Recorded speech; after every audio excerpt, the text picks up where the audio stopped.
que pregunten, que pase todo lo que pasa cuando uno se apasiona, y que en general todo, de ese mix en general salen muy buenas cosas.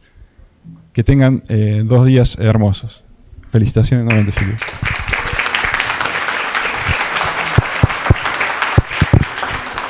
Bueno, buenos días. Gracias a todos. La verdad que lo que más quiero decir es gracias. Merci, thank you. Quiero decir gracias. También venía pensando que me emocionaba que hace más o menos 10 años, cuando nosotros empezamos a venir al Hospital El Cruce, un día le propusimos a Arnaldo Medina, que era el director, que queríamos hacer un homenaje en vida a una de las personas que consideramos y seguimos considerando más importantes en la epilepsia en el mundo, y que, claro, aparte es un amigo, pero lo que primaba era esto, y que es el doctor Patrick Jovel. Y Arnaldo no solamente nos acompañó, sino que, y nos aceptó la propuesta, sino que estuvo y fue parte de eso, y aprendió, y en muchos encuentros que tuvimos que estar con autoridades científicas, me sorprendía cómo él explicaba lo que era el registro intracerebral, la importancia de la cirugía de la epilepsia. O sea que es un muy buen discípulo, Patrick. Arnaldo acá con vos. Neuronales disfuncionales. También en ese momento, una de las primeras personas que conocí del hospital era Javier, que es ahora director, y que me acuerdo que también me conmovió su avidez. No es muy común entre las y los médicos, su avidez por la investigación. Y entonces eso nos acercó de una manera distinta, porque éramos de los raras y los raros que nos gustaba atender al paciente para hacer investigación. Y aunque ahora es director, seguimos manteniendo esos vínculos que nos compartimos cuando hay publicaciones o trabajos interesantes, o como dijo él, discutimos. Quiero agradecer, esto no se hace nunca jamás si no hay un equipo de trabajo, si no hay un compromiso, si no hay una mística de trabajo, y entonces quiero agradecer especialmente, acá está Paula González, la directora del ENIS. Nosotros somos una unidad ejecutora, la única que existe en el conurbano bonaerense, que pertenece al CONICET, al Hospital El Cruce y a la Universidad Arturo Jauretche. Y todos tenemos puestas, todos y todas tenemos puestas la camiseta de estas 3 instituciones. Estamos orgullosas de ser parte de un espacio público. Como ustedes ven, y después vamos a visitar de nuevo el hospital, son lugares que no solamente hay excelencia académica, sino que además son lindos, tienen una estética linda, como corresponde a las y los pacientes que se atienden con nosotros, como corresponde a nosotras y nosotros trabajadores. También quiero agradecer a los y las trabajadores de la UNAJ que se pusieron el hombro, que soportaron nuestro estrés, nuestros apuros, que a último momento teníamos que hacer algunos arreglos y que nosotros queríamos hacerlo acá. Tuvimos el apoyo tanto de Javier como de Arnaldo, queríamos hacerlo acá. No queríamos hacerlo en otro lugar, en un salón privado, en un hotel de...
beso normal, un besito de lo vaguito, un abrazo y bien despacito, y con banda de ganas de amar.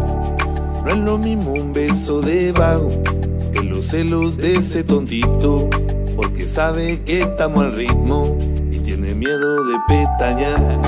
Sé que toda la cuadra entera me tiene como el del problema, y que si tu papá se entera, más madera la que me espera. Y aunque yo soy un calavera, día y noche en esa vereda, para amar tengo mil maneras, mil poemas pa' vos, mi nena. Abajo el foquito de esa esquina cae fuego, donde está la bronca y el bardo. Ahí, para ver si como la encuadro. Estoy tratando de agarrar wifi.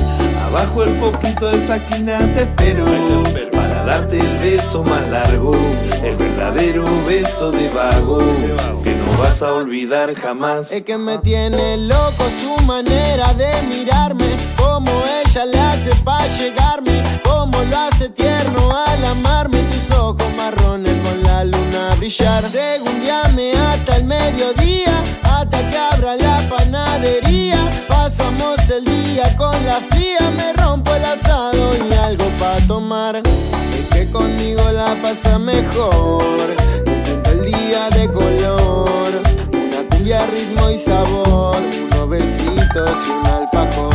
Y si a tu mami la veo pasar, por vos le voy a preguntar, yo me le voy a declarar, me vuelve loco tu caminar. Abajo el foquito, esa esquina cae fuego, donde está la bronca y el bardo, para ver si como la encuadro. Estoy tratando de agarrar wifi. Abajo el foquito, esa esquina te espero, para darte el beso más largo, el verdadero beso de vago, que no vas a olvidar jamás. Abajo del foquito, frente al fueguito, 2000 besitos y unos abrazos de madrugada.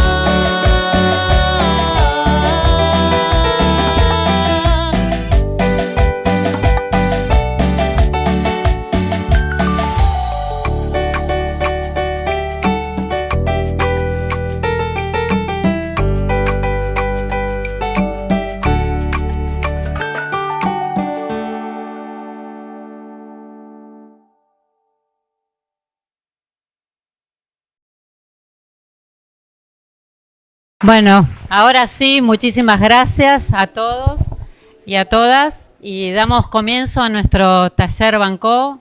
Muchísimas gracias, Rodrigo, y damos también a nuestro neurocirujano que va a ser Sucher. Voy a cambiar esto.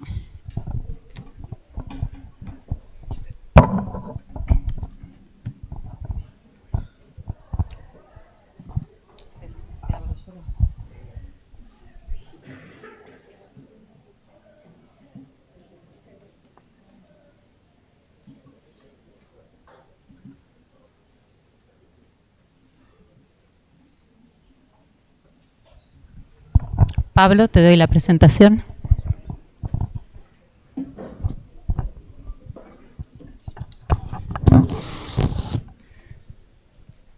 Bueno, buen día. Bueno, es un placer presentar al doctor Rodrigo Rocamora, ¿sí? Argentino exportado, como dijo la doctora Coche. Y bueno, él nos va a hablar de mecanismos de neuromodulación en el día de hoy.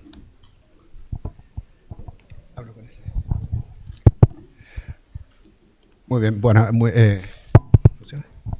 muchísimas gracias por la invitación, Silvia, Brenda. La verdad que para mí es más que un honor estar aquí invitado, sobre todo poder compartir mesa con notables, ¿no?, de la historia de la epileptología, Patrick, Dora Jobst. La verdad, empiezo con una... Es que me tocó mucho tu introducción, la verdad que la encontré espectacular, sinceramente. Porque no creáis que del otro lado del charco está muy bien la cosa, ¿eh? O sea, es un... Yo, por ejemplo, a mis hijos que nacieron en Europa les estoy sacando de nacionalidad argentina ahora, porque no se sabe, ¿no? En una de esas la dirección del flujo se invierte, ¿no? Como los potenciales de acción. Bueno, a mí me toca hablar de un tema que es la neuromodulación, que los que nos dedicamos a la cirugía de la epilepsia, fundamentalmente, Se escucha atrás, ¿no? Los que nos dedicamos a la cirugía de la epilepsia, más acá. Sí. O le pones más volumen. Bueno, no importa. Los que nos dedicamos a la cirugía de la epilepsia, siempre hemos como mirado la neuromodulación en una segunda línea, ¿no? Es como, buah, no se puede operar, ¿qué hacemos? Empecemos en un estimulador vagal o algo por el estilo, pero yo creo que la cosa ha ido cambiando un poco en el último tiempo, porque hoy en día comprendemos mucho más los mecanismos de la neuromodulación, cómo funcionan en epilepsia, cuál es la aplicabilidad que tienen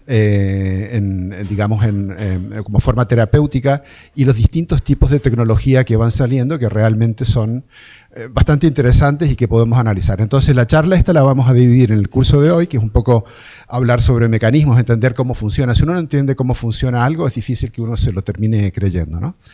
Y mañana tendrá una aplicación un poco más clínica. Este es el contenido, vamos a hablar acerca de introducción de la neuromodulación, un poco definición del problema, las formas, las características, tratar de entender la epilepsia como una enfermedad de redes, tratar de cambiar el concepto original, un poco más de la escuela americana, si uno quiere, un poco del estimulador vagal, que es el tema que más conocemos, porque se han aplicado desde hace mucho tiempo acá, en el resto del mundo, en España también, un poco cómo funciona, cuál es la indicación, y algo de DBS y un poco del futuro de la SEEG, en mi humilde opinión. Entonces, el problema que tenemos acá es que al menos un 35% de los pacientes con epilepsia desarrollan farmacoresistencia, que es lo que todos conocemos, ¿no?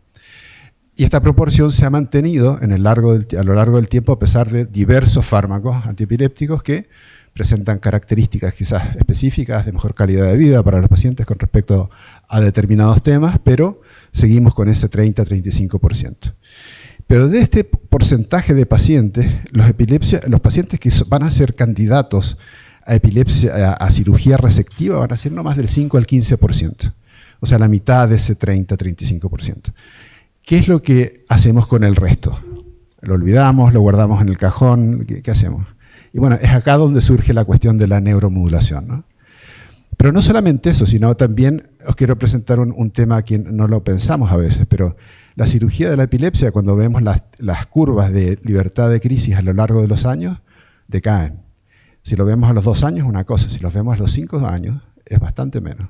O sea, pudiendo llegar a 60, 50% en algunos casos. Por lo tanto, así como tiene una gran efectividad inicial, y decae a lo largo del tiempo, la neuromodulación es al revés. Tiene una baja efectividad inicial, pero va aumentando progresivamente a lo largo del tiempo. Y eso es por el mecanismo, por cómo funciona esta tecnología. Entonces, ¿qué es lo que es la neuromodulación? La neuromodulación es un conjunto de técnicas terapéuticas que aplican estímulos eléctricos o magnéticos en determinadas estructuras del sistema nervioso, central o periférico, para modificar la excitabilidad neuronal y la actividad de las redes cerebrales, ¿ok?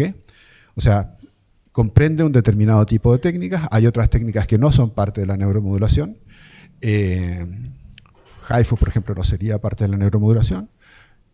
Por lo tanto, nos tenemos que reducir a un número específico de técnicas que son estas, ¿no? El estimulador vagal, la estimulación cerebral profunda, la estimulación cortical responsiva o cerebral responsiva, la estimulación magnética transcraneal repetitiva y la estimulación transcraneal por corriente directa.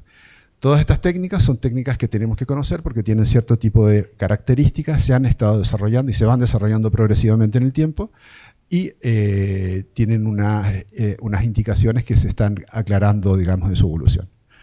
Estas son las típicas, ¿no? O sea, tenemos lo que conocemos, el estimulador del nervio vago, va a estimular el nervio izquierdo, el estimulador cerebral profundo, ¿no? Que va a ir se pone debajo de la clavícula, el lado derecho, va a ir a estimular, digamos, núcleos profundos, fundamentalmente a nivel talámico, y el RNS, que este no lo tenemos en España, pero en Europa en general, pero está en Estados Unidos, que detecta una crisis y envía un estímulo cuando detecta la crisis, ¿no?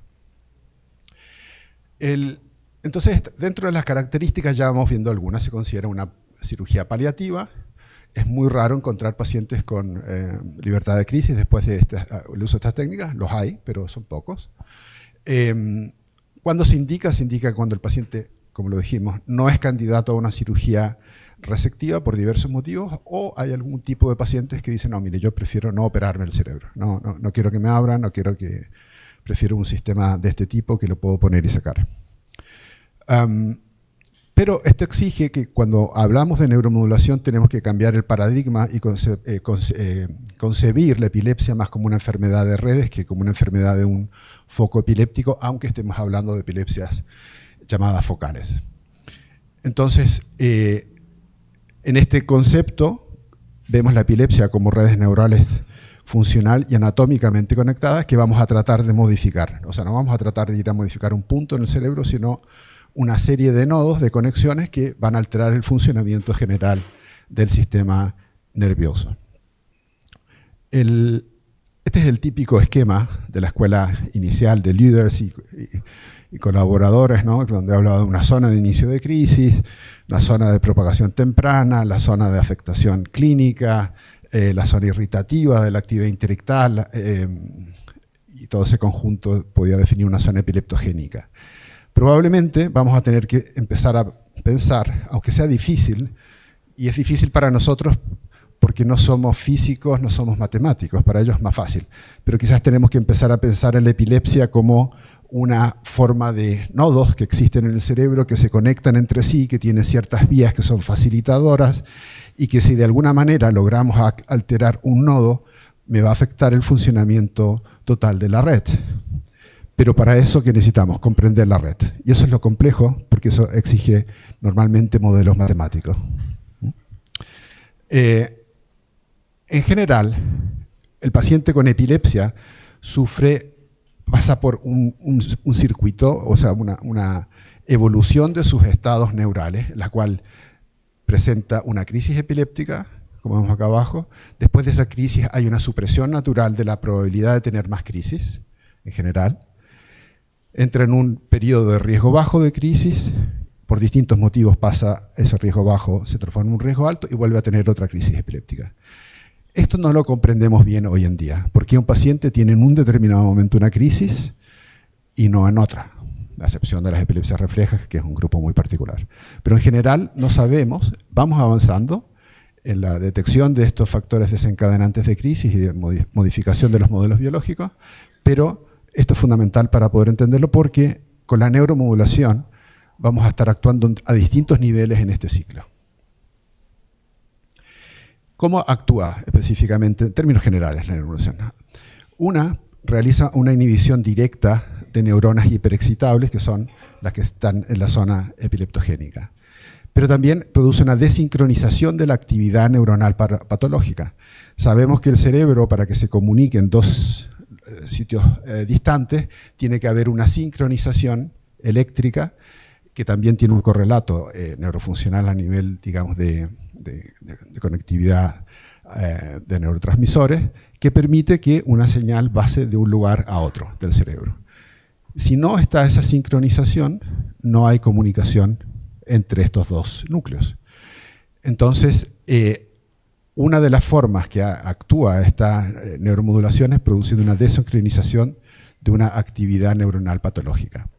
Produce también una depresión sináptica por agotamiento de neurotransmisores, activación de fibras aferentes inhibitorias y modulación de la plasticidad neuronal a largo plazo, que es uno de los efectos más interesantes que yo creo que tiene esta técnica. Entonces, ¿cuáles son las ventajas de la neuromodulación? Es que es reversible. Si el sistema no funciona, se quita. ¿De acuerdo? Es ajustable, en la cual uno tiene diversos parámetros que puede ir modificando a lo largo del tiempo y ver si esto, en relación con los efectos adversos que pueda producir, puede obtener un mejor resultado. Vamos cambiando los criterios de estimulación a lo largo de los meses después de que se implanta uno de estos sistemas. En general, produce mejores resultados neuropsicológicos en términos globales, ya nos hablarán de esto posteriormente, porque de alguna forma tampoco estamos quitando un tejido, ¿no? Como es con la cirugía, digamos, de tipo resectiva. Y presenta un potencial de rehabilitación cognitiva para pacientes que tienen alteraciones en este ámbito. Cuando uno ve la comparación de la eficacia de las distintas modalidades de neuromodulación, Vemos que fijaos que el estimulador vagal presenta una eficacia pobre a un 50% a los 2 años, pero que si vamos haciendo estudios a lo largo del tiempo, esta eficacia sigue siendo mucho más alta si ya nos vamos a los 10 años, como hay algunos reportes. Y la estimulación profunda, por ejemplo, del núcleo anterior del tálamo, también 50%, 43% el primer año, pero si esperamos los 65 años ya se acerca a un 70%. Cuando vemos estas cifras, es parecido con el estimulador responsive, ¿no? ¿Esta qué significa? Que el 70% de los pacientes van a tener una reducción de la frecuencia de crisis mayor o igual al 50%. Entonces decimos, no, pero es que los que buscamos libertad de crisis. Claro, pero es que no siempre se puede la libertad de crisis. Entonces, una reducción del seizure burden, ¿no? Esta carga de crisis en un paciente puede significar una mejoría importante a nivel de calidad de vida y desarrollo cognitivo. Esquemáticamente funciona de 2 formas la estimulación cerebral, la neuromodulación cerebral. Producen una supresión aguda de crisis cuando yo estimulo una zona en el momento de una crisis epiléptica, pero también a través de otros mecanismos produce una prevención crónica de las crisis, que es a través de mecanismos de neuromodulación. Centrémonos en el estimulador del nervio vago. Esto es lo que nosotros vamos a variar. En la medida que el paciente se implanta, vamos a ir cambiando fundamentalmente la amplitud, ¿no es cierto?, con la cual se estimula el paciente, pero también podemos modificar el ancho del pulso, la frecuencia de los trenes de descarga y el ciclo en el cual el aparato está encendido versus lo que está apagado. Y claro, es que hasta ahora no lo hemos entendido, pero hay algunas evidencias que van demostrando que probablemente ciclos más rápidos puedan tener un mejor efecto en los pacientes con una buena tolerabilidad. Pero son fundamentalmente, ¿qué es lo que cambiamos nosotros cada vez que un paciente nos visita? Y lo que vemos con el estimulador vagal, este es un estudio, ¿no es cierto?, en que compara estimulador vagal más best medical practice, o sea, la mejor práctica médica, comparación con solamente la mejor práctica médica, y vemos que a los 3 meses tienen una luna de miel ambos, después recae, pero el estimulador vagal sigue aumentando progresivamente su frecuencia y esto lo mantiene a lo largo del tiempo. ¿Cómo funciona el estimulador del nervio vago? Y bueno, el ánodo produce una estimulación, ¿no es cierto?, que en forma retrógrada va hacia el cerebro y en forma periférica es detenido por el cátodo positivo. Y de esta forma se evita que las funciones, digamos, de esta estimulación vayan a interferir con la función cardíaca, ya que se bloquean la mayor parte de los impulsos que se generan en esta zona, ¿no? Sabemos que el nervio vago izquierdo lleva más fibras parasimpáticas, genera los ventrículos cardíacos con menor densidad, y el nervio vago derecho más densamente las aurículas cardíacas. Entonces, este es el mecanismo periférico de estimulación. Y ya cuando queremos entender qué es lo que pasa hacia arriba, ¿no?, en la estimulación vemos que hay 2 grandes funciones que tiene el estimulador del nervio vago. Uno es el circuito tálamo cortical, o sea, influye cómo el tálamo transmite la actividad hacia distintas zonas corticales cerebrales. El tálamo es como un relay, y en ese relay, por ahí pasa todo. Pasan los estímulos sensitivos, pasan los estímulos sensoriales, pasa el control del ciclo sueño-vigilia, etcétera, etcétera. Entonces, si yo logro controlar este relay, también voy a poder controlar la actividad epiléptica que pase por este relay. Ese es un poco el funcionamiento fundamental. Y esto, el correlato a nivel neuroquímico, es que activa el sistema adrenérgico a nivel del tronco cerebral, de tal forma, ¿no?, modula la secreción en el nivel 1 de noradrenalina y serotonina a partir del locus cerúleo y del núcleo dorsal del RAFE, y esto produce en un nivel 2 una disminución de la excitabilidad de amígdala y hipocampo, y al mismo tiempo un aumento del metabolismo del tálamo anterior a través de esta activación, y que lo que se ve es que a nivel, digamos, ya más cortical hay una reducción de las descargas interictales con periodos más largos sin puntas y con una sincronización cortical reducida en bandas de frecuencia baja. ¿Qué significa eso si me altera la sincronización cortical? Es que esta probabilidad de que una crisis se propague a lo largo de un espacio, de un volumen, va a estar reducida. Entonces, esto es cómo funciona, y esto es lo que se llama la red aferente vagal. La comprensión de esto nos ha permitido saber cómo funciona un estimulador del nervio vago, y a través de esta comprensión, quizás en un futuro podamos ver también cuáles son los pacientes que son buenos candidatos de los malos candidatos para estimulación vagal. En este estudio en Marsella, con el grupo Fabrice Bartolomei, en un paciente implantado con estereoelectroencefalografía, se ve que cuando el estimulador está encendido, en este paciente, que es un respondedor al tema a la estimulación vagal, se ve como la conectividad neuronal disminuye en comparación con este otro paciente, que es un no respondedor, en la cual no hay un cambio de conectividad cerebral. Entonces, probablemente los pacientes que son respondedores al estimulador del nervio vago van a ser aquellos en los cuales esta conectividad pueda ser alterada con el estimulador. ¿Ok? La pregunta es, bueno, ¿y cómo sabemos se va a alterar o no se va a alterar la conectividad? Eso vamos a tratar de resolverlo en estas dos charlas. Existen lo que se llaman estos biomarcadores para estimulación vagal. Y hay de diversos motivos, diversos tipos, que en el fondo lo que vamos a estar tratando de buscar es algún elemento objetivable que nos permita distinguir cuál es un buen candidato versus un mal candidato. Y hay de distintos tipos, por ejemplo, estudiar la G rate, la variabilidad del ritmo cardíaco. Eso simplemente nos va a estar diciendo cómo está la inervación del sistema parasimpático cardíaco. Un paciente que tiene una baja variabilidad del ritmo cardíaco significa que tiene alterada la inervación parasimpática. Entonces, probablemente estos pacientes no sean buenos candidatos a un estimulador vagal. ¿Ok?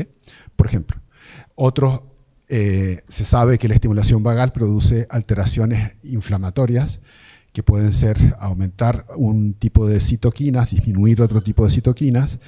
Aquí los estudios son un poco contradictorios, no se sabe exactamente a qué nivel actúa, pero sí se sabe que existe una modulación de la actividad a nivel inflamatoria cerebral. A nivel de electrofisiología también se pueden estudiar sincronías electroencefalográficas, alteraciones de potenciales evocados, cómo está la estabilidad del sueño no REM a nivel de la polisomnografía, o cómo varía la focalidad y la localización de las descargas interictales, etcétera, etcétera. Pero el gran desarrollo se da en esto de los Network-Based Biomarkers, que esto nos ha permitido el desarrollo de la inteligencia artificial, nos ha permitido poder poner datos mucho más importantes a nivel de ordenadores que nos permitan sacar conclusiones matemáticas en un tiempo adecuado. En el fondo es eso, ¿no? Tenemos una capacidad de cálculo mucho mayor de la que se tenía antes. Y aquí se han estudiado funcionalidad conectiva a través de la resonancia magnética, el MEC, el TTI, una forma funcional, el PET, etcétera, etcétera. Entonces, por ejemplo, dentro de los predictores de respuesta, ya podemos ir diferenciando algunos que tienen un alto valor predictivo versus los que tienen bajo valor predictivo con distintos tipos de técnicas como pueden ser el EEG, el MEC, el T1 para ver estructura o funciones, digamos, a nivel de resonancia magnética funcional. Por lo tanto, en un futuro, cuando vayamos a considerar esta técnica de tratamiento, podremos analizar un cerebro con distintos marcadores previos a la implantación del aparato para poder distinguir mejores versus peores candidatos de este tema. De hecho, fijaos que analizando este tipo de parámetros, algunos grupos ya logran con una exactitud mayor del 80% y aproximándose al 90% poder determinar cuál es un buen candidato para estimulación vagal. ¿Okay? Yo creo que esto es un poco cómo tenemos que cambiar el concepto de las terapias de este tipo, porque hasta ahora actuamos de forma ciega con respecto a esto, ¿no? En general se dice que dentro de los predictores de respuesta, cuando comparamos un agente de control con los respondedores al bienes, con los no respondedores al bienes, Mientras más normal sea el cerebro funcionante, mayor probabilidad de respuesta a la estimulación vagal. ¿Por qué? Porque la conectividad neuronal está más mantenida. ¿De acuerdo? Como concepto general. Entonces, el modelo que tenemos actualmente son analizar estos datos como fuentes de información, pasarlo por un sistema de machine learning, que son sistemas de inteligencia artificial, para ver cuál es el paciente que va a tener una buena respuesta a un sistema de neuromodulación. Y eso está ongoing, ¿de acuerdo? Hay muchos grupos que están trabajando en esto, obteniendo, digamos, respuestas, digamos, predictivas con respecto a la aplicabilidad, que es el gran problema, predecir cuál es el bueno versus el mal candidato. Entonces, como conclusiones sobre la estimulación vagal, esto de la creciente literatura, de la predicción de respuestas, en donde las redes de conectómica son las más importantes, la compresión de esta red vagal aferente, cómo funciona, los biomarcadores vinculados a la normalidad, probablemente como buenos candidatos,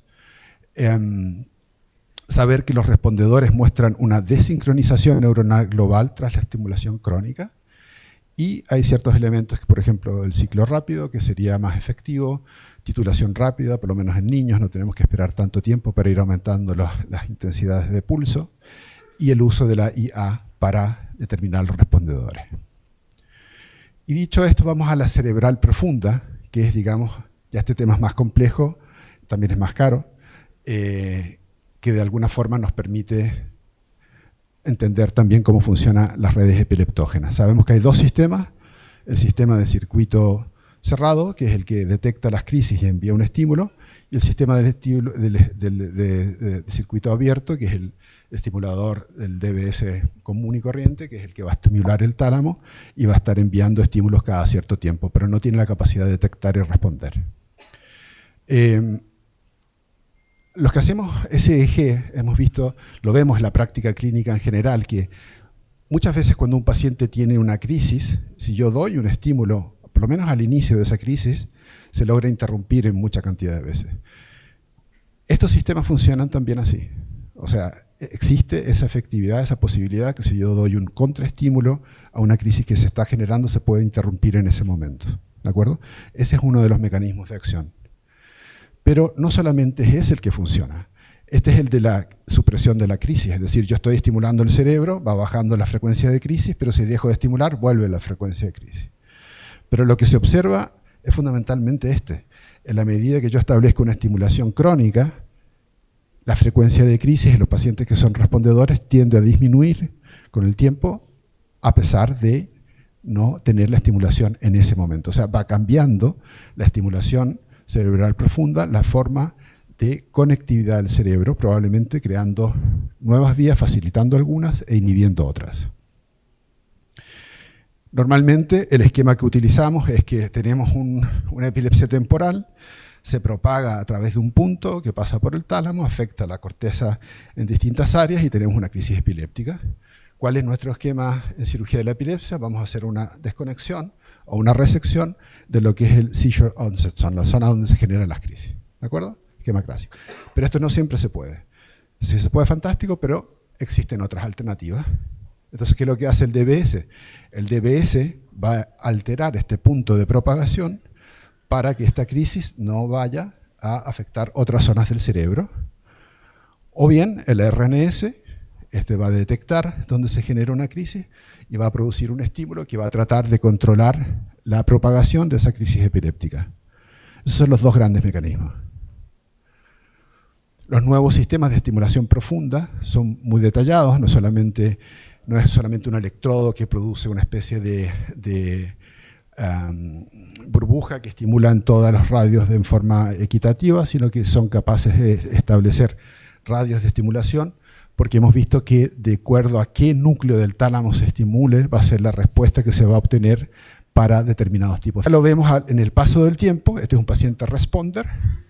Vemos cómo es una crisis, la situación habitual, y cómo esto va cambiando a través del tiempo, la semana 5-16, la semana 43-66, y ves que la evolución de la crisis ya no es la misma. Crisis espontánea, pasan a prácticamente abortarse con el paso del tiempo. ¿De acuerdo? Entonces, ese es el efecto que se produce a través de la neuromodulación cerebral, que es el cambio de la conectividad, en última instancia, de circuitos neuronales patológicos. Esto muestra exactamente lo mismo, cómo va cambiando la expresión, ¿no es cierto?, a nivel de energía con el paso de los tiempos. Entonces, la pregunta es, ¿puede la neuroestimulación normalizar redes cerebrales? Y el ensayante escribió, hablarán posteriormente los colegas que vienen de Estados Unidos, fundamentalmente muestran mejoras neuropsicológicas en los pacientes. Entonces, ¿cómo explicar esto? ¿Solamente porque hay una disminución de fármacos o porque tienen menos crisis? Sí, ese puede ser un factor, pero probablemente la neuroestimulación también es otro factor importante. ¿De acuerdo? ¿Y es posible hacer esto? Bueno, estamos en un momento puente, en un momento en el cual dentro de los próximos probablemente 5 años sí se podrá hacer. La pregunta es, diversos estudios predicen estos outcomes. ¿Cómo podemos utilizar la información preimplantación para saber, 1, si el paciente primero es un buen candidato a neuromodulación y 2, cuál es el núcleo que hay que estimular? Es un poco lo que venimos hablando, ¿no? Esto es el clásico mapeos que hacemos nosotros ahora, ¿no? Ya sea con subdurales o con estereoelectroencefalografía, de acuerdo a cuál es la pregunta que tenemos, podemos emplear uno u otro método. Nosotros, por ejemplo, en Barcelona, los subdurales prácticamente anecdótico, solamente si el mapeo preciso del lenguaje es una condición sine qua non, pero todo el resto se hace con estereoelectroencefalografía. Hay características técnicas por las cuales en algunos casos se puede escoger uno u otro método. Esta es otra forma de mapeo de la red también. Este es un estudio que hicimos en Barcelona como la reproducción de la estimulación mediante estimulación.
Técnicas de termocoagulación. Y esto lo veo porque si veo las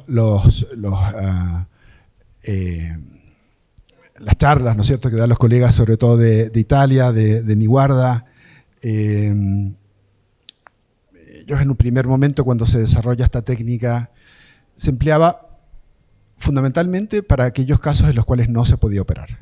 O sea, con eso ya hay una selección de casos importantes en aquellas casuísticas más antiguas. Segundo, tenían un sistema en el cual se formaban en la zona de inicio de crisis y en la lesión, ¿de acuerdo? Y se quedaban ahí. Con eso se obtenía una libertad de crisis en términos globales alrededor de un 20%, una cosa por el estilo. Nosotros, cuando comenzamos a actuar en Barcelona con la termocoagulación, cambiamos varias cosas, ¿no? Cambiamos varias cosas por las experiencias propias que tiene cada uno. Una de ellas es, primero, la hacemos en la unidad de epilepsia. No es necesario que el paciente vaya a quirófano. Nunca hemos tenido una complicación. Llevamos más de 120 termocoagulaciones. ¿Por qué? Fundamentalmente porque nos permite ver el registro de SEEG después de la termocoagulación y, si es necesario, hacer una segunda termocoagulación.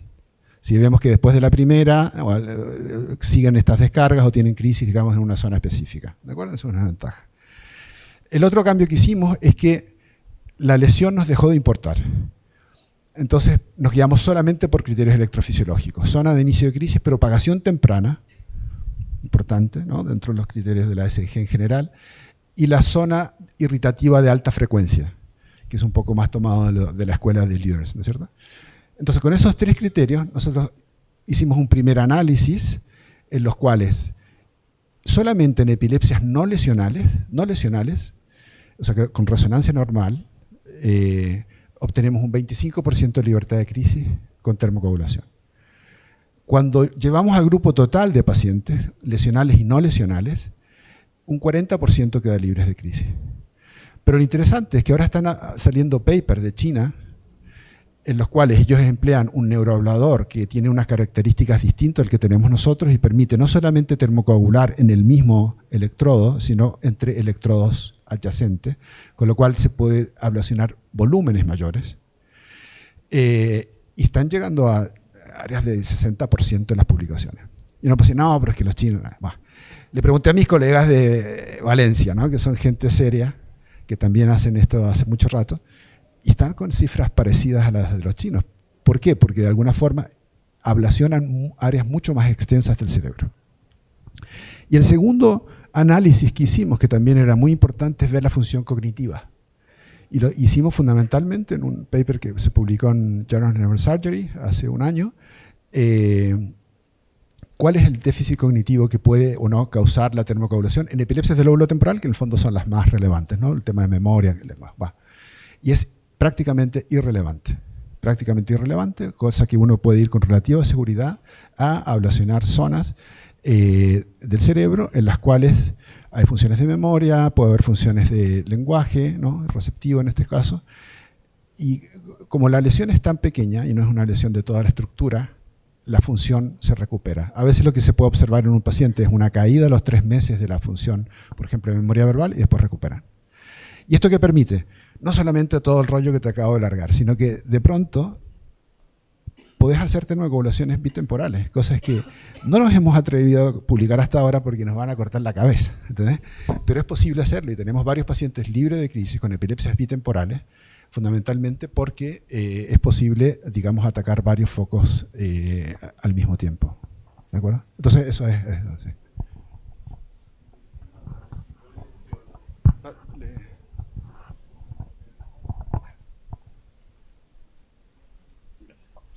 Gracias. En cuanto a tipo de lesión, ¿han visto algún tipo de diferencia en los resultados? Pregunto porque los estudios han mostrado mejor respuesta, por ejemplo, a las heterotopias. Sí. Entonces, no sé si... Sí, las heterotopias es un caso en particular. Mira, cuando nosotros hacíamos la técnica clásica de SEEG con electrodos paralelos, para ver la red epileptogénica, el resultado que obteníamos con la termocoagulación no era muy bueno. Lo cambiamos y ahora le llamamos eufemísticamente una implantación de ataque. Entonces, lo que hacemos es, como sabemos que las heterotopias van a ser parte fundamental de esta red epileptógena, vamos desde distintas angulaciones a esa zona del cerebro, tratando de cubrir como una especie de como un triángulo, ¿no?, en donde vamos a ver la corteza y la zona donde generalmente se generan las crisis. Y con este tipo de termocoagulación, basada en esta variación del esquema clásico de implantación de electrodos, se obtienen resultados muchísimo mejores. Pero el problema es que, claro, son heterotopias. Si es una heterotopia, cualquiera le va bien, ¿no? El problema son estas heterotopias que son muy largas, que se proyectan por 2 o 3 lóbulos, entonces, o bilaterales, ¿no?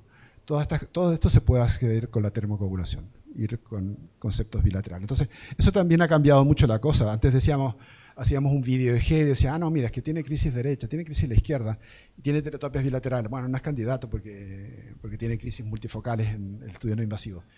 No necesariamente. Entonces te permite ir a procedimientos quirúrgicos de termoablación en casos que antes hubiéramos desechado a priori.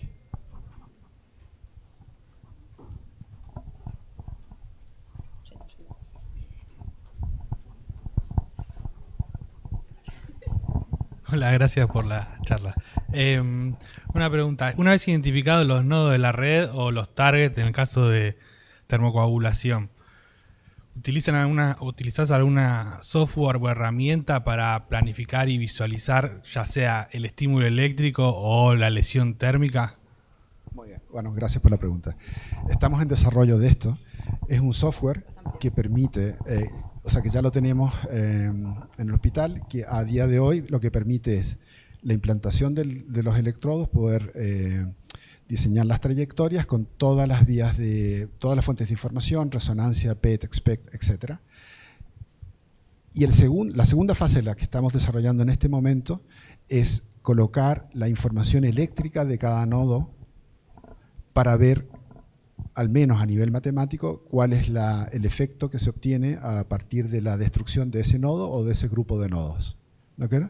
O sea, estamos trabajando en ello, pero es el futuro. Ok, vamos parecido. Bien.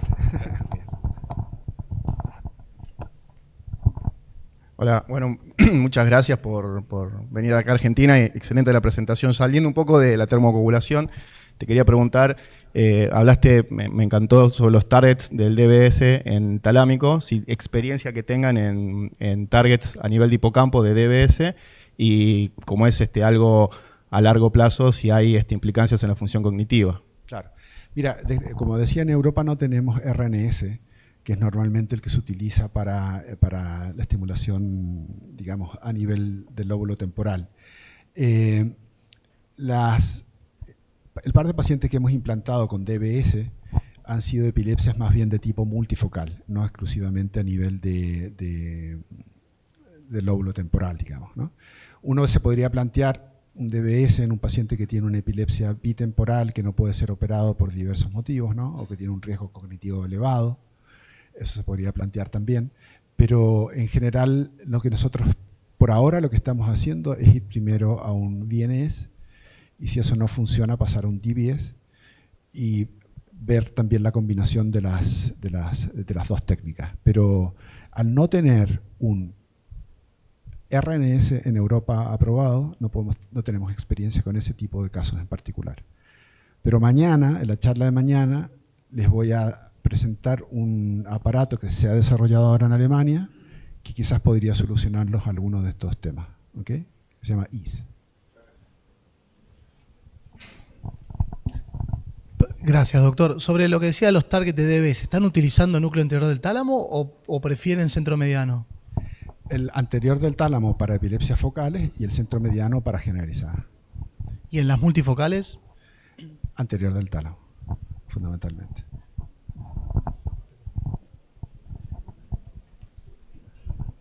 Hola, doctor. Muchas gracias por su charla.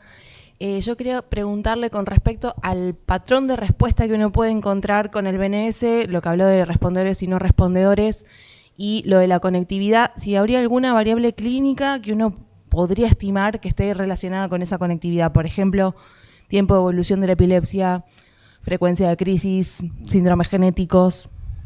Bueno, yo creo que el tema sinceramente, más importante es ver cómo está el funcionamiento general del cerebro, ¿no? Si es un cerebro que uno ve que tiene una función de base relativamente mejor mantenida, probablemente serían mejores candidatos para este tema.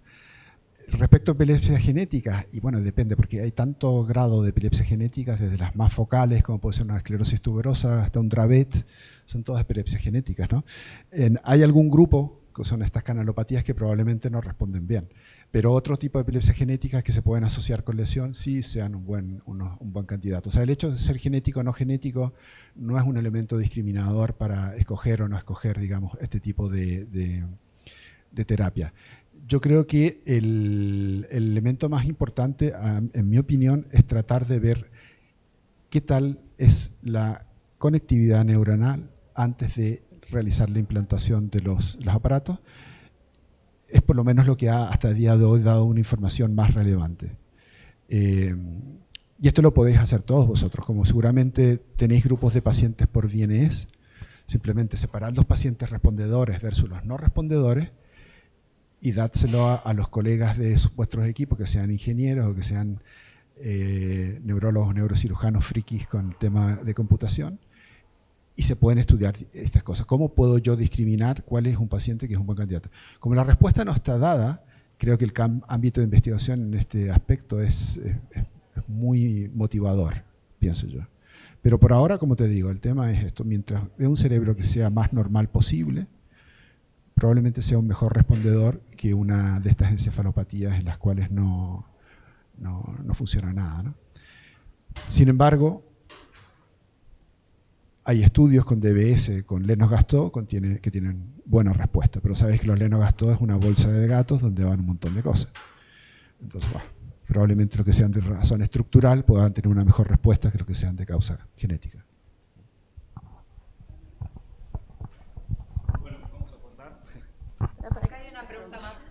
Una pregunta más. Bueno, la última, por favor. Ya llego. Así no nos atrasamos. Bueno, gracias por la pregunta. Hola, Rodrigo. Felicitaciones por la charla. Me querías cortar. Bueno, está bien, ya me voy a vengar igual. No, una pregunta clínica que siempre no... que cuando usamos la cuando tenemos un paciente con una epilepsia en la región central, área motora primaria de la mano, te la hago bien difícil. ¿Cuál es tu estrategia? ¿Cómo encarás? ¿Cuál es la mejor neuromodulación? Contame. Para nosotros se nos complica siempre, pero bueno. No, es complicado, claro. Mira, la respuesta es básica. 1, no tenemos RNS en Europa, que sería lo ideal para utilizar. 2, sí tenemos un sistema que se llama IS, que tiene poco tiempo, con el cual podemos estimular esa zona en forma bastante poco invasiva, y yo creo que tendría a utilizar ese segundo sistema, que lo voy a presentar mañana. Gracias.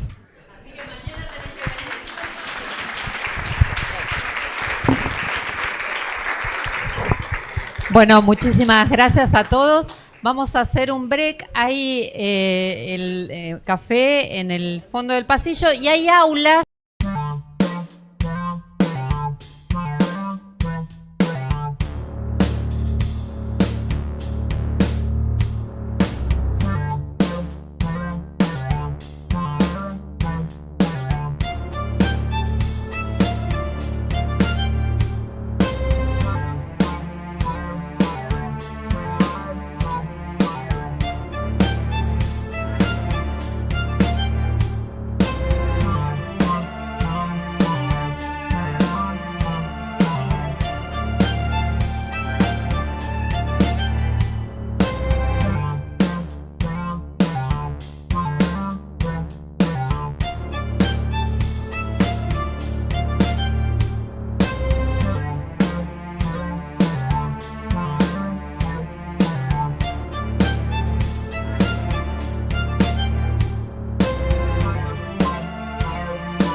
peleamos muchas veces, pero nos llevamos bien con los neurocirujanos.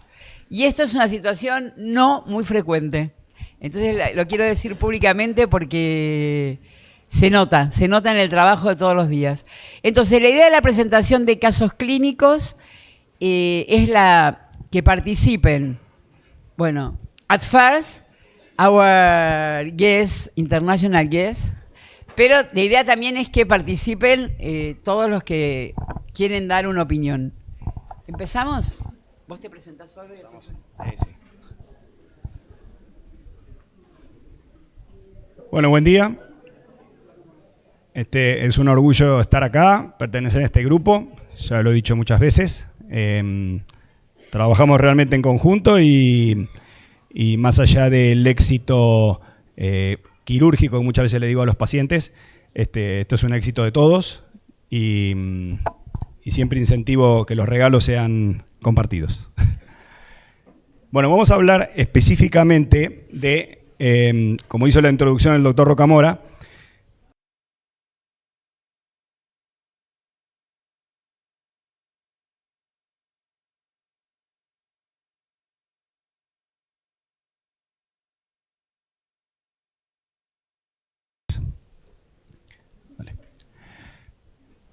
el primer caso es una paciente de 19 años con un diagnóstico de encefalopatía epiléptica, con un retraso mental moderado y un BNS colocado en 2020. No tiene historia familiar de epilepsia, ni complicaciones perinatales, ni tampoco epilepsia febril. Y la primera crisis ocurrió a los 3 meses de vida. En el electrointerictal lo que vemos es anormal con un ritmo de base lentecido. Y en el video lo que se ve son polipuntaondas, ¿sí? Y asincronismo bilateral, principalmente a nivel frontal. Vale. Ella tiene una resonancia donde se observa polimicrofiria difusa, principalmente a nivel frontomedial y en la región posterior del lóbulo parietal bilateral. Y a nivel del hipocampo tiene una orientación anormal, ¿sí? Pero sin criterios de esclerosis hipocampal. Vale. Bueno, de acuerdo a la clasificación, tenemos una epilepsia focal con pérdida de conciencia en una encefalopatía crónica, un síndrome de Lennox, ¿sí? Y el segundo caso es bastante parecido, ¿sí? Pero este es un paciente masculino de 20 años con enfermedad de espectro autista, con una pérdida del cromosoma 9, que es clínicamente significativo. Tiene una encefalopatía epiléptica también, con un retraso mental moderado y un BNS en 2022. ¿Sí? Él sí tuvo convulsiones febriles, empezó a los 6 meses de edad con la primera crisis, y él tiene típicamente espasmos atónicos, ausencias, también un síndrome de Lennox-Gastaut, y él tiene caídas 1 o 2 por día. Me olvidé de decir, la otra paciente tiene, con el BNS colocado, más o menos 3-4 por día. ¿Sí? Vale. Este paciente tiene un asincronismo bilateral con espigas centrotemporales. Y en el video se observa paroxismos generalizados, ¿sí? De 3 a 19 segundos y actividad epileptiforme generalmente difusa y bilateral. Vale. Acá tenemos el ritmo interictal y, bueno, y una de las crisis que ha tenido vemos el patrón generalizado. Vale. Este paciente tiene una resonancia normal, un PET scan normal y una última resonancia del 2022 normal, simplemente es con una ligera adelgazamiento de la región posterior del cuerpo calloso. También otro síndrome de Lennox, con encefalopatía crónica y de tipo generalizado. Si revisamos un poco las indicaciones de BNS, ¿sí? Vamos a ver que el síndrome de Lennox-Gastaut refractario es una de las indicaciones, incluso muchas veces es una de las primeras debido a su baja morbilidad. ¿Sí? Sin embargo, hablando específicamente de la efectividad en Lennox, lo que se ve es, si bien hay una reducción de las crisis en un periodo de más o menos 3 años, en este estudio que se hizo. Específicamente en Drop Attack, lo que uno observa es que más de un 50% reduce casi un 60% de las crisis. Y algunos pacientes llegan hasta el 90%. Pero por otro lado, hay casi un 30% de pacientes que son los llamados no respondedores. Es decir que, a pesar de tener colocado, si bien puede disminuir un poco la intensidad y la duración del Drop Attack, es lo que termina quedando. Específicamente estos pacientes, ¿vale? Como el ejemplo, si uno tiene alguna opción quirúrgica,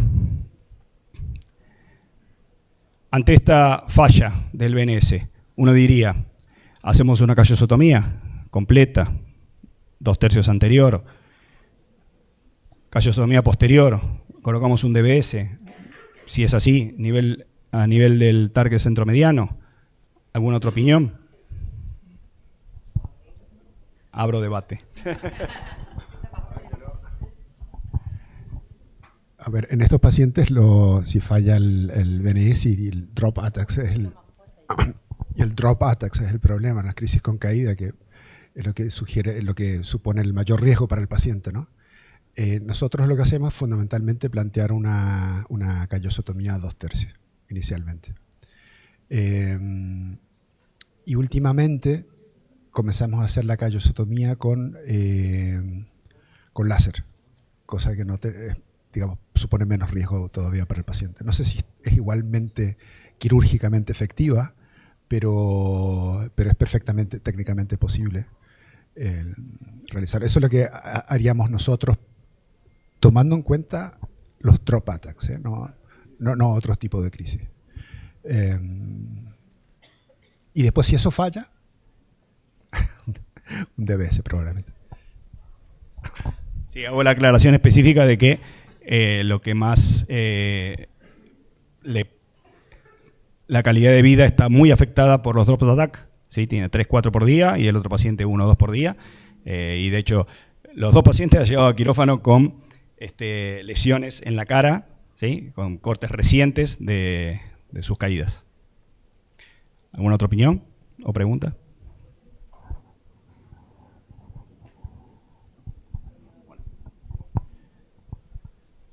Bueno, nosotros realizamos una callosotomía, pero una callosotomía posterior, ¿sí?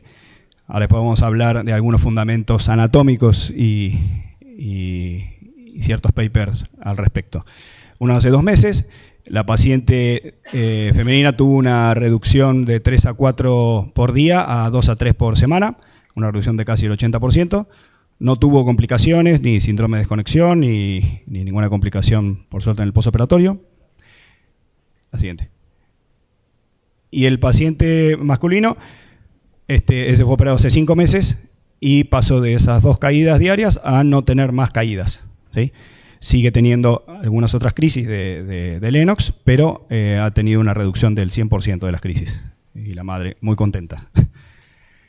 Bueno, nosotros, desde el punto de vista quirúrgico, ponemos al paciente en decúbito lateral, ¿sí? Hacemos una incisión parasagital y también un abordaje parasagital.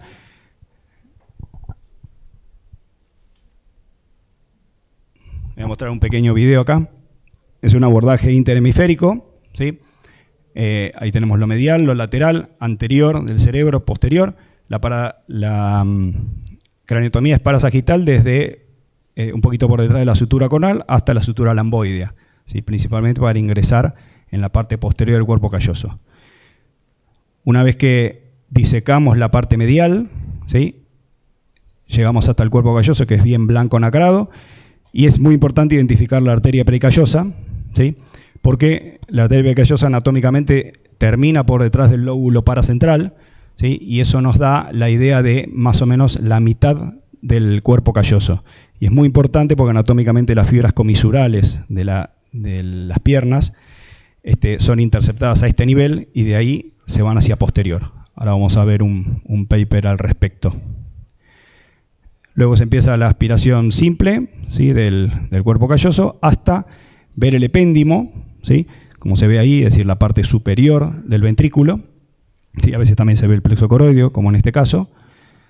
¿Sí? Y así se sigue a lo largo de todo el cuerpo calloso. Muy importante la parte esplenial, ¿sí? La parte final, que muchas veces está anatómicamente mucho más profunda, y hay que tener cuidado que uno puede, en ciertos pacientes, encontrarse con el pulvinar del tálamo, la parte superior. Y ahí estamos en el techo ventricular y la arteria pericallosa, ¿sí? Por encima, para llegar hasta el final. Dale. Esta es la resonancia postoperatoria de uno de los pacientes, donde se ve en los cortes coronales de abajo cómo está dividido el cuerpo calloso hasta el final y cómo es de la mitad del cuerpo calloso hacia posterior la callosotomía. Vale. Una revisión sistemática comparó la efectividad del BNS con la calloso. Y lo que se vio es que la reducción de la frecuencia de crisis en la callosotomía es superior, ¿sí?, a el BNS. Y específicamente en Drops Attack, casi un 58% de los pacientes pueden estar libres de crisis, hablando de Drops Attack específicamente, después de la calloso, mientras que el estímulo vagal llega hasta el 21% como máximo. Por supuesto, las mayores complicaciones desde el punto de vista del número, pero menos complicaciones lo tiene el BNS, ¿sí? Pero por otro lado, casi un 13% puede presentar un síndrome de desconexión, ¿sí? Vale. Este es el paper con los intervalos de confianza. Siguiente. Y bueno, ¿y qué tipo de callosotomía existen hoy en día?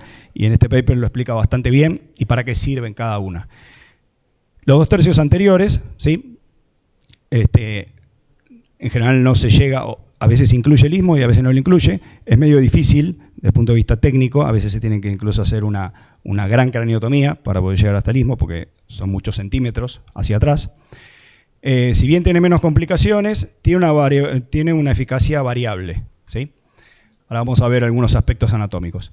La completa, por supuesto, es la que mayor control de crisis tiene, pero también la que más posibilidades de provocar un síndrome de desconexión principalmente y otras complicaciones, especialmente en niños, de hasta un 12-13%. Y la posterior, como secciona el isthmus y el esplenio y llega más o menos hasta la mitad de la parte posterior del cuerpo calloso, no impactan en las fibras frontales, por lo tanto tiene una alta eficacia en Drops Attack con un menor riesgo de síndrome de desconexión. Este estudio muestra claramente, es un estudio de 10 pacientes, donde claramente se ve apretá, 2 veces. Ahí claramente se ve la cantidad de crisis por mes antes de la callosotomía, se ve una gran cantidad de crisis de Drops Attack, y luego de la cirugía, lamentablemente quedó ahí entre los 4, ha disminuido enormemente. Incluso hay pacientes que están libres de crisis de Drops Attack. Uno de los papers que ha salido en estos últimos años con respecto a la callosotomía posterior selectiva es este trabajo de Porto Alegre, que incluyó 36 pacientes, donde se hicieron todos una callosotomía posterior. Este es el registro de crisis pre- y postoperatoria, donde se ve que ha disminuido bastante. Sin embargo, 4 años después, expandieron a esa serie de 51 pacientes y vieron esos pacientes que no respondieron a esta cirugía, cuál era el problema. Y lo que vieron haciendo resonancia postoperatoria y tractografía era que había un subgrupo de pacientes en donde había fibras residuales y no tenían control de crisis. Esto tiene una explicación anatómica y es que ¿cuáles son las fibras más importantes a seccionar? El control óptimo se obtuvo en fibras que unían M1, es decir, la corteza motora primaria, con el área motora suplementaria, principalmente la parte posterior del área motora suplementaria, ¿sí? La persistencia de fibras anteriores no afectó para nada los resultados. Por lo tanto, si vemos ahí, es más o menos hasta la mitad del lóbulo paracentral, ¿sí?, con respecto a esa relación anatómica que decía, con respecto a esa relación anatómica que uno tiene que hacer la resección. Acá vemos el control y vemos que casi un 80% tiene control completo o casi completo en la reducción de los Drops Attack. Y esta explicación, por último, es a través de este trabajo que explica la callosotopía, es decir, cómo las fibras comisurales interceptan a la corona radiata, y vemos en esta clasificación de Whittelson dividido en 7 segmentos, lo que vemos es que en la parte posterior de la mitad del cuerpo calloso, las fibras, sigue la siguiente, las fibras que interceptan a la corona radiata, que van a las piernas, ¿sí?, son las que habitualmente van en la parte posterior, en el tercio posterior del cuerpo calloso, que era algo que anteriormente no se sabía.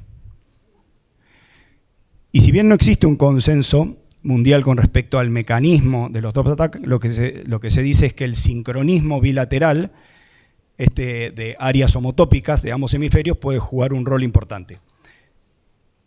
Estas fibras justamente cruzan por la parte posterior del cuerpo calloso y no siempre son resecadas en una callosotomía anterior. De hecho, el estudio que se realizó en Porto Alegre terminó corroborando eso, y por eso que en este tipo de pacientes, tratando los drop attack, creemos que es uno de los mejores abordajes, porque tiene baja morbilidad y además también una buena efectividad en los drop attack. Bueno, muchas gracias.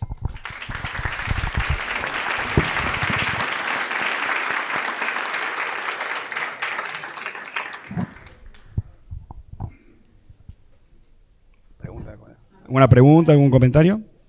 Como quieran.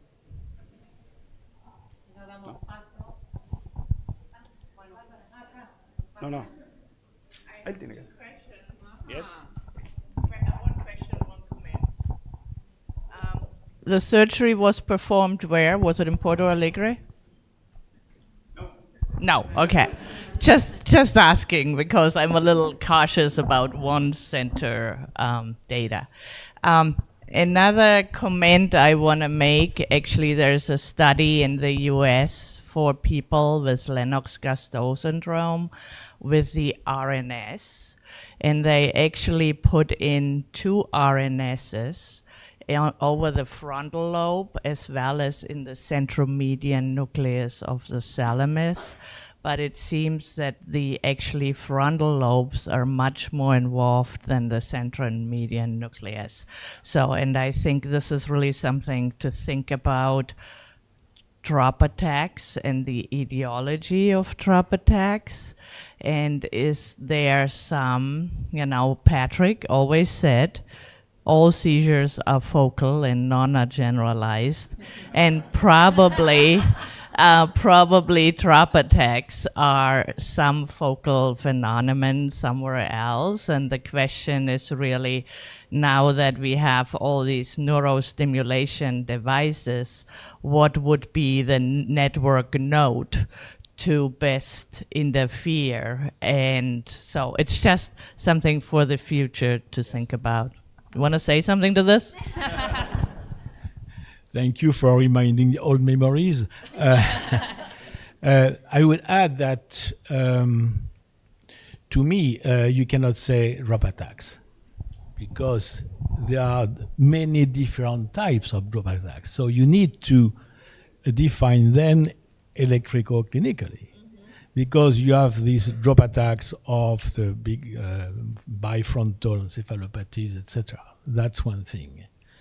So, but most of them that we have studied in the recent years were in fact, yes, you have a fall, but you understand why, because yes, it's focal in the paracentral lobule, for instance, as it propagates very fast on the other side, you have a fall, but when you see the seizure, when you observe the seizure, the result is a fall, but it's totally different from a bifrontal thing. It's just because you can have, especially in the primary motor cortex, an inhibitory phenomenon with a fast activity which provoke an hypotonia or atonia or the legs, and this is a drop attack. So the treatment is totally different depending on what you observe. That's where we're going in the future? Oh, yeah. Okay. Yes, just, yeah. Recording seizures. Okay. Always record seizures.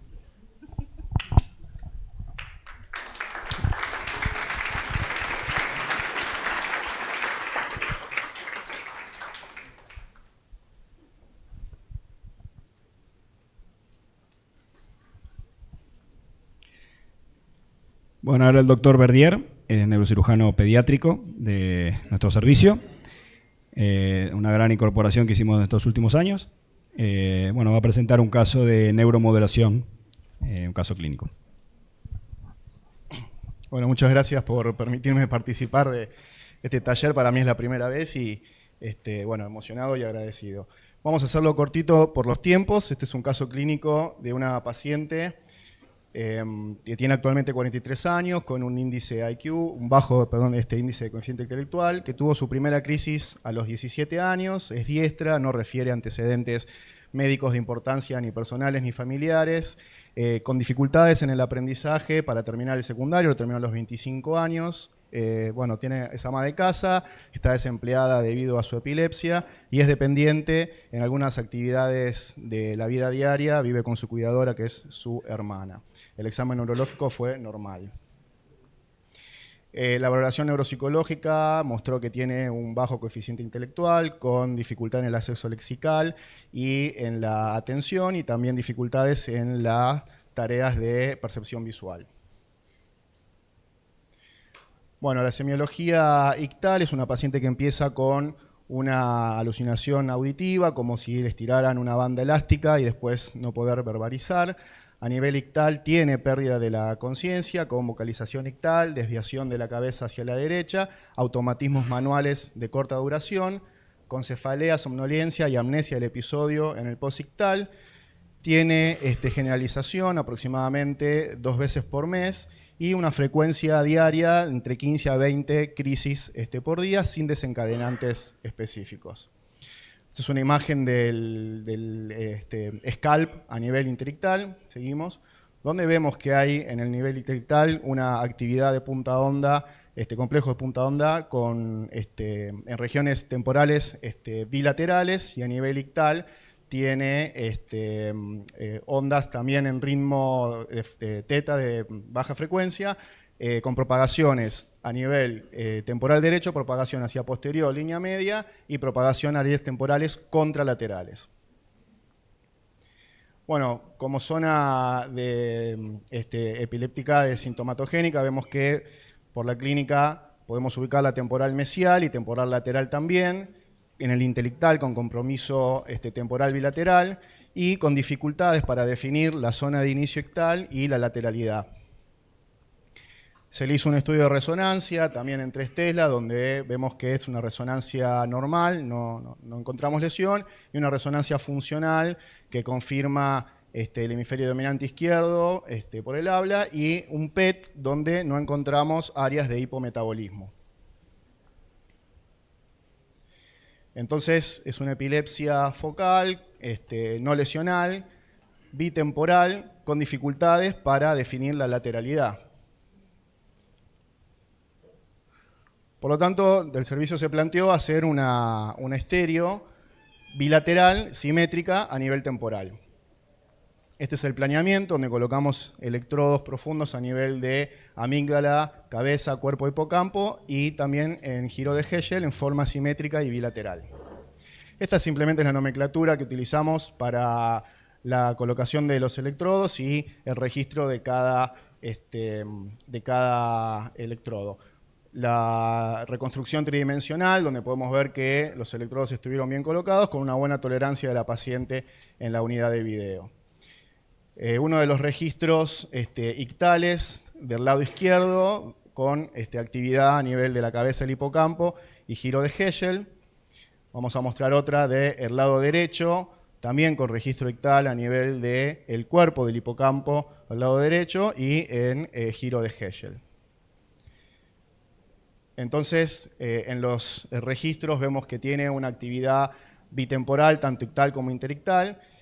Tuvo 35 crisis en total durante la semana que estuvo con el implante. 7 fueron del lado izquierdo, 28 del lado derecho, o sea, una predominancia por el lado derecho, pero con actividad también del lado izquierdo. Siguiente. Estas son algunas imágenes del momento de la crisis. Y bueno, concluimos que era una epilepsia no lesional, bitemporal, obviamente fármaco resistente. Entonces, se tildó en el mejor momento porque la idea acá es abrir la discusión, ¿no? O sea, ante esta paciente, bueno, si alguien quiere hablar o qué se le ocurriría de opciones terapéuticas, ¿no? Bueno.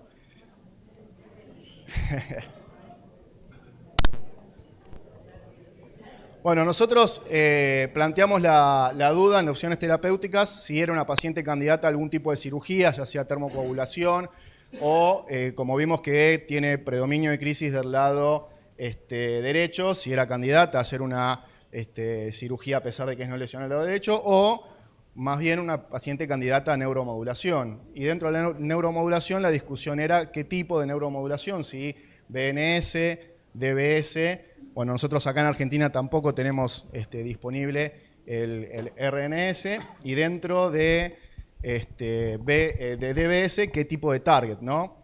Para este tipo de pacientes, si talámico anterior o centromediano, o nos planteamos también hipocampo, ¿no? Si poner unilateral del lado de mayor frecuencia de crisis o bilateral. No sé si alguien quiere hacer algún comentario o preguntar. Doctor Jovel. So I don't understand. How many seizure types did you add? 2. 2? Please describe, because you went so fast. Yeah, because of, sorry. I could not follow. I see SEEGs here and there. I'm lost. There was no time, but yes, 2 types of no, seizures. We take our time. Very No problem. similar. I will not Yeah. talk this afternoon because it's so most important. No. 2 types of seizure, Yeah. 2 very similar. No, because Yeah. to be clear, my point is you describe very well an auditory hallucination. Yes. Okay, and that's of major importance. So, did you have a seizure type starting with an auditory hallucination, then propagating exactly everywhere? So that's the first type. What was the second type of seizure? The second seizure type. The second type, la anterior, la otra. No, donde estaba más adelante. Ahí, esa. Okay, so yeah. No. Yes, previous. Okay. Left hand automatism, oral automatism. But this is another seizure, or it is the description of the same seizure? No, this is the description of the second type seizure. Ah, but the second type seizure started also with the auditory Yeah. sense? Ah, okay. So you have only one type, but two different propagations, no? No, yes. Yes. Okay. So now, if you go to the SEEG, please, just the seizure, for me to understand, because this is the seizure. Okay. Yes, you have this big spike in the hippocampus. Then I guess it is hippocampus. I recognize it. The stupid one we always see. Okay. And so, where is Eschel here? Where is Eschel gyrus? Son los de abajo, los amarillos. The yellow one. Ah, here. Okay. You have a big spike, a very fast activity. Yeah. So, how Remember many? that I'm a neurosurgeon, right? You know, hey, I can follow you. No. Even, but who is the guilt? The guilt team? No, but you know, in my opinion, yes, every neurosurgeon can learn something. Yes, of course, of course. So I study a lot for this presentation. yeah. No, it's not enough, but come with me. You yes, will see. please. This is, to me, it's secondary. Yes. I mean, because you can interpret it as starting, but this is not common. When you have this spike and fast activity in Heschel, that means the epileptogenic zone is there, or it's certainly part of the epileptogenic zone. Yeah. So after you can have a propagation in different areas, giving different, sequence of motor activities, etc. But that's critical, very important. Because if you are in the left or right hemisphere? This is right. Right, okay. So That was just my comment was that could it be only an epilepsy from this posterior superior temporal gyrus, because in these conditions you have very fast generalization, you have propagation to anterior temporal lobe with all what you described. So that is the main question to me. Okay. Poné la anterior, la que left. This is the left hemisphere with. No, this is a different seizure, and the Heschel is the black. Okay, so it is the second type. Yes. Okay, and this is left. Yes, this is left. And this is the hippocampus on the left side. Yes. Okay, understand. So you have two types of seizures. Yes. The difference. Pablo, ¿puedes poner el esquema de implantación? Por eso no. Okay, the only thing that I miss with this schema are some. Did you have some electrode in the insula? No. No. Yeah, because that can be a pity, because you know, the insula has some triggers that can go very rapidly to the other side, and this epilepsy has a clear lateralization on the right side. Could you stimulate seizures electrically? Yes. Yes. Both sides? Yes. Okay, this is an important point, I think. Yes, yes, yeah, yeah. Yeah.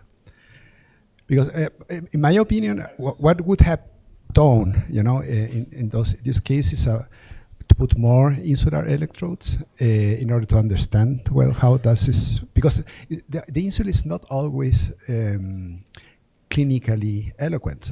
Sometimes you can have a seizure onset in the insula without symptomatology until this seizure reaches some eloquent area, you know. The other point is the possibility to do, you explained me you were using AD-Tech electrodes that are not able to perform thermocoagulation. That could be another possibility to do. And then, yes, this is bilateral. I think the neuromodulation is a good option, but I think we would have put some more electrodes on the insulin in order to better understand I'm not saying that probably the result would have been different, but we would have more information about how's the propagation of such chances. Sí, por ahí, bueno, otra, no sé si se escucha atrás, pero por ahí lo que planteaban era de haber colocado más electrodos o hacer un reimplante colocando más electrodos, estudiando un poco más la ínsula.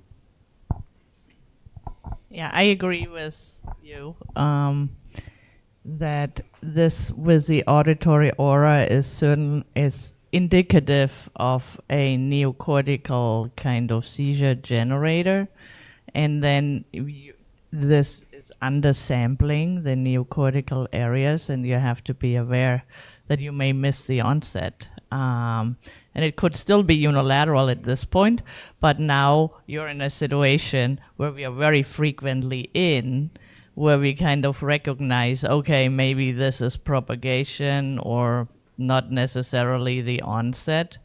And then what you do now, I think that's a real important question, what to do here. Yeah. Well, we had an outcome, so let's see. ¿Quieres pasar a la otra? Bueno, gracias. Muy interesante el caso. A mí lo que me llama la atención es que clínicamente uno podría, por los síntomas que tuvo el paciente, de la alteración auditiva, seguido de no poder hablar, ¿sí? Seguido tenía automatismos bimanuales pero a predominio izquierdo, que tenía una postura distónica de la mano derecha, ¿sí? Que eso orienta a un inicio temporal lateral izquierdo. Tenía una resonancia magnética funcional donde tenía dominancia izquierda para el lenguaje. Entonces, bueno, esta paciente uno pensaría que eso es giro de Heschel o ínsula posterior o percular posterior. Entonces, bueno, por más que aparezca bilateral a nivel temporal, mesial, hipocampo, no pensaría que es el origen de sus crisis. Coincido de que quizás habría que ampliar su implantación y tener principal cuidado porque es su hemisferio dominante para el lenguaje, pero bueno, pensaría en que las crisis no me generan la duda de la lateralidad. Lo que me genera la duda es de no estar detectando el inicio y sí la propagación bilateral, lo que me da más crisis del lado derecho. Y si no pudieses reimplantarla con esta información, ¿avanzarías con una cirugía unilateral? No. Ok. Sí, sí. Bueno, vamos a contar la resolución del caso directamente. Nosotros fuimos por la opción de la neuromodulación. En este caso elegimos, vamos a pasar esto más rápido.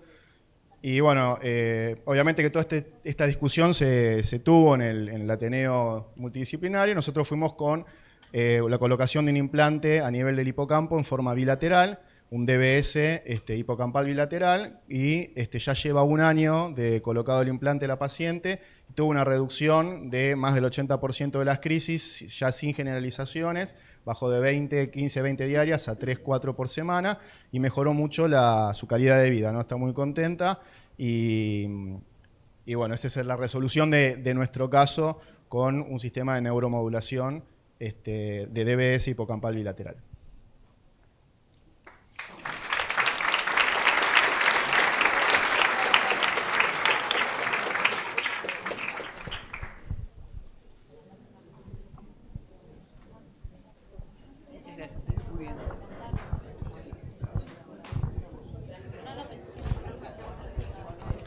Bueno, seguimos.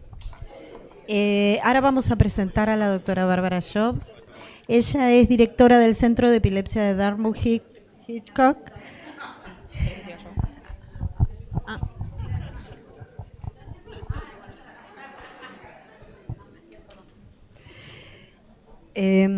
Investigadora de la red Managing Epilepsy Well y desarrolladora del programa Hopscotch.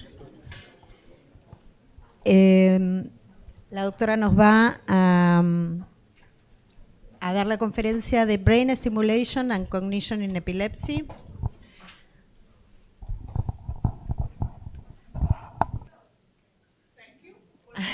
Yes.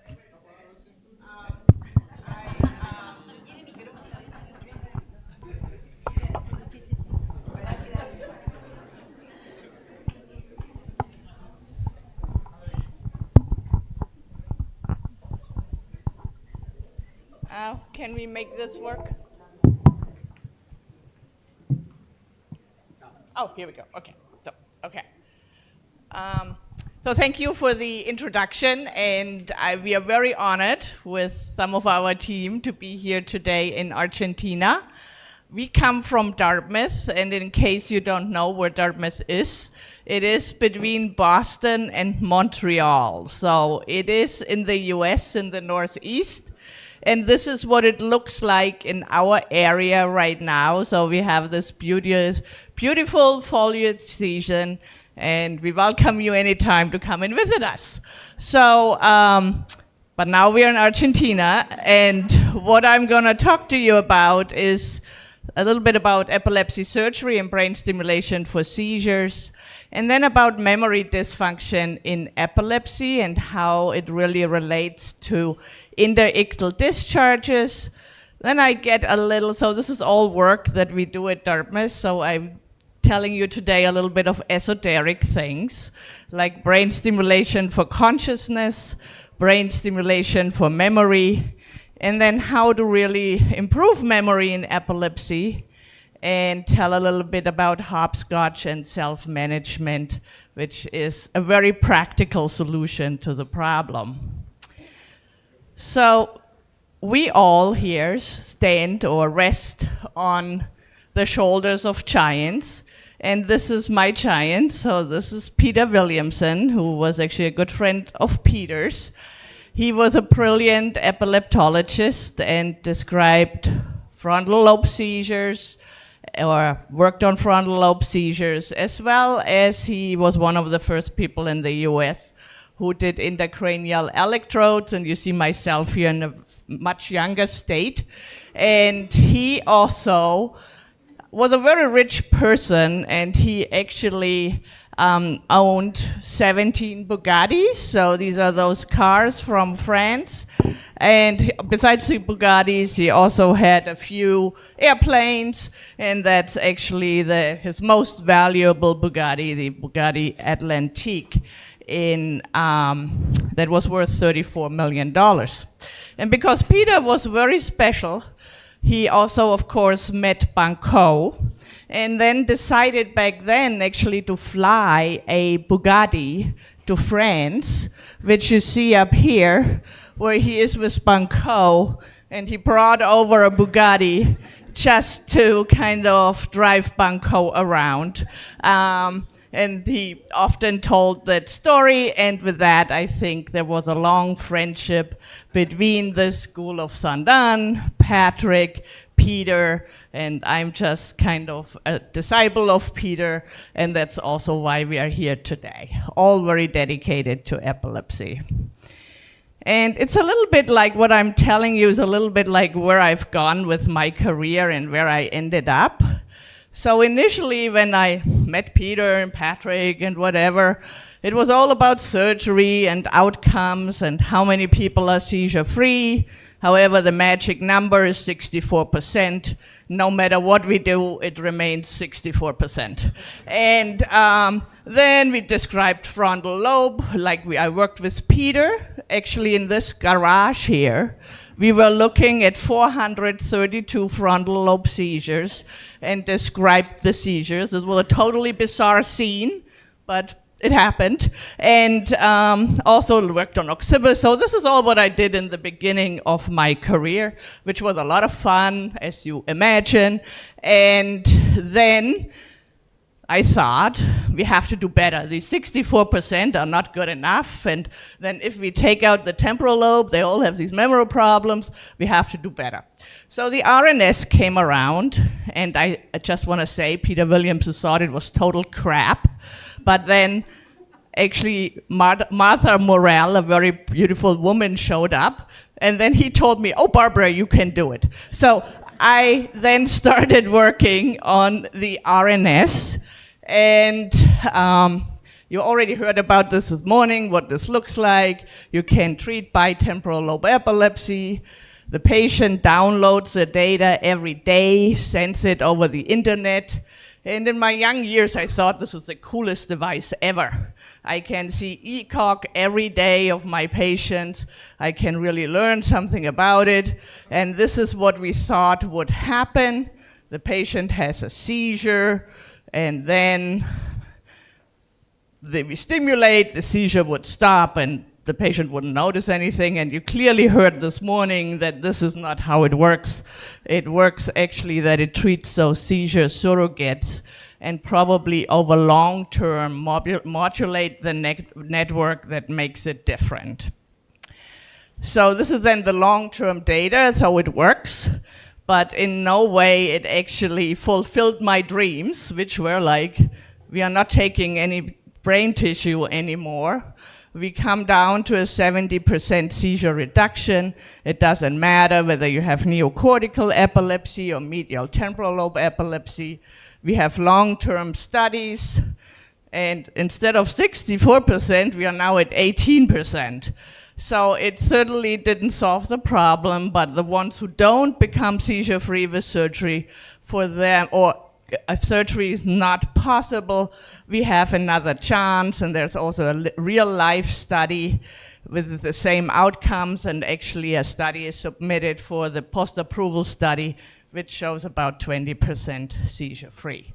So this was also a lot of fun to do. However, then doing epilepsy and talking to patients all my life, I can also really learn something.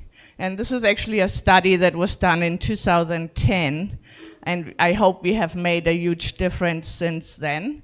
But what patients really worry about is, of course, their seizures and whether they can drive, but then they already worry about memory in their third concerns. If we ask doctors what they worry about, memory in epilepsy actually ranges at number 12, and we probably sometimes underestimate the memory and the mood problems. Depression is not even one of the doctor's worries here, that actually go along with the patient's problems of seizures. So we thought, why not start listening to our patients and kind of think a little bit about what's important to them. And so how do all those things relate to each other? If you have seizures, you're also more likely to be depressed. And if you're actually depressed, you're also more likely to suffer from a seizure disorder at some point. Of course, both of those things bring your quality of life down, which is ultimately what we want to do. And if you have more seizures, your quality of life goes down a little bit. If you're depressed, actually, your quality of life goes down quite a bit, and that may make your quality of life actually worse than just a few more or less seizures. Then if we are able to reduce the seizures by 10%, 50%, whatever, your quality of life goes only up a little bit. However, to have a real good quality of life, you need to be seizure-free. So this is where surgery really comes in. It still has the best chance to make the patient seizure-free, and it's a binary outcome. Having a reduction of 50% is like having 4 seizures a month. Instead of 4 seizures a month, you have 2 seizures a month. That is great, but it's not sufficient. And then if you mix in the cognition and memory, really affects your quality of life. And we all know that depression makes your memory worse. And if you have a few more seizures, the quality of life of the patient is really bad, and we better intervene somewhere. So I don't have to tell you that this is the wrong audience to tell you that there are cognitive problems in epilepsy. What I want to just say here, that cognition is not only memory, it's also a lot of executive function, language function, social cognition that should not be underestimated. And then what's really kind of interesting, you have 2 patients with exactly the same disease, same MRI, same age, number of seizures, and their memory loss is quite variable. And overall, this frequency of seizures does not really correlate to memory.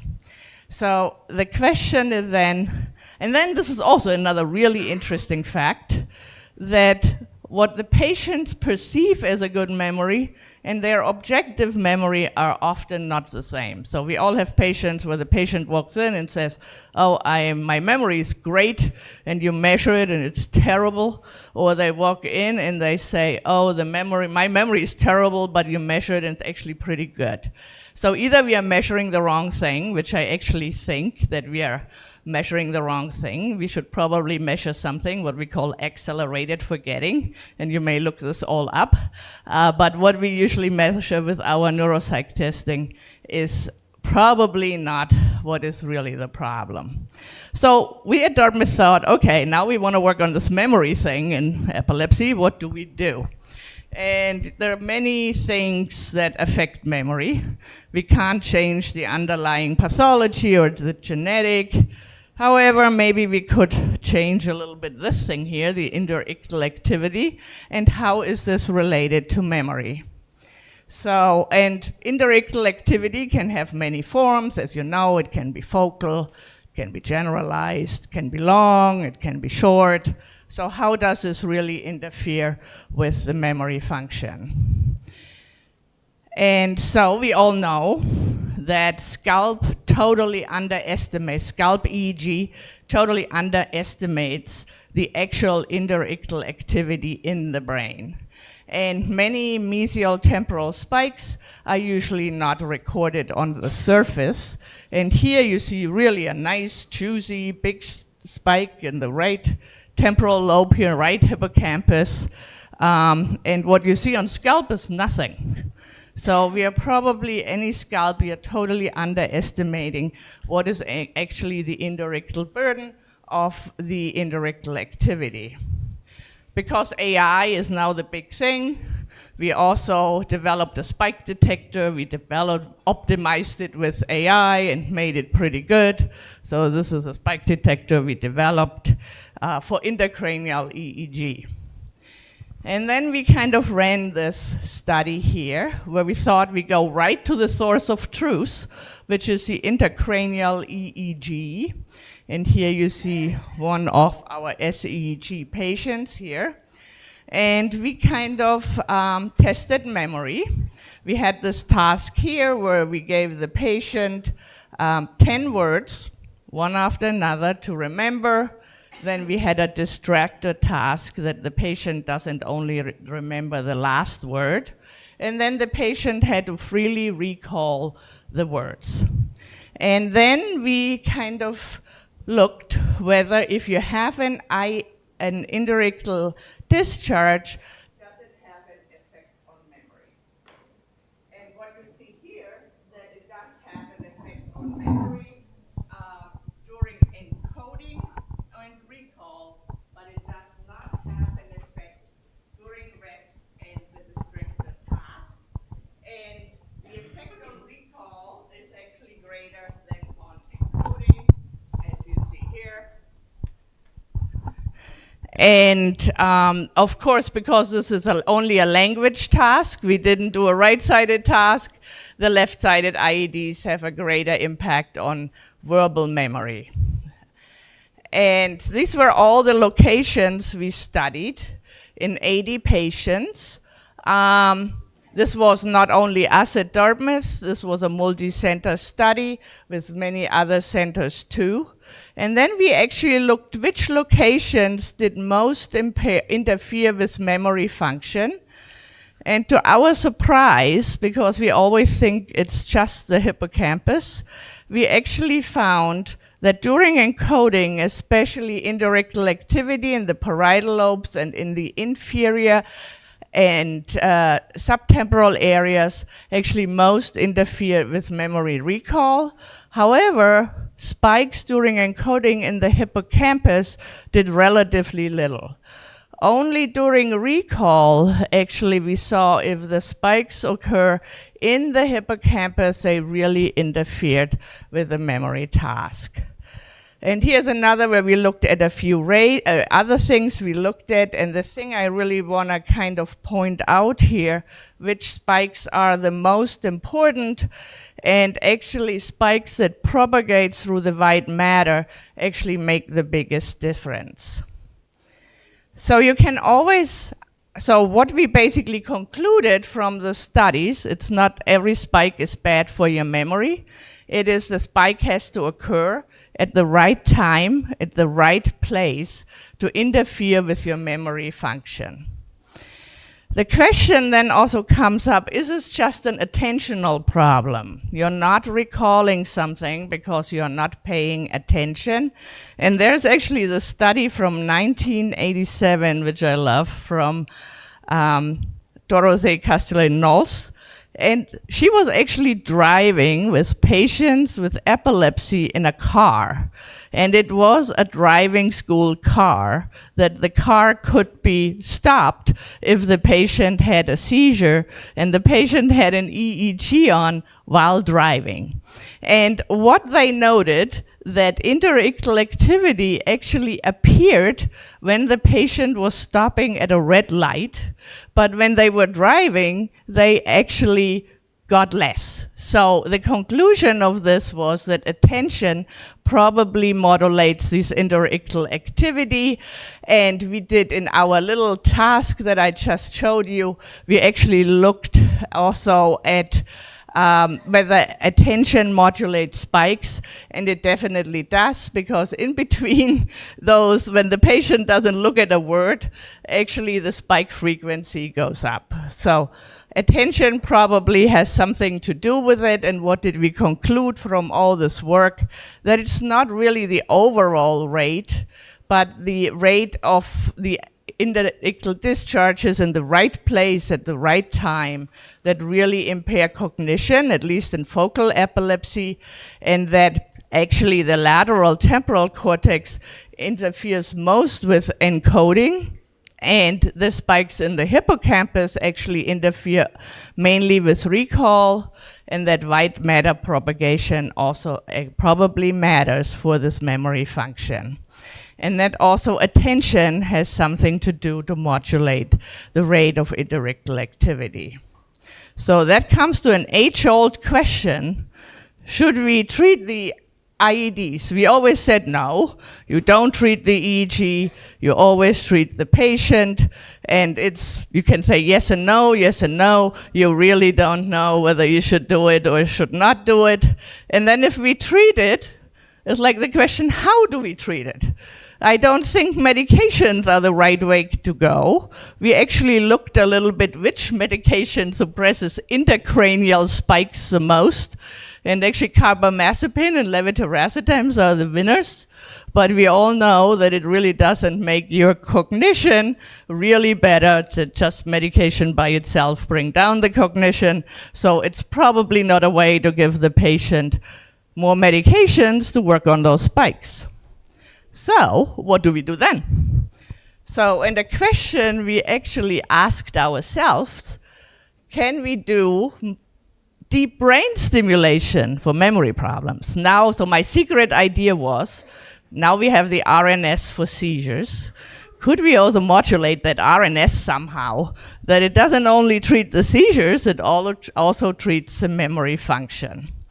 And actually, this is not just work by us at Dartmouth. This was actually funded by the Department of Defense.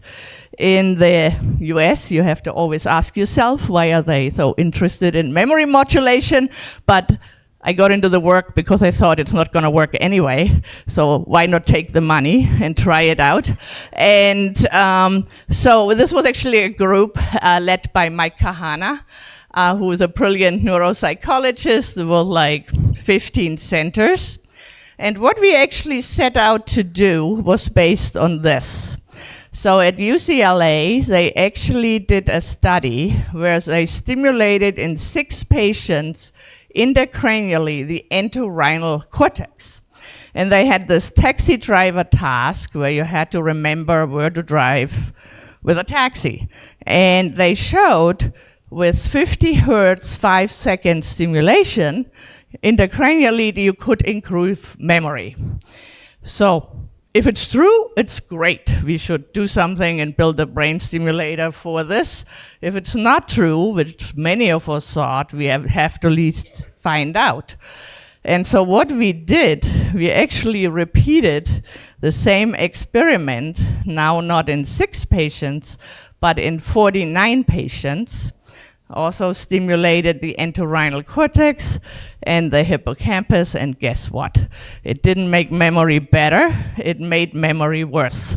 So this was a bummer, I have to say. We got millions from the Department of Defense to build a brain stimulator for brain stimulation, and now we're kind of left in the lurk.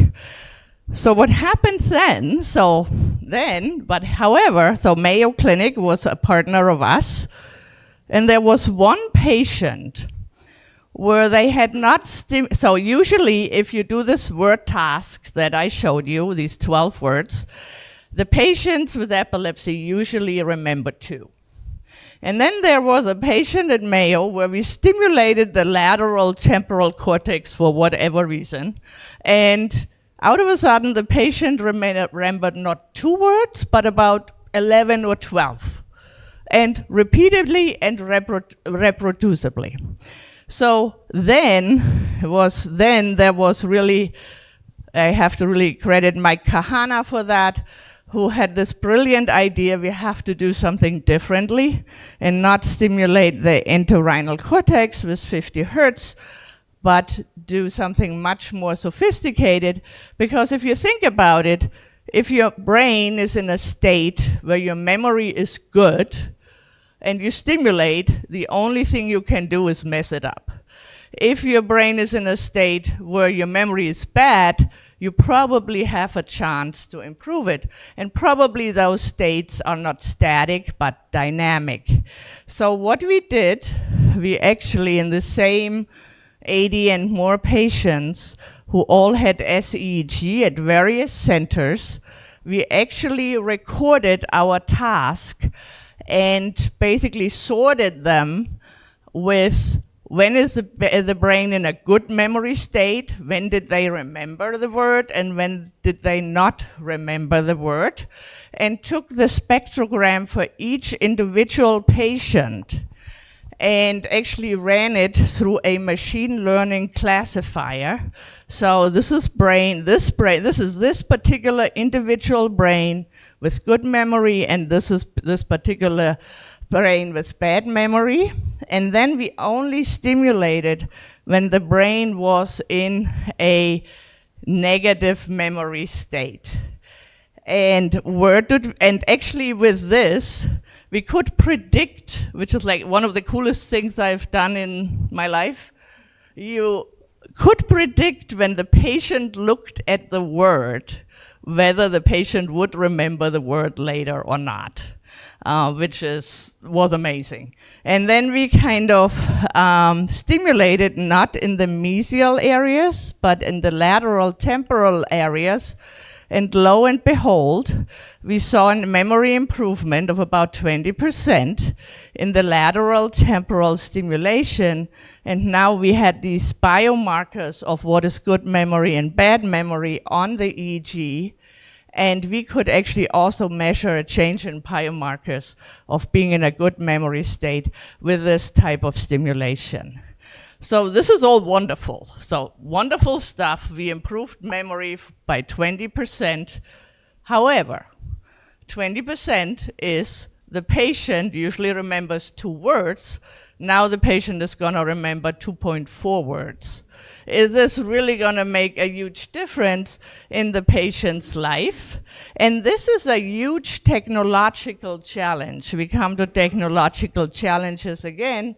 If you want to build a brain stimulator like that, you have to put in the AI on this brain stimulator, which is not a trivial task. And it's not a trivial task because it's the battery that is the problem. So energy is actually the problem with most of those stimulators. So this was all great and good, and we did all this work, and it was all great. I wasn't quite sure this is going to go anywhere to make my patients somewhat better, and we'll come back to that a little later. But we learned that lateral temporal cortex stimulation improves memory. So I'm doing all this work, and now we are going a little off track. And all these brain stimulation thing, and I'm considered the specialist in brain stimulation.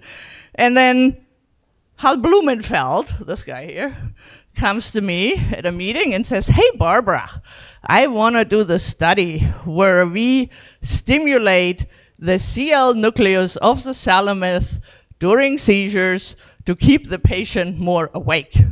And I'm like, I don't think so. This sounds all kind of totally crazy to me. Besides the fact I didn't really know where the CL nucleus was and had to look it up. And he wants to write a grant and whether I'm part of the grant and all of this. And I'm like, okay, I don't think anybody will pay for this. However, the NIH decided to pay for it. And but then he showed me this video here that I want to show to you. What he did in his rats. And actually, what you see here, there are 2 rats, and both rats have epilepsy.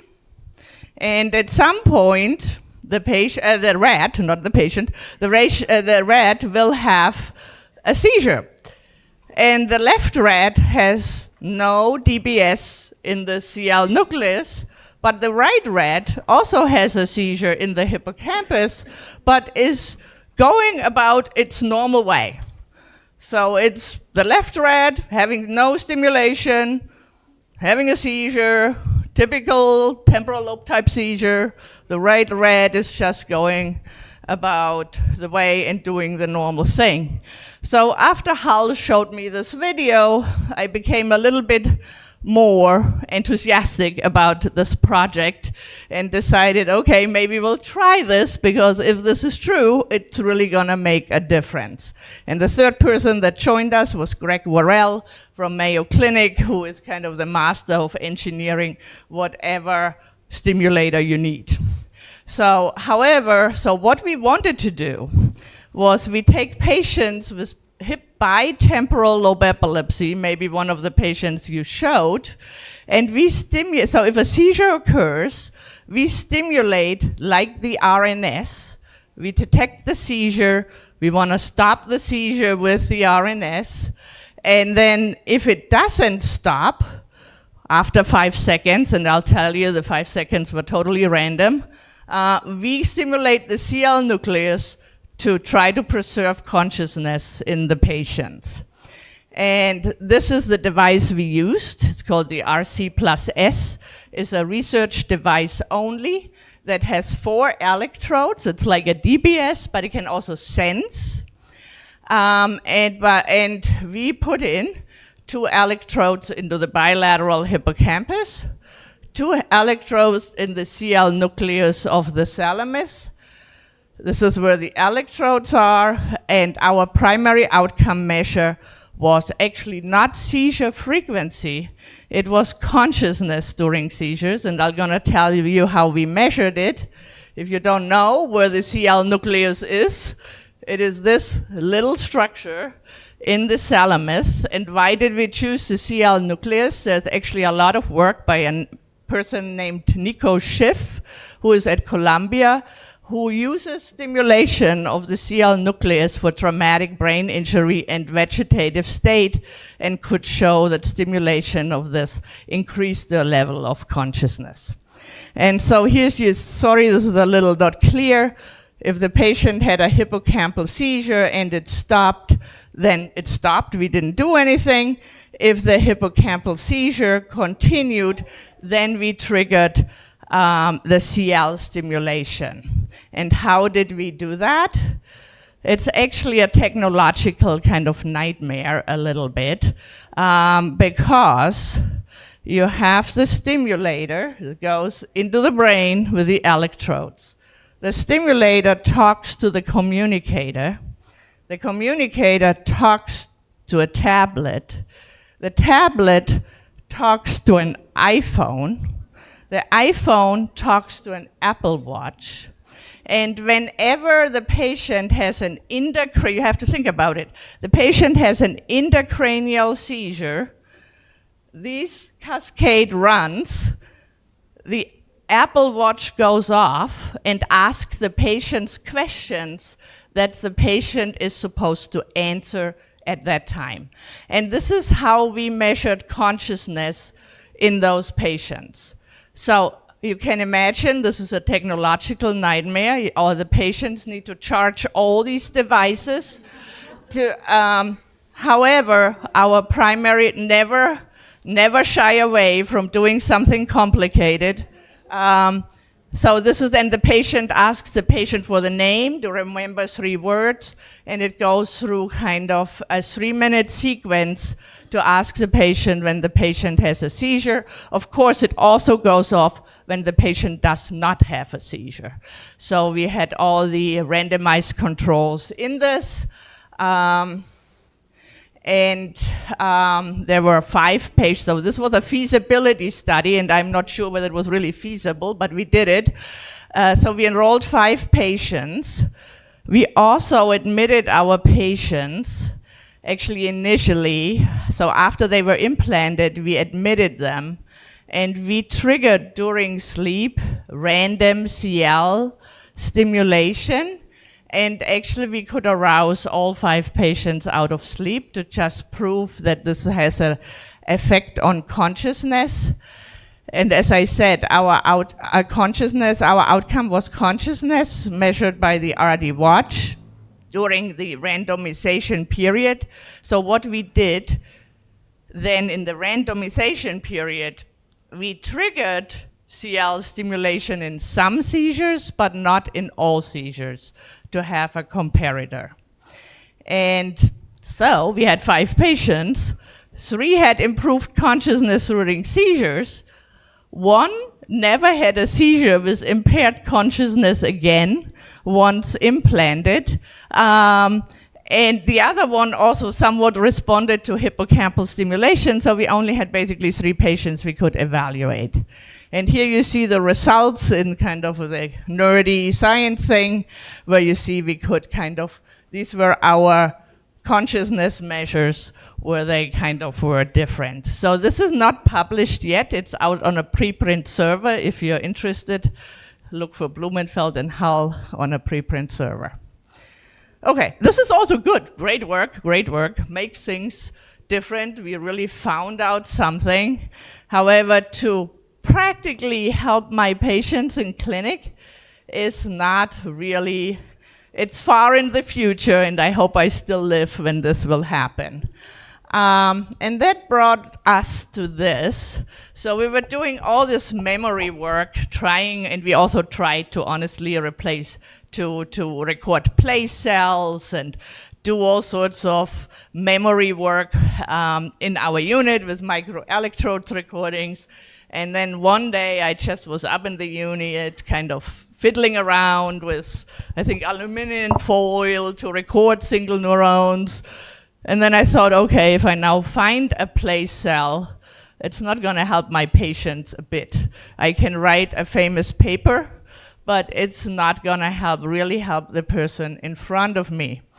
And then actually with a fellow, we said we have to do better. We have to come up with something that really makes the patient's memory better. And so there with this fellow, we came up with this, what's called hopscotch. It's home-based self-management and cognitive training changes life. And what this is, it's actually a program to train your memory. And we kind of adapted it for epilepsy. And we actually, these are our 2 trials we ran in this. This is what it stands for. What it is an 8 to 12 week program where we borrowed something from psychiatry that's called problem-solving therapy, and something we borrowed from cognitive rehabilitation, what is called memory strategies, to really cope with the memory problems. So the patient enrolls into the program, then gets assigned a memory coach to create some accountability. We can deliver the program over the phone or via Zoom. Because we are in New Hampshire where there are all these trees, it's not very realistic that patients come to us and they need to drive hours. And we wanted to make it easy to implement in epilepsy clinic or in community settings. And we actually have a training program for coaches, for these hopscotch coaches. And there's actually a certificate program. Currently, I want to spoil the beans a little bit, currently only available in English. We are working on the Spanish translation. We're going to test out the program, or we are in the process of testing the Spanish program in 20 patients, and hopefully it will be available soon in Spanish also. And with that, so we have the program, but we also have a manual, and we assure fidelity with a whole different field for cognitive behavioral intervention. So how does it work? You see, we worked on this for quite some time. I also look much younger here. And so how it works, the patient gets assigned a coach. The coach meets for the first time with the patient and gives some psychoeducation about memory loss. And not all memory loss is related to epilepsy. It's totally normal to forget where you park your car, or you go to the store and you forget the milk for which you went to the store. So these are totally normal things that people forget. And then they learn about, then they're asked for about a week to monitor themselves what are their greatest memory failures that interfere with their lives. And for example, it could be the patient says, my problem is I'm forgetting my medication every other day. So then the next time they come back and the coach teaches them problem-solving therapy, which is what is on this worksheet here. So the problem is I'm forgetting my medication every other week.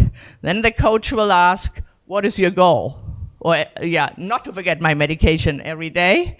And then the patients themselves have to come up with possible solutions. It's not that the coach go and says, hey, you have to buy a pill box. The patient, in their frame of mind, what is possible, have to come up with 4 solutions, and the trick is really to get them to get to solutions. They have to write down the advantages and disadvantages, then choose a solution. So a solution could be whatever I ask my wife to remind me, or I set a alarm on my iPhone, or whatever the solution he chooses, has to figure out what are the steps to the solution. Talking to my wife is the first step, or getting the pill box is the first step, really formulating it out. And then there's homework for a week where they have to try this out. And really then report back the next week whether they really talked to the wife, or they really got the pill box, or whatever was necessary to do that. And they do, and on the way, they learn those things. They're actually memory tricks. Like, there are easy ways to remember names. I'm not going to tell you the trick. You can ask me later. But there are really little tricks how to remember better. Like, one is, for example, self-talk. You talk to yourself about the things you remember, or you set reminders, or you put your keys always in the same place. So, and they're supposed to learn those techniques while they go through this problem-solving therapy. We also have an app that goes along with it, but it's not an AI-driven app. So we have not gotten to a point yet where you talk to a coach and is an AI coach. I still believe in human interaction, so that's why we didn't go down that route. And then we took a randomized controlled trials. This was the first one at Dartmouth, where we enrolled 66 patients, and we saw a clear improvement in quality of life, which was our primary outcome measure. What surprised me was actually we also saw an improvement in objective cognition as measured by neuropsych. And that was mainly driven by that the patients actually learned better how to pay attention. And that actually made the difference. Then it means that not only we should do this, the entire country, the entire world should do this. So we did a study where we enlisted the epilepsy centers around us to do hopscotch. And again, we saw a 12.4 point improvement on quality of life with that. And there is something interesting we kind of found and gave us a little bit of a pause, and this was before COVID, that we actually had a version that was totally virtual, and we had a version of hopscotch where you met with your memory coach once. At the first session, you met the person in person. And the other one was totally virtual. The content was totally the same. No different conversation. Our content is very scripted, totally the same. And interesting enough, it still worked virtually, but it worked much better with inpatient. So this is just a very interesting observation we made. It still means there's something more to a human interaction than can be transmitted over a 2D screen.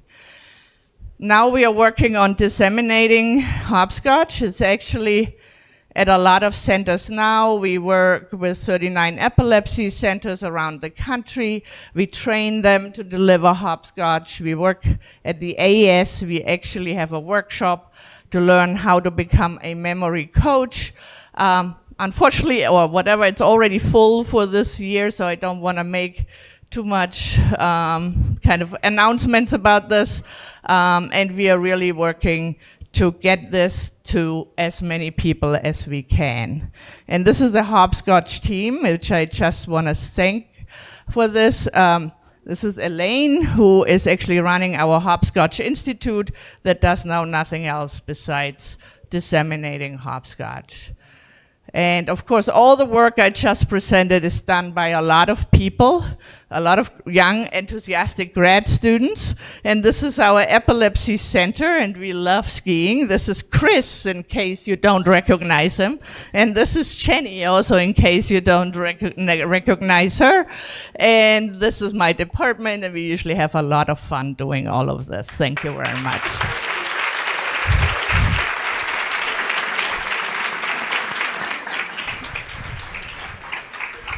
Thank you, Barbara. Very interesting conference. Bueno, preguntas.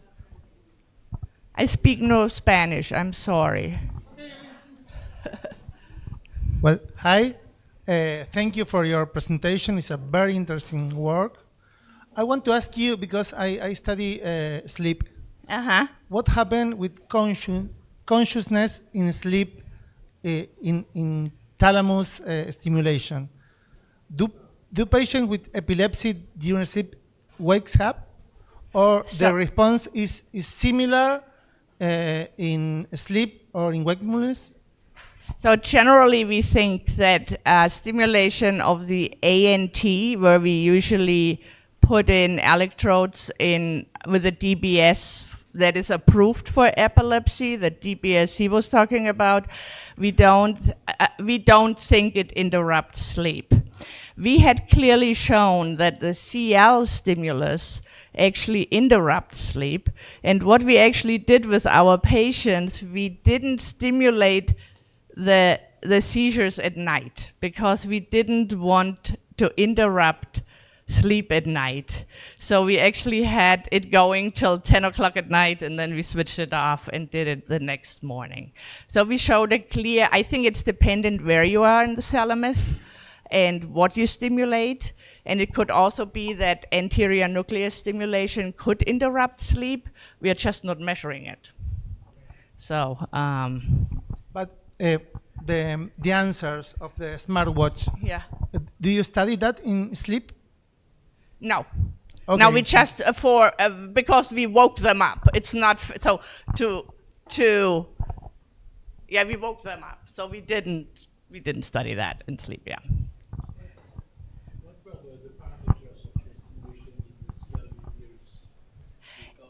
It was several minutes. I think it was 5 minutes regular DBS stimulation. It was high frequency, fairly prolonged stimulus. Intensity?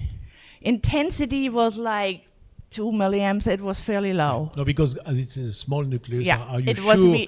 Are you sure you stimulate only the CL? That's the So that is, of course, a question. Are we stimulating other surrounding lesions? I think we did either 1.5 or 2, because I truly believe that stimulation needs to be neuromodulatory and not, if you do too high stimulation amplitude, you're just shutting down the system and not modulating it. Well, I came back to the interactivity epileptiforme and the travel of memory. I want to know what happened this patient.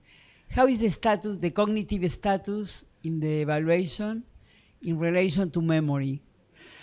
You mean the patient? The population. You the found population. It is varied. It's like it's just a regular epilepsy surgery population. But you found the relation between this found with the interactivity and with the patient with the travel of memory in the examination? So we tried that, whether we could correlate the neuropsych testing to our outcomes. These were about 10 or 15 centers. They all do different neuropsych tests. You cannot compare because they all do a different test. There are 5 patients with this test, and 5 patients with this test, and 5 patients with this test, and so we couldn't compare it. We actually looked for it. We tried to do. My question is about what happened with the patient with nose, and in the examination, then they have a lot of interactivity epileptiforme we can record in. Yeah. And there are any trouble in the memory. We passed the examination, no? Neuropsychological examination.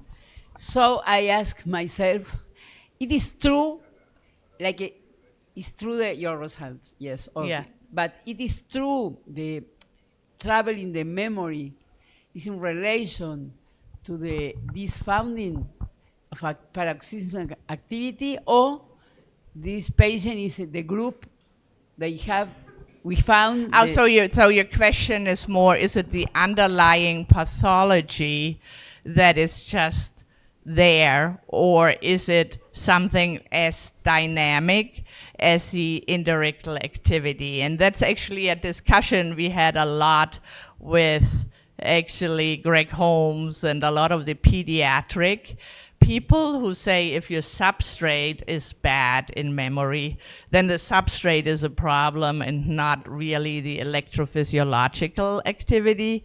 However, what I wanted to show you that the dynamics of the electrophysiology actually affect your memory function. And there is probably some relationship too. So it's not, I don't think it's only the substrate, because it's a dynamic process how your memory changes, and it's very logical, it's like very neurologic. It will only change if your epileptiform activity is actually in the place that affects this particular memory function and not like anywhere in the brain. So it's like localizing the electrophysiology to the memory function. I want to hear what Patrick has to say. No, first, thank you for this wonderful panorama of your work. What I like very much also is your data on the role of the lateral temporal cortex. In fact, I think that people in epilepsy and even in memory are too hippocampus-centered, and we simply forgot all the work of Penfield and all the others of long-term memory.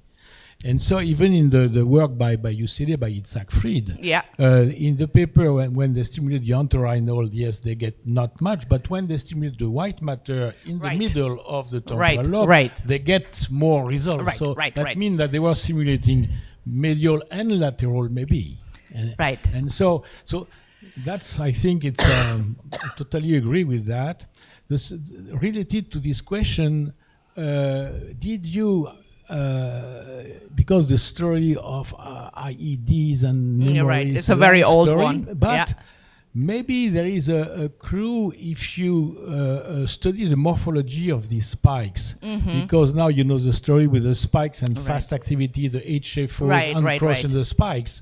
So if the fast activity could be inhibitory, so the spike alone or the spike with the fast activity could have a different functional significance. I don't know what you think. That could totally. So I agree on many. I usually agree with Patrick. Just want to say that. But So one point is that the spike is just a very rough marker of the underlying electrophysiological happening, and it could very well be that the HFO relates something different. And I also truly believe that what we see as seizures, electrophysiologic, we have no idea what this is. It's not what really is happening electrophysiologically, but I believe that epilepsy is an electrophysiologic disease and not a structural disease. So we are just not measuring it appropriately. And the next thing, I totally agree with you. I always say jokingly, the hippocampus is totally overrated, and it is overrated in memory. It is actually the association areas that make that bigger difference. But it's, of course, something that the whole memory field is not very happy to hear if you go and say that. No, but they rely also, on the HM model, forgetting that the lesion in HM was more parahippocampal than hippocampal. Totally agree with you. Thank you.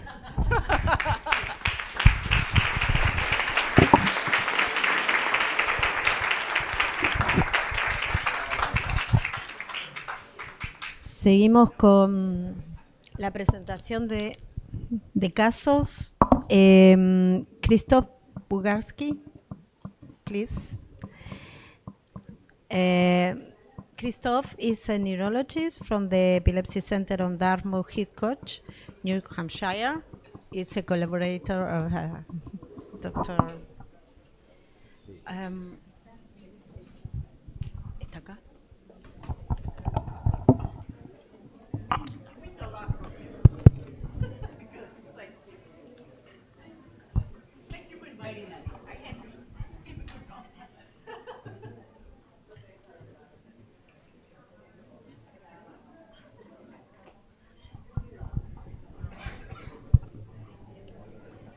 Okay.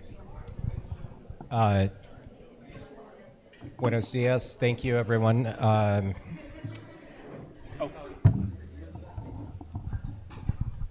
Thank you, Sylvia, for inviting us here. It's been wonderful. So I was told that we want to present some cases to have a discussion. So I'd like to focus on some things we've been doing recently with thalamic SEEG. I think this is becoming a bigger and bigger thing at many centers. I think more and more people are reporting thalamic SEEG outcomes. So we've been doing it for about maybe a year and a half, 2 years, something like that. And we have done maybe about 10 patients or so.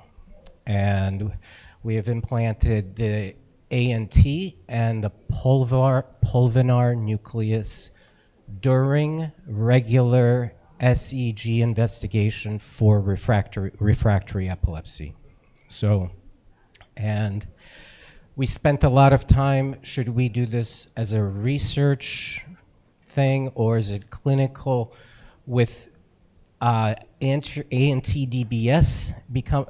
being a thing, and so many groups now reporting other things like pulvinar DBS, centromedian DBS. We thought that we would do this for more for clinical reasons, and mostly we have done it in patients where we think that neuromodulation may be an option for them. So typically not people with with lesions, typically non-lesional patients, typically with relatively normal neuropsychological evaluations, which puts them at higher risk of deficits if we chose to do a resection. So,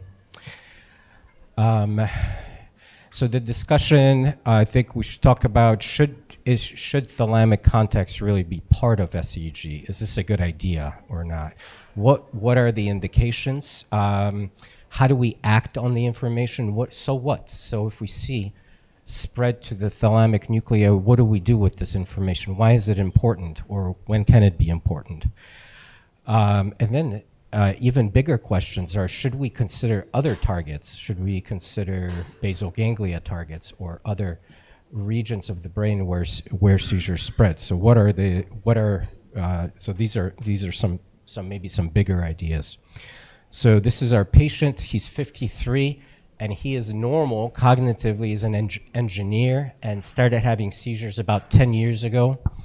And he has a normal MRI and a normal PET, and his interictal EEG shows right anterior temporal sharp waves, and he has this automotor kind of angry swearing seizure where he starts having some oral automatisms and starts swearing. And he on scalp EEG, it was clearly lateralized to the right with sort of a theta frequency workup.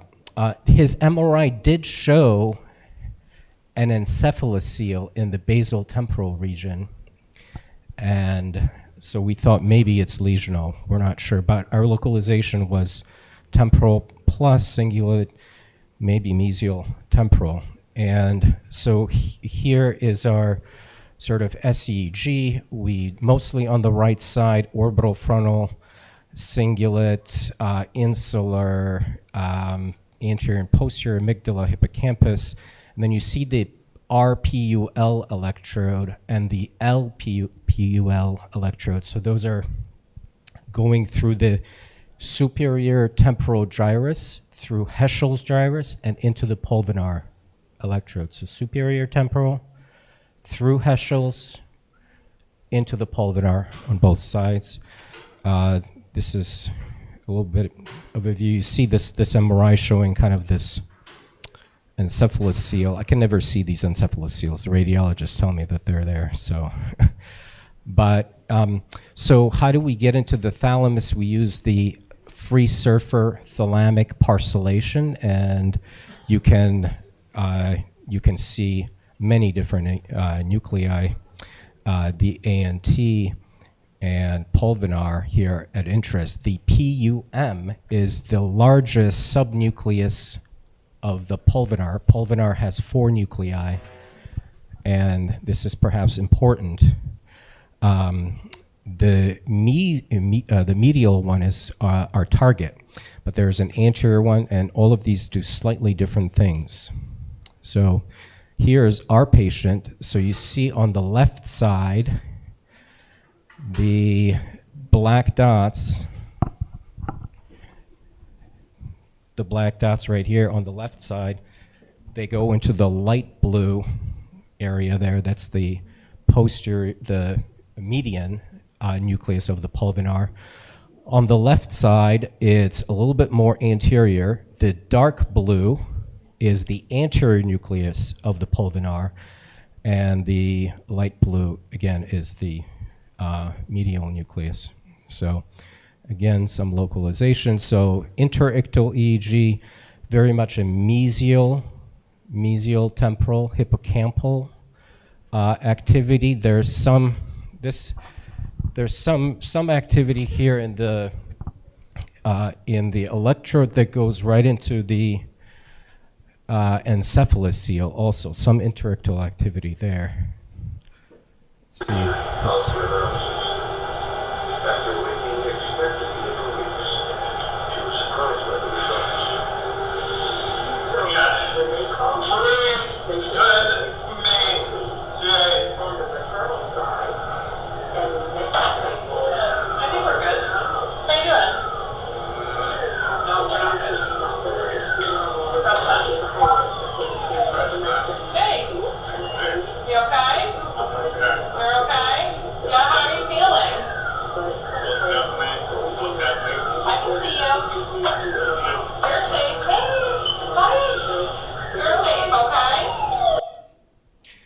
Okay, we captured many of these seizures. They are all the same, very similar.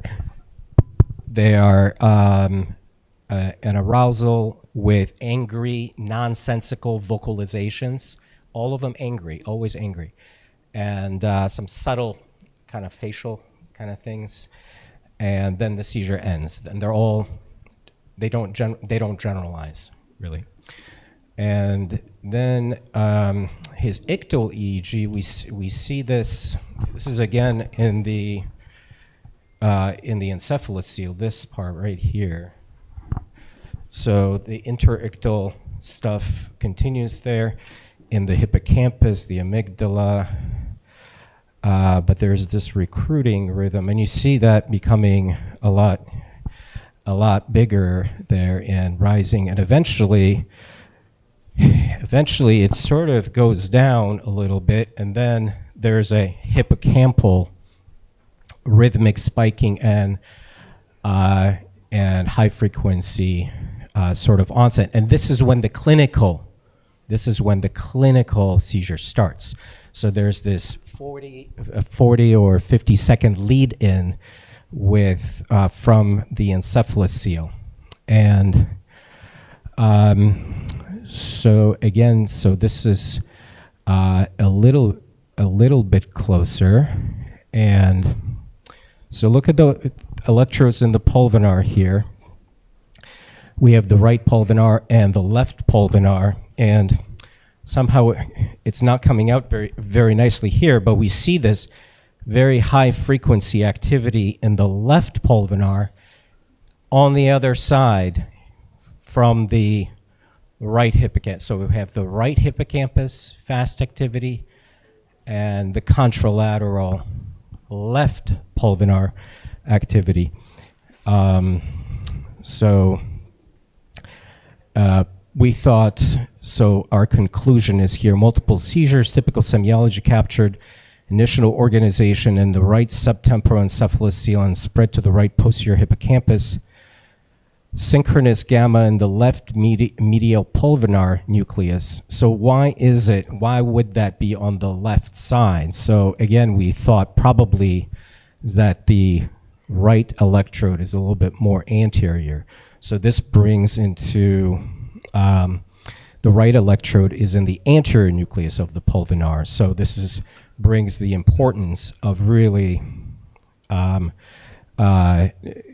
probably getting at the sort of the correct nucleus in the pulvinar. So why is this important? That's a great question. So pulvinar is thought to be more neocortical, right? ANT is thought to be more limbic progression there. So can we use that somehow in determining our epilepsy? So I want to talk about a couple other cases real quick, and then we can have a discussion. Okay, we can do that too. Could you come back to this? Yes.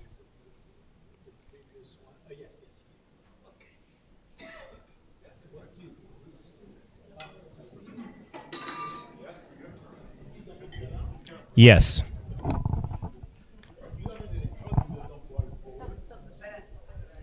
You have an electrode in the temporal pole in addition to the We do not here. Okay. No. We No. we should have an electrode there also. Yes. Yeah, because in fact, no, it's beautiful. It's beautiful, and that's confirmed a lot of data we have recently had on the encephalocele. And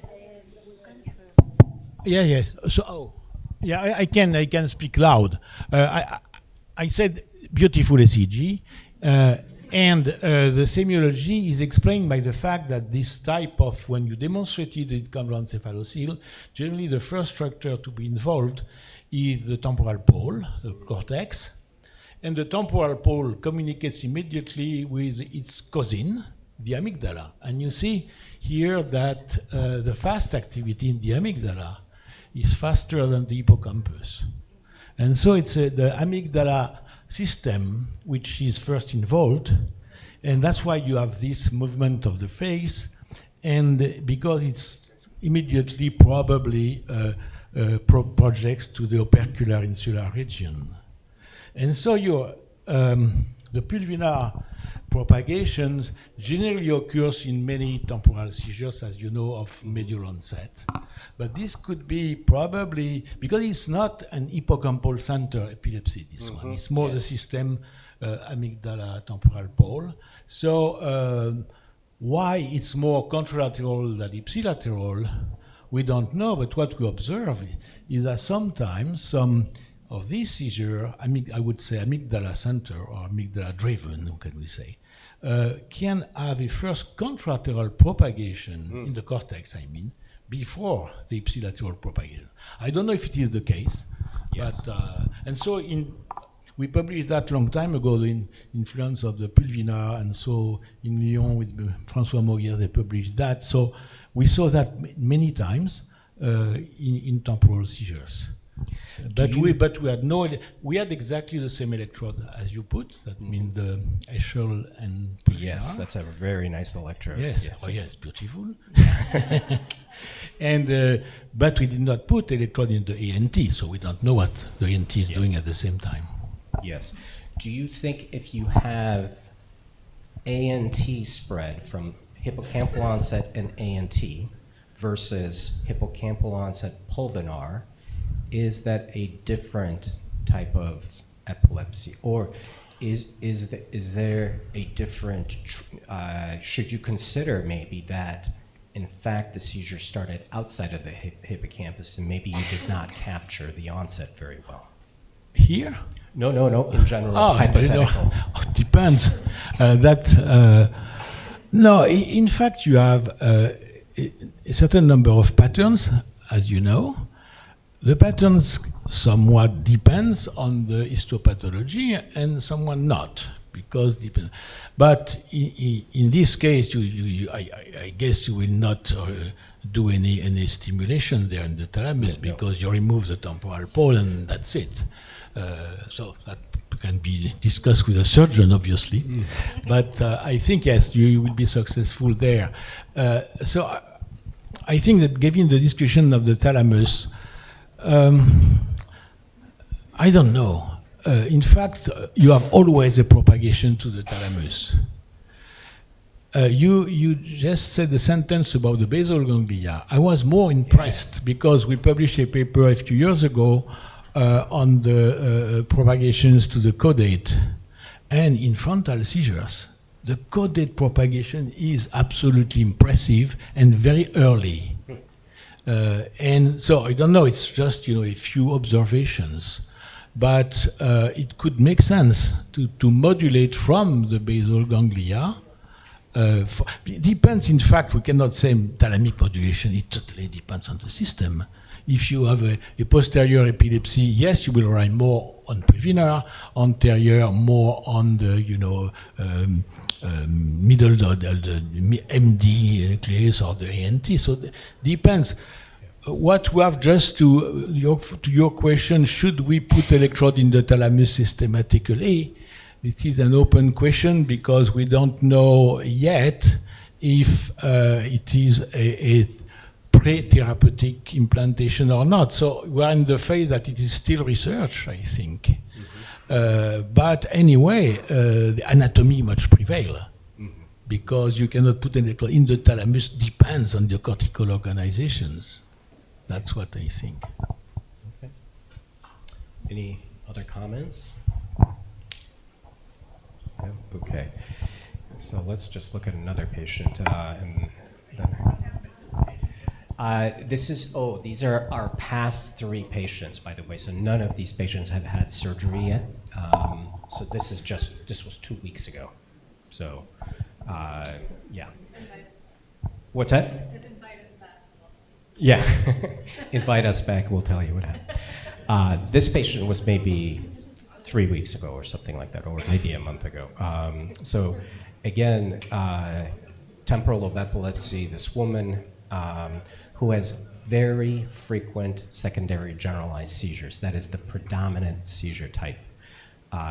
She otherwise is normal cognitively, and she has a normal neurological examination, and her scalp video EEG showed T3 sharp waves, and then dialeptic to generalized tonic-clonic seizures, basically with a left 3 hertz ictal EEG. She has a normal MRI, normal hippocampus, normal PET, normal memory. So we did a predominantly left sort of neocortical implant, a little bit of right, and then also a left ANT electrode and a left pulvinar electrode. And you can see the localization. So this is the ANT. The black with the red dot cross is the tip of the electrode, and the light green nucleus is the ANT there. And here is the localization in the medial nucleus of the pulvinar, the light blue. You can see the black again with the red dot there. So the seizure started already a little bit late.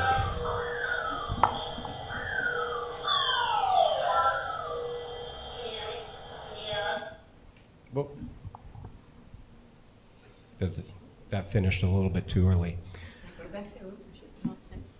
But she.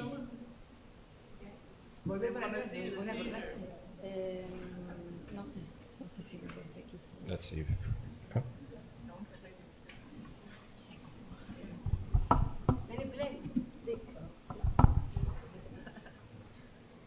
Let's try again.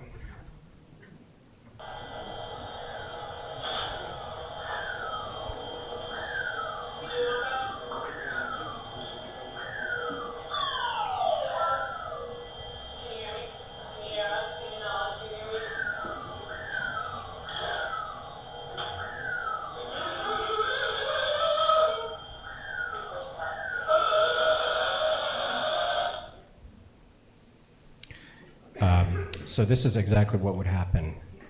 Short kind of dialeptic period, and then generalization. And again, this is for icto-EEG, and the ANT is up here. You can see that.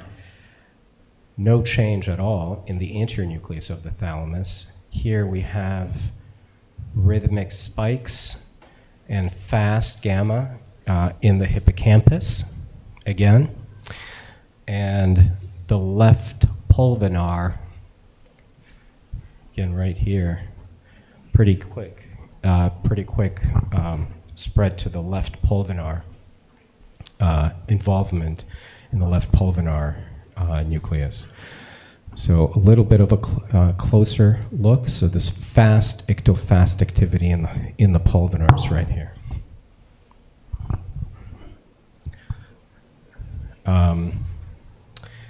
So again,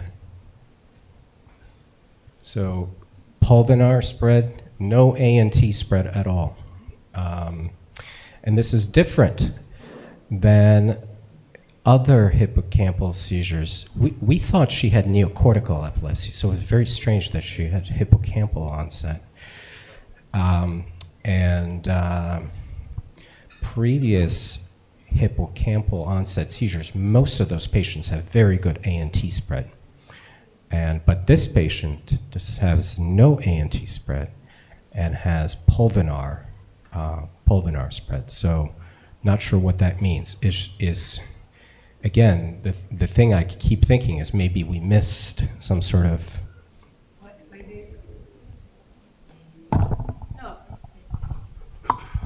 Bueno, hablo en español y después traduzco, pero si pensamos en la semiología de la crisis, que no tiene ningún tipo de aura, la forma súbita, rápida, no me hace pensar, no, a pesar de lo que veo eléctricamente, no pareciera ser una crisis que se inicia en la región hipocampal.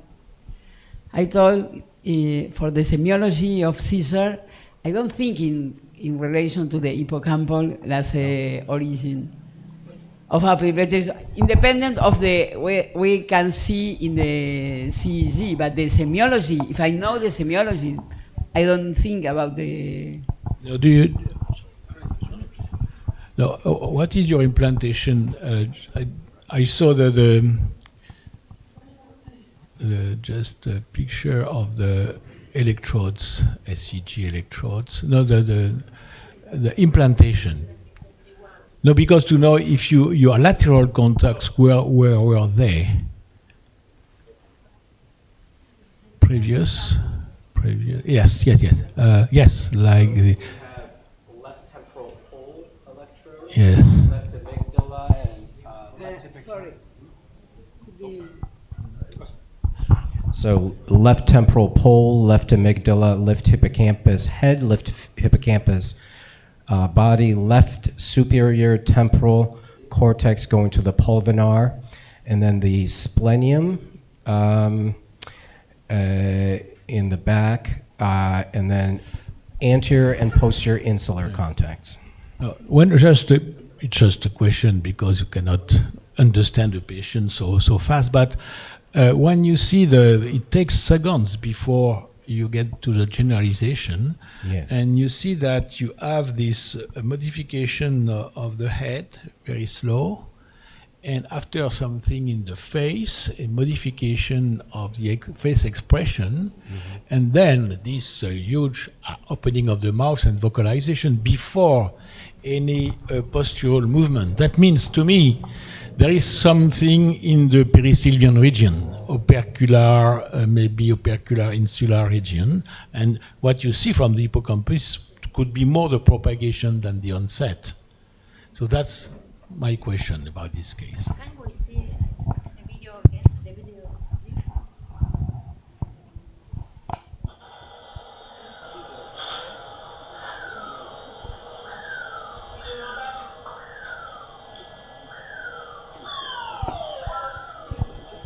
But the correlation is the same. I mean, the beginning of the seizure is with nothing in the arms, and you see the face changing, and now it's the tonic change, yes, with the face and arm. So the the final pathway of this seizure is the operculum, and so maybe it's generated not far from. Yeah. I mean, I think very similar. It's not a typical temporal lobe seizure. Could be a temporal plus epilepsy. I mean, propagation to the area, and considering especially the activity of the pulvinar area. There is some work speaking about the correlation with posterior quadrant epilepsies. Yes. And I think that could be the clue, coming from behind to the front, I mean, to the temporal lobe.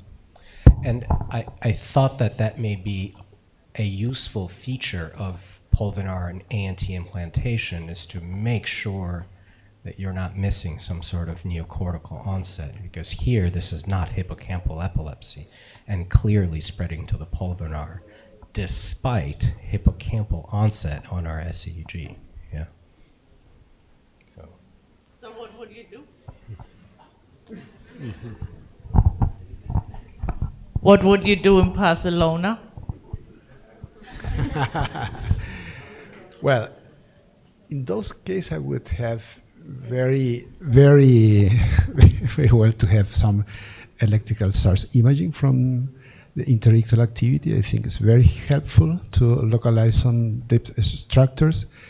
Probably some SPECT evaluation before to be sure about that. And but considering these findings, probably to put additional electrodes in posterior quadrant in the same evaluation. Oh, in the same event. Yeah. So we can't do this anymore, so we have to re-implant her. But Okay. we could do a grid, which may be not a bad idea. How about Sylvia? What would you do in Argentina?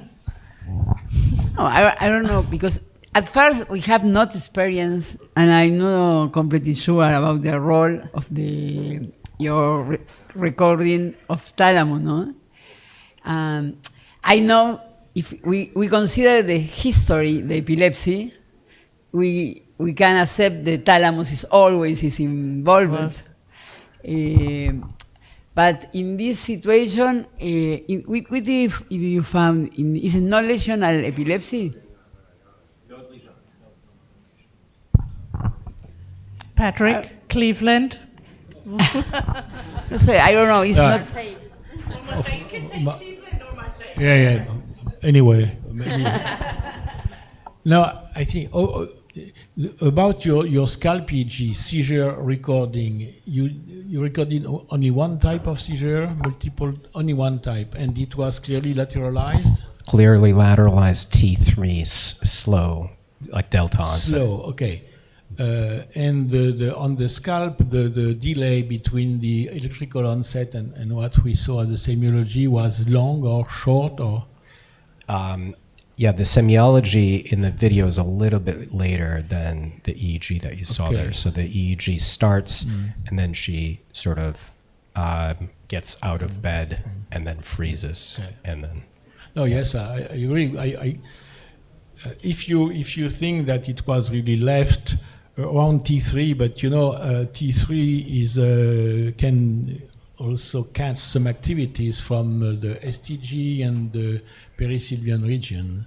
So yes, I would certainly add some electrodes, more, yes, opercular, insular, anterior, posterior. We have a superior temporal gyrus electrode and 2 insular electrodes. They're involved late. Okay. Seems. No, difficult to make but I think, yes, it's not an hippocampal epilepsy, or yes, because the stupid hippocampus always follows, you see. And also I don't know from here, but what you have to consider about the responsibility of hippocampus, yes, you see the background of your hippocampal activity is not abnormal. You see, when you have really some hippocampal generated, you have the slow activity and some spike. When you have a quasi-normal background of the hippocampus, yes, hippocampus participates, but it's not the epileptogenic zone, I think.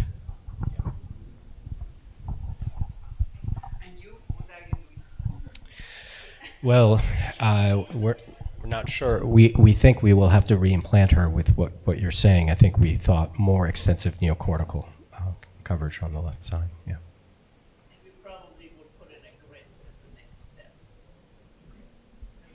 Maybe. Yeah. Okay. Well, thank you very much. Appreciate it.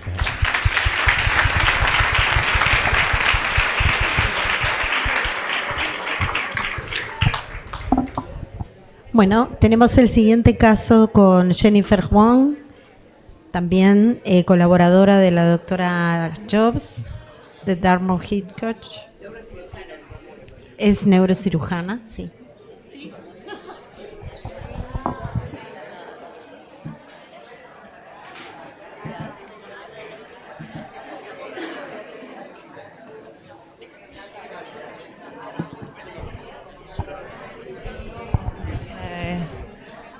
All right. I also do not speak very much Spanish, but it's a pleasure to be here. Thank you so much, Sylvia, for the invitation. I have two cases that I want to have your input or discussion on, and I do have outcomes this time, so we will find out what happens. Okay, so this is our first patient. It's a 27-year-old woman. She works at a hotel at the desk, checking people in. She's had seizures since 9 years old. No risk factors, no febrile seizures, genetic component, family history. Her semiology is described as mostly small events lasting 5 to 10 seconds, or she's blanking out, just a little bit loss of contact, and then goes back. She also has very rare larger seizures involving full body shaking, usually occurring during sleep. And she complains of post-ictal confusion lasting an hour to an hour and a half. This is her workup. So she had a neuropsych testing which showed impaired language and confrontation naming with a completely normal memory. We did not do the WADA in her. These are her current anti-seizure medications. And initially, she was thought to have quite likely generalized epilepsy. So she was given a VNS in 2011. All right. I will help Jennifer with the EEG. I don't know this patient very well, but I think maybe maybe you can go further. Oh, this is a seizure. So, but her interictal EEG, as I understand, had a lot of generalized discharges. And it was mistaken, she was mistaken for being thought of as being a generalized epilepsy patient. So I don't think we see that here, but we can look at the seizure here.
Yeah, maybe we can.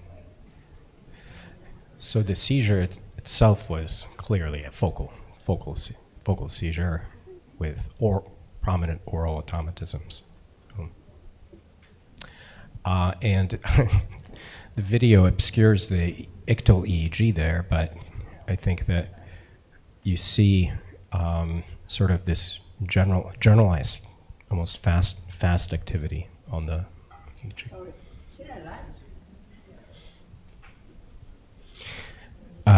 there's this and then this activity. I don't think that's motor artifact.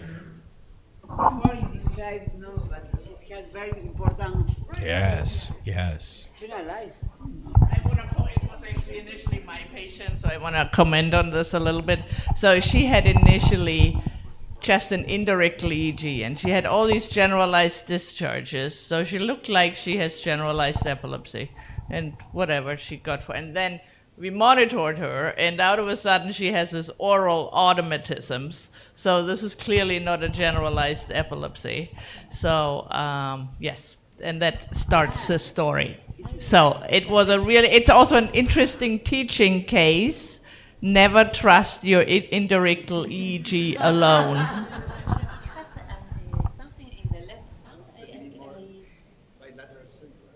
Yes, this is something bilateral synchronous. Yeah, okay.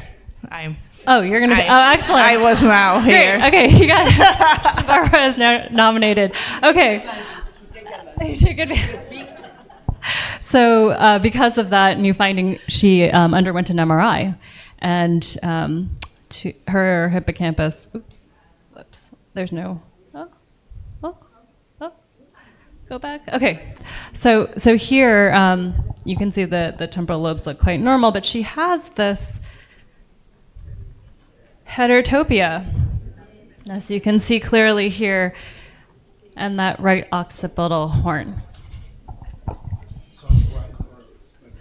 This is right. This is radiographic. Yes, this is all correct. Yes. So this is her PET, which you can actually see the heterotopia in this yellow arrow, and those also read to have a decrease in the right temporal metabolism. Okay. And then she got a SPECT here. And on the SPECT, surprisingly, there was also a left frontal area of activity here, which was interpreted as related to her seizure. Okay, so I want to pause for some discussion. Yes.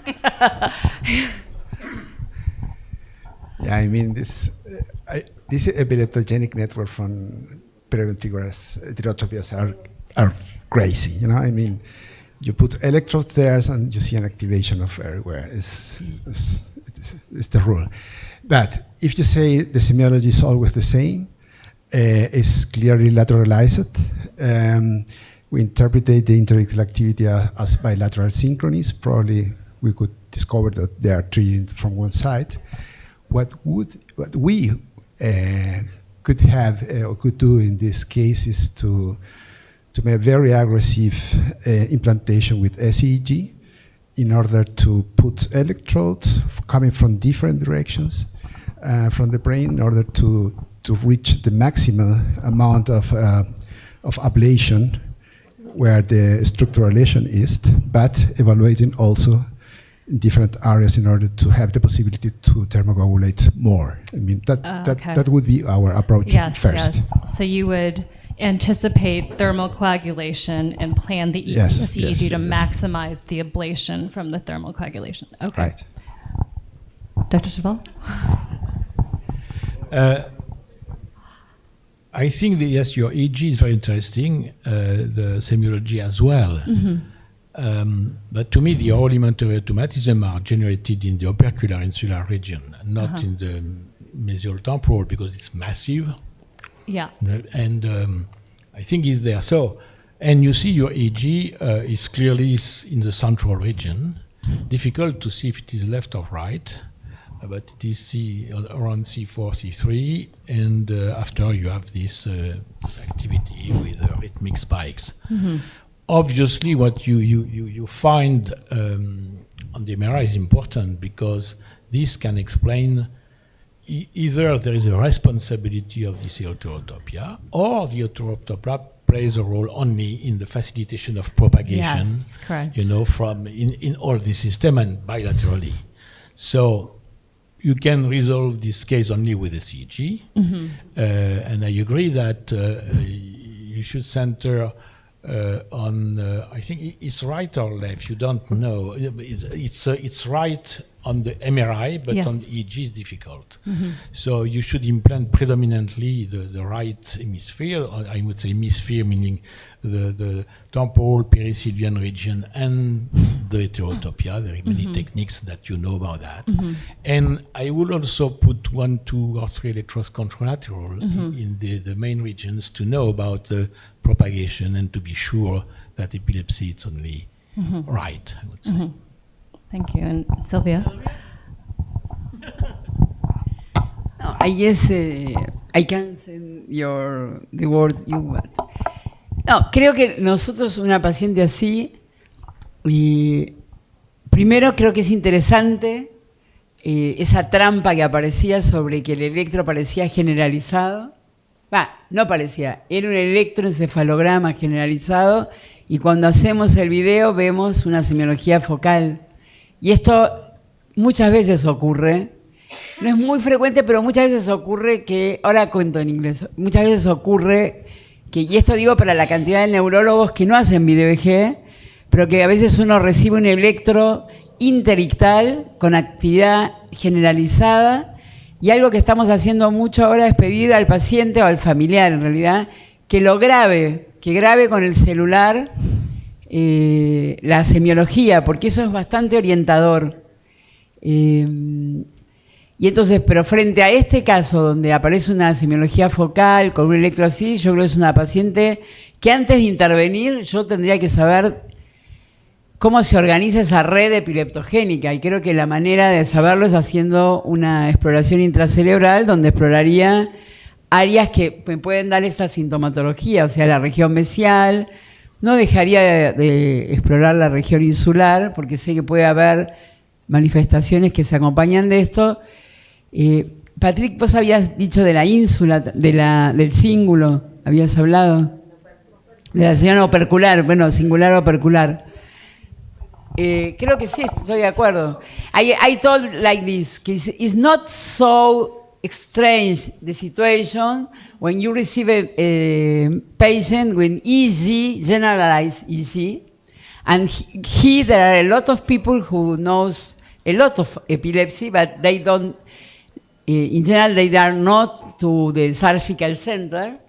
And we recommended in the last time, the people, poor people, have a phone, un celular. I don't know in English how to say. Cell phone. Yes. Cell phone. Cell phone. Smartphone is not smart, but cell phone. And we recommended to the relative to film the Record the patient seizures because, at home. Yeah. Yes, because it is very useful when you have not the media to do a video EEG, and it's orientative. But after, I think this patient is for the center as our center in Argentina, because it's necessary to continue to arrive to the diagnosis and to get the best option, the treatment, to have to know more about it's not easy, no? Yeah. Oh, you want to see the SPECT again? Yes.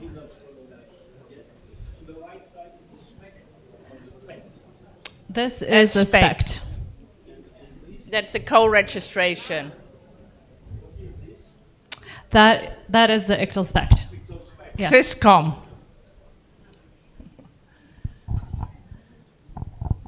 Operculum, is that what you're trying to? Yeah. So I want to just add one thing for Patrick. This is an artifact of history about this patient. So I had followed this patient for a long time and knew her when David Roberts was still there with grits and strips. There was no way to explore this patient with grits and strips back then. That's why she got the VNS. And so time goes forward. America goes more to SEEG. Jen becomes our neurosurgeon, and she's going to tell us what we did. So we did SEEG, of course. We were at the SEEG conference. But this was the implant. So we did bilateral, as you suggested, covering both frontal and temporal regions. And then we put an electrode in this lesion, which is this yellow electrode here.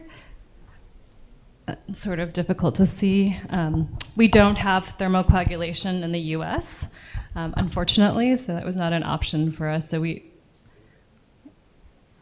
And this is the co-localization of that heterotopia electrode. And then seizures. So I'm going to defer to my excellent neurologist. All right, so I will play I'm thrown this. into this. I didn't look at it.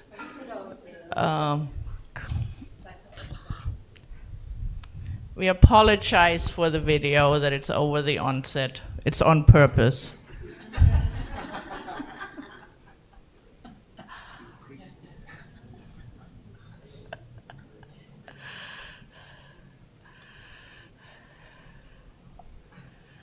Okay, that was the first seizure. This is another seizure. Can you, it's off the screen.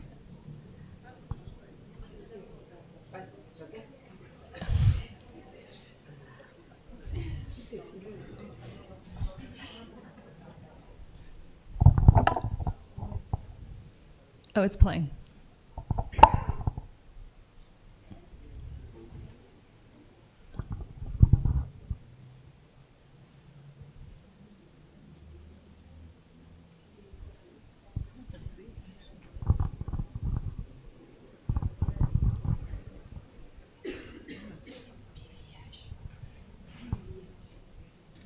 That is the heterotopia. So the right, lead. so the front, basically what you're supposed to see here is, can you just start running it again? Actually, the onset of this, and you don't see it quite here, the upper part is actually the heterotopia, and we also saw reflection actually over the underlying overlying cortex of the heterotopia, and which is actually a pattern we quite frequently see with heterotopias.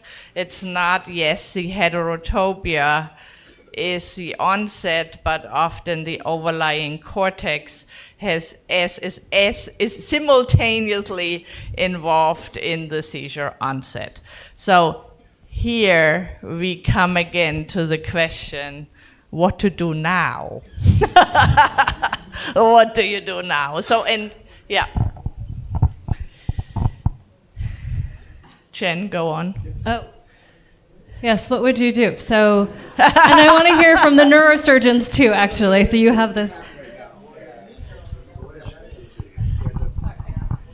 I have heard that you have right now thermocoagulation from... No. No? We don't do thermo. Bulacho told us he was doing in Cleveland thermocoagulation right now. Yes, it's not FDA approved. So it's Okay. And so I just also want to give you here some options we have in the US. So what can we do? So we can resect the cortex, we can resect the overlying cortex, we can resect the heterotopia, we can stimulate, we can put in a stimulator. So we can put in an RNS, we can put in a DBS, we can put in the RNS into the heterotopia and over the cortex. We can put the DBS in the ANT or in the pulmonar, or we can... or you can send the patient to Barcelona. We could send the patient to Barcelona or to Argentina or to Cleveland, but we wouldn't do that. And then we... So, suggestions, what you would do? Patrick, what do you do in Cleveland? In fact, what is the? I did not see the volume of the seizure onset. You see, it's very limited in size, no? Okay, so I think that critically depends on what you identify the epileptogenic zone. And you have a relatively large implantation. Yeah. So I can just tell you it is simultaneously in the heterotopia and the cortex. Yes. So yes. So obviously I will do a time frequency to see if what is the faster. But it is, I think I would, if it is anatomically related, I would remove both the cortex and the heterotopia because. But you had how many contacts do you have in the heterotopia? You mean, did you explore the two and only in the posterior part? Yeah, that's the problem because you don't know if other part of the heterotopia could. It was not that extensive. I didn't show you the sagittal. Sorry, it was not. It was not one of these heterotopias that goes all the way down, the ventricle to the temporal pole. It was, quite limited actually. So, yes, no, that's the question because if you can implant the heterotopia, with a longitudinal electrodes. Yes. Because the risk if you remove only in part of it is that you don't know the rest of the heterotopia plays a role. Yes, this is very focal. This is a small nodule. Yep. Now, can you put again, please, the implantation skin? This one? Look at that. Yeah, for example. What we would have, this is one of them, You are reaching here, the heterotopia. Is this the heterotopia? Yes, this and here, this right here. Yes. In only maybe 1-2 contacts there. To perform thermocoagulation is too less for the world volume.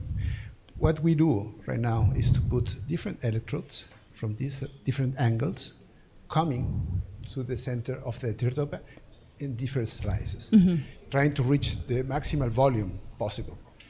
This is one option. Yes. You say, okay, we don't have, it's not allowed by the FDA. Other possibility is to come with a laser ablation from the behind, probably in 2 directions. Yeah. Trying to reach the maximal volume and ablationate all of this tissue retracting. Yes, that's a good idea too. What about neurosurgeons? Maria, how would you handle this case? Or Uruguay, how would you guys do this? We are not going to be able to have those data because we can't do SEEG yet, so we would have not been able to discover, to know. So that these patients are in our center, are in a waiting list for us to have SEEG to study them. So we cannot say exactly. The only patient with periventricular nodular heterotopia we have already operated on was a patient with temporal, unilateral temporal heterotopia, in whom we could, with ECOG and GRIS, and everything was correlated to the same place to get him seizure-free with both heterotopia and supraadjacent cortex resection. And so temporal lobectomy with the heterotopia? No, not a temporal lobectomy. It was much more posterior. Okay. So it was heterotopia a regional plus resection. Okay, cortical resection. And what do you think? Any other comments? There's another neurosurgeon and there is another neurosurgeon. Another neurosurgeon. Okay, great. And 2 years ago, maybe resect the heterotopia. Yeah. But nowadays, thermocoagulation would be good. Yeah. Okay. Excuse me. El doctor Mandolesi, ¿alguna? No. Walter.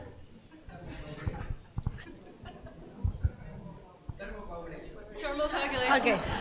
Okay, great. So thermocoagulation. All right, I will get to the point, if I can.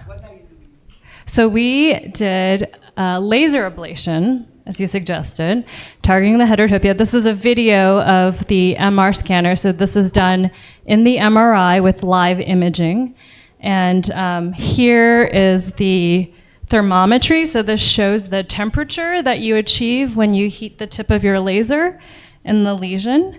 And on the other screen, the orange shows you the damage zone where there's permanent ablation, the volume of tissue that's permanently ablated by the laser. And then you can see the time stamp here. where the laser is on or off. So once you get the ablation started, these are actually relatively fast cases. Okay. All right, so this is our final ablation volume. This is the post-op imaging that we obtained because the thermometry is completely a model of what's happening. So this is sort of the ground truth when we actually see the anatomical imaging.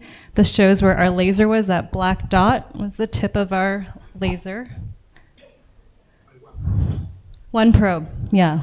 One probe trajectory. This is her after her follow-up. We do our SEEG using this multi-trajectory frame, which is quite accurate.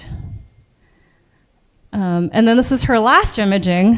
This is an ultrasound. She was pregnant with twins 2.5 years after her surgery.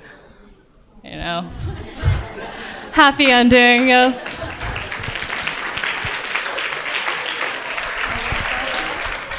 So thank you for persisting, Barbara. What? Thank you for your persistence. Okay, that's okay. Okay. All right. Okay. Okay. One more case. This is a 34-year-old gentleman. He currently works as a welder, so they always do these very dangerous jobs when they have epilepsy. He formerly worked in finance, and he started having seizures in adulthood at age 26 with a generalized convulsion. His risk factors include head traumas with loss of consciousness, in his youth, and after he was diagnosed with epilepsy, he also had a further seizure while he was driving and then suffered additional head trauma. He describes a semiology of feeling deja vu and then fatigue. Then he has confusion with nonsensical speech. He can't follow commands, and then almost always progresses to loss of consciousness and convulsions. On his neuropsych testing, he has difficulties with executive functioning. They thought this was bilateral frontal dysfunction, but intact memory. We did do a WADA, which demonstrated left language dominance. The memory was severely impaired when using the right hemisphere with an adjusted recognition score of 0, and then intact when using the left hemisphere, adjusted recognition score of 8. And he's been on these 3 medications, lamotrigine, Depakote, and clobazam. Chris?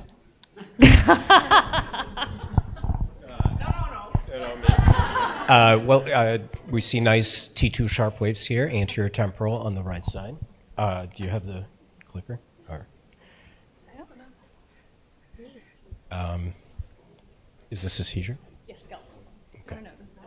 Oh, this is the SEEG seizure. Sorry.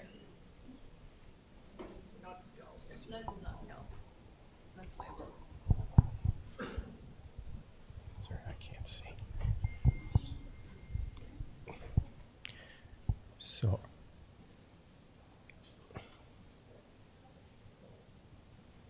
you see hippocampus rhythmic spiking there, anterior hippocampus, and the body of the hippocampus. Yeah.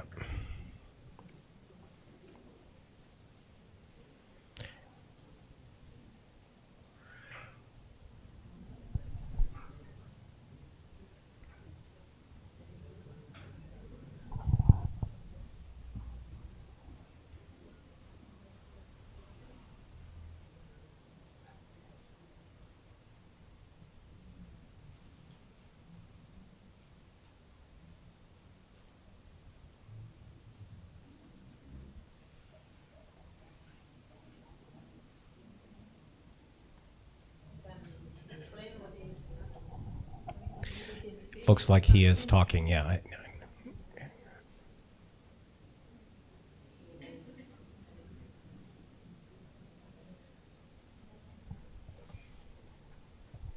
Yeah, is that the seizure? Yeah.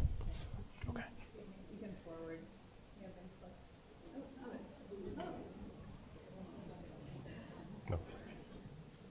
It went a little bit out of order, but basically his MRI, imaging was non-lesional. It's described as normal. He did get a PET, The PET showed right temporal hypometabolism, and that yellow arrow. So we did ultimately implant him, but I was curious, what would your centers do? Would you implant this gentleman with the semiology and the imaging findings? Yes. No, we need to know about the scalp seizure. I feel like But anyway, maybe we it can was out describe of... it if you remember. I think it was, again, it seemed like, I think our localization was mesial temporal. It was a oral automotor seizure. But I don't remember. I'm sorry. I don't remember exactly. Well, it was still conscious. He could interact with... Yes, his Yes. language was relatively preserved during the seizure, yes. Yes, And- he was He said that he had an abdominal sensation. Mm-hmm.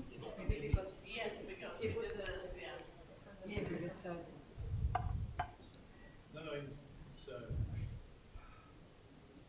under SEEG, I think it's clear. And the difference from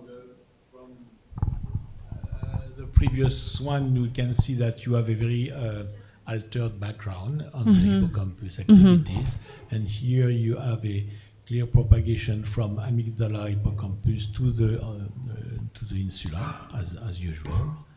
And because you have a preservation of consciousness, it is an additional argument from the fact that it is a mesial temporal epilepsy, I think. But one question. Because it's not regional Correct. epilepsy, and she has not very clear sign or symptoms, the lateralization and localization. She has the déjà vu. She has epigastric. An aura, yes. Yes, but I don't know. I like more to be, I don't know, automatisms, unilateral, more symptoms. Yeah, okay. To decide, because the only question, because at first, the symptoms she has, she or him? I don't know. He, because I don't see. He is not exclusive of hippocampal, mesial hippocampal. So when I told I like to see another symptom, more localizing. Yes, lateral, because it's always is to right, no? In EEG, tal.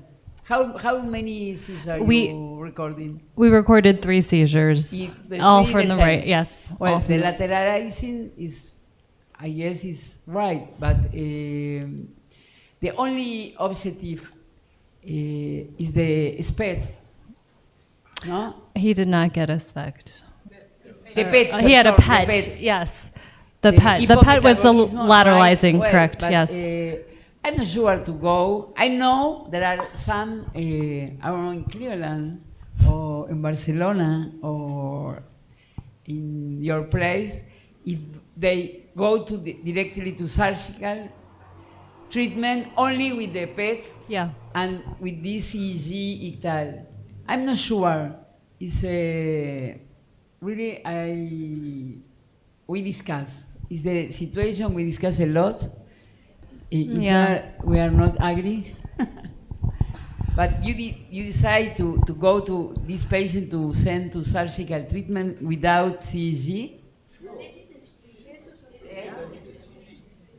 We did do the SEEG in this case, but I think it is debatable. Do you need to do this? Yeah, I think I don't know. We should have observed the scalp seizure to be sure. But if we can reconstruct what you recorded with this preservation of consciousness, the déjà vu, so it's mesial.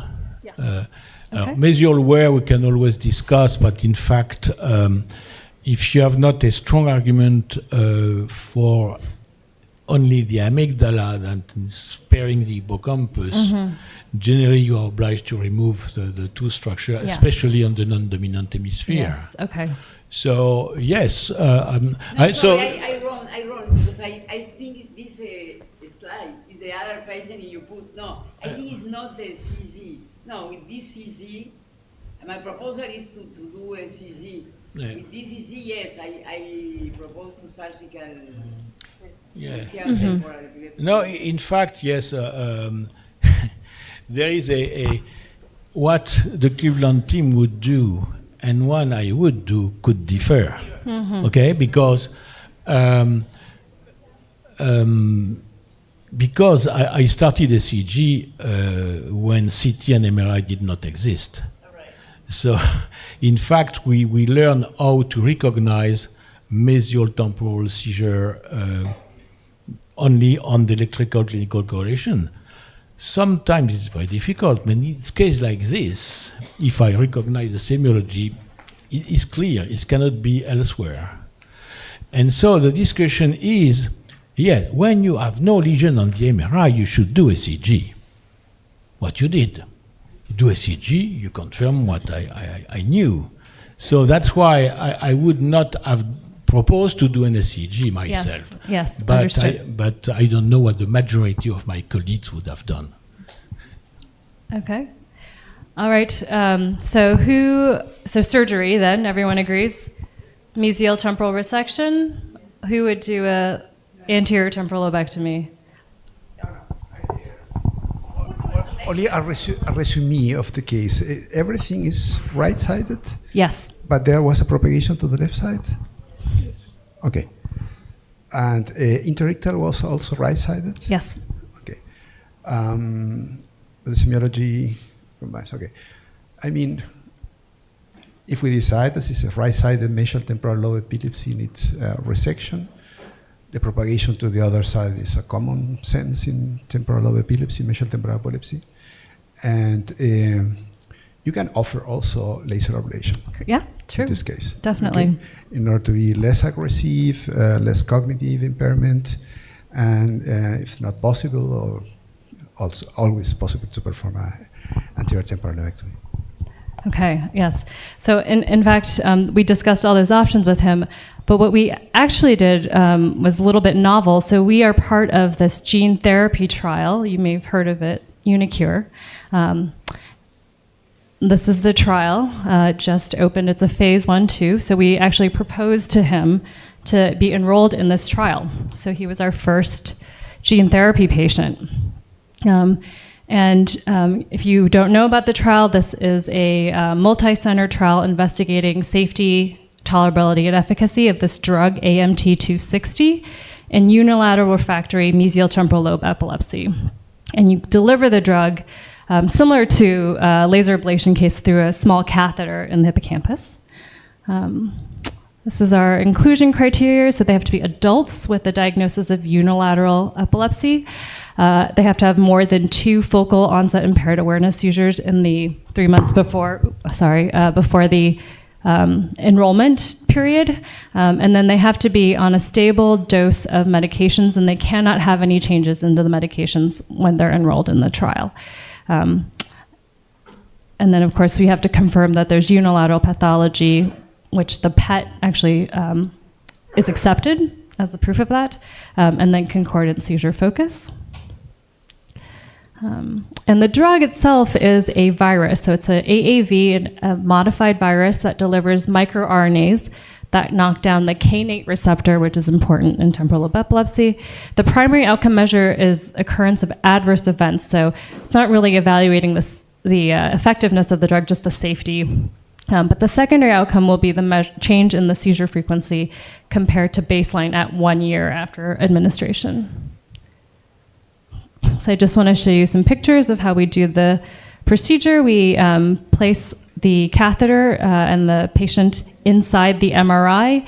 So this is on the far right, this is our operating room. Their OR bed is here, where the patient lays, and then the magnet comes into the operating room, and we are able to do live imaging with the infusion.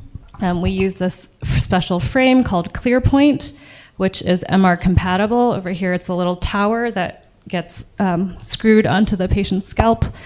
And then the catheter goes through that central cannula. When you administer the medication, you monitor on MRI. The medication has gadolinium inside it. And you can watch the gadolinium infuse into the hippocampus through this posterior occipital temporal trajectory. So this is our patient.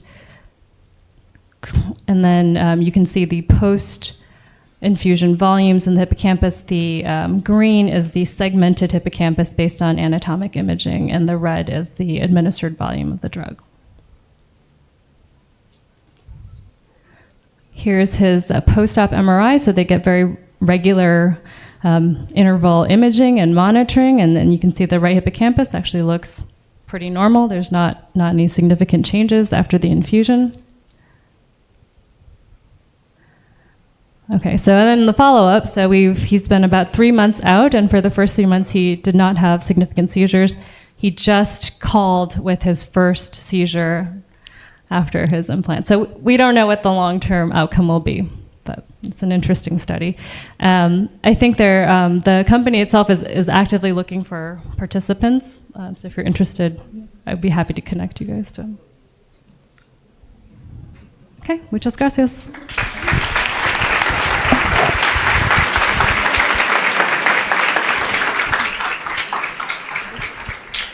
Bueno, ahora muchas gracias por la presentación de los casos, por las lindas, hermosas conferencias. Ahora vamos a pasar a un lunch que están todos invitadas, invitados, y que también hay aulas a los costados que si quieren pueden pasar y sentarse. No te había visto. Se pueden pasar y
universidad pública nacional creada en 2009.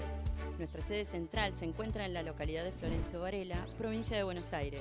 En pocos años nos consolidamos como una de las universidades con mayor cantidad de estudiantes regulares en una región con más de 2 millones de habitantes. Nuestras carreras abarcan diversas disciplinas en ciencias de la salud, sociales, administración, ingeniería y agronomía. Y están diseñadas para la formación de profesionales comprometidos con el desarrollo social y la transformación del país.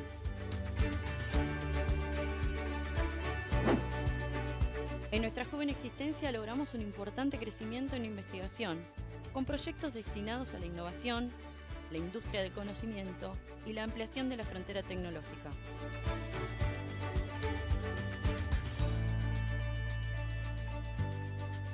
Contamos con posgrados que incluyen doctorados, maestrías, especializaciones y diplomaturas orientadas a la ampliación de conocimientos de nuestros graduados y graduadas.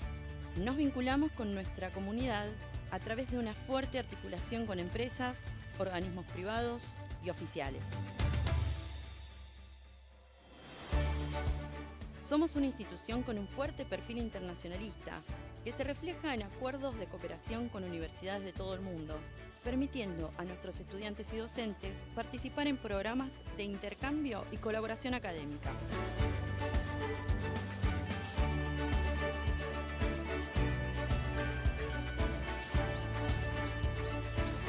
En la UNAJ, nuestro compromiso es con la innovación tecnológica, la investigación y la vinculación para el desarrollo social, productivo y cultural.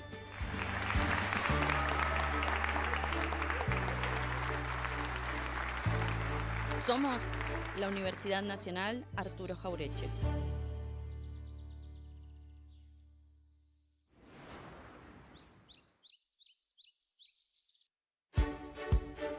Somos una universidad pública nacional creada en 2009. Nuestra sede central se encuentra en la localidad de Florencio Varela, provincia de Buenos Aires. En pocos años nos consolidamos como una de las universidades con mayor cantidad de estudiantes regulares en una región con más de 2 millones de habitantes. Nuestras carreras abarcan diversas disciplinas en ciencias de la salud, sociales, administración, ingeniería y agronomía. Y están diseñadas para la formación de profesionales comprometidos con el desarrollo social y la transformación del país.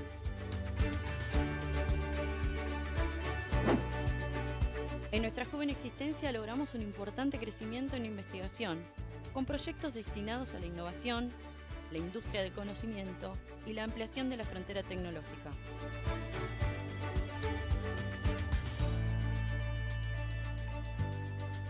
Contamos con posgrados que incluyen doctorados, maestrías, especializaciones y diplomaturas orientadas a la ampliación de conocimientos de nuestros graduados y graduadas. Nos vinculamos con nuestra comunidad a través de una fuerte articulación con empresas, organismos privados y oficiales. Somos una institución con un fuerte perfil internacionalista que se refleja en acuerdos de cooperación con universidades de todo el mundo, permitiendo a nuestros estudiantes y docentes participar en programas de intercambio y colaboración académica.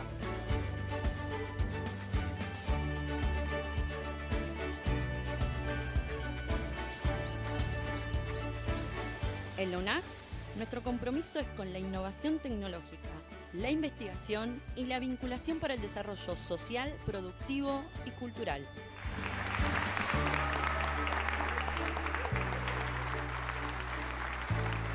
Somos la Universidad Nacional Arturo Jauretche.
De nuestro Centro de Neurociencia, Marina, va a presentar a Aileen.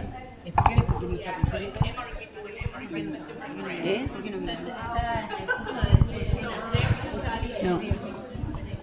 No, lo que quería decir es que nuestra próxima invitada no puede estar presente porque se encuentra participando, ella vive en Australia, se formó junto con Patrick, Aileen, y Patrick se ofreció. Aileen está en contacto, ¿está bien conectada? No, son las 3 de la mañana. Como son las 3 de la mañana no está en contacto, pero Patrick se ofreció, que fue el maestro y mentor de Aileen, a contestar las preguntas que surjan de su conferencia.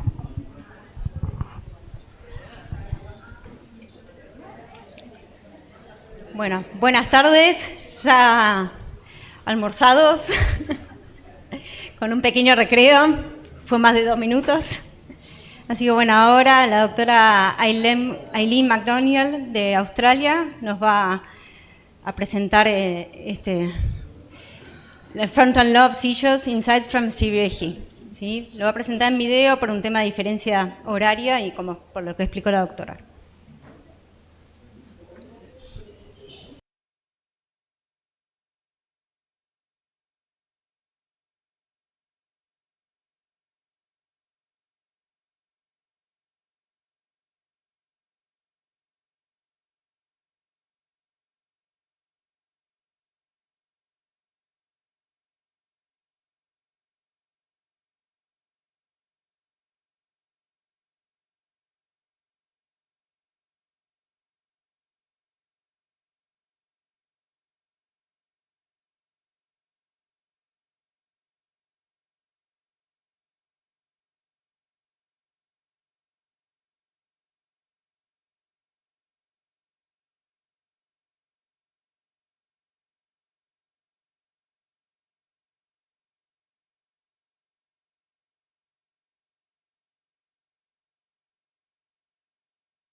Many thanks to the organisers for the invitation. Controlling motor behaviour. Now we know that surface EEG is often poorly localising or even poorly lateralising, and you can see on the left this example of interictal discharges in a patient with focal frontal epilepsy, and it looks very bilateral, and it can be hard to work out really which side discharges are arising from. And of course that difficulty is even more marked when we look at ictal recordings, because typically patients move in frontal seizures, and often we have complete obscuration of the surface EEG because of movement and muscle artefact. And in fact, it's not only because of artefact that we have these difficulties, and it's not only on surface EEG that the discharges can appear bilateral, because from a long time ago, BANCAUD showed in this lovely stereo EEG recording from the 1970s that in fact stimulation of mesial frontal structures can produce a generalised like appearance. So it's not only appearing bilateral on surface, the frontal discharge is very, very rapidly spread to have a bilateral organisation, and this likely reflects the very rapid propagation across the callosal fibres. Now, it's long been recognised that frontal lobe seizures are difficult, and lots of groups have tried to propose categorisations and look for anatomic correlates of different subtypes of semiology. And you can see here in this paper, which was very detailed in the year 2000 from Barbara Jobs and Peter Williamson and colleagues, and they identified a number of the kind of typical complex semiologies that we associate with frontal seizures. And despite very detailed analysis using mainly subdural grids with a few depth electrodes in these patients, they were not able to establish clear-cut anatomic correlations. Nevertheless, the fact that similar patterns could be recognised between individuals suggests that perhaps there are some common cerebral substrates that we just hadn't found yet. And certainly the older studies probably suffered from the methodology, because the studies that show the weak relation between anatomic organisation and semiology tend to be those using either surface EEG, like this paper from Queen Square in the 1990s, or subdural grid recordings, as in the previous paper. And as we said, there are such intricacies in trying to analyse EEG signal in frontal seizures that these two methods are insufficient if we want to demonstrate anatomic correlations. Now, thinking about the challenges of categorising complex motor semiology. So I'll show some examples here. Elementary motor signs we all recognise. This man's got motor seizures, he's got extension of his right arm, he's got some version of his head and his eyes to the left, and then he starts to turn his head with a clonic pattern and he's going to generalise. Then the girl at the bottom has some right arm tonic features and then clonic jerks. And then this man, you'll see a chapeau de gendarme. Sorry. Just briefly. So these elementary motor signs, meaning tonic signs, clonic jerks, dystonic posture, head version, eye version, they're usually easy to recognise, straightforward to describe, and most clinicians can reliably categorise these with good inter-observer accuracy. On the other hand, gestural motor behaviour or complex motor behaviour, these patterns are characterised by more complex movements. Usually there's some evolution that's quite rapid. There's often wide diversity between patients, and these are much more difficult for us to really observe and describe and categorise. And they're very diverse between patients. So the difficulty comes from these multiple concomitant signs with rapid evolution in the course of the seizure. The signs are complex, but of course it's not just motor signs, it's the associated vocalization, altered consciousness, autonomic signs, emotional expression and so on that we typically see in prefrontal seizures.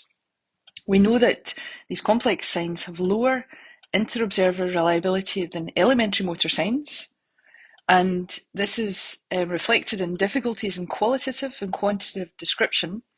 So if we want to investigate this issue of categorizing semiology and comparing to anatomic correlates, we have to think about how we choose to categorize the semiologic features. And we also have to think about how we analyze epileptic activity and its relation to clinical signs. And that involves the choice of methodology of recording and also the choice of which period of the seizure to analyze. So now I'll talk about a study that was done with Patrick Chauvel and colleagues in Marseille. So, having seen a certain degree of similarity between some patients with frontal lobe seizures, and it must be said that Patrick Chauvel was in a very unique position because he was seen as an expert in frontal lobe epilepsy from the 1990s onwards and received many referrals to Marseille from around France, but also from other countries, including Italy. So he had a particularly enormous experience of frontal seizures. So that was really a very privileged team to work with to look at this question. So we took a phenomenological approach to trying to categorise frontal seizures, and we were going to compare the observed patterns in each patient with electoral correlations using SEEG. So trying to document the detailed semiological features and then compare them to stereo EEG. And I'll go into this process at the end because, of course, when we started out on the study with Francesca Bonini and Patrick Chauvel and colleagues, we did not have a clear idea of how the data were going to emerge. So we really just documented the description of seizures for every patient, and then we worked out a system of scoring these to indicate whether the sign was present in every seizure, whether it was present early or late in the seizure, and so on. And through a process of automatic clustering, so clustering our scores for the semiologic behaviours and signs versus clustering of the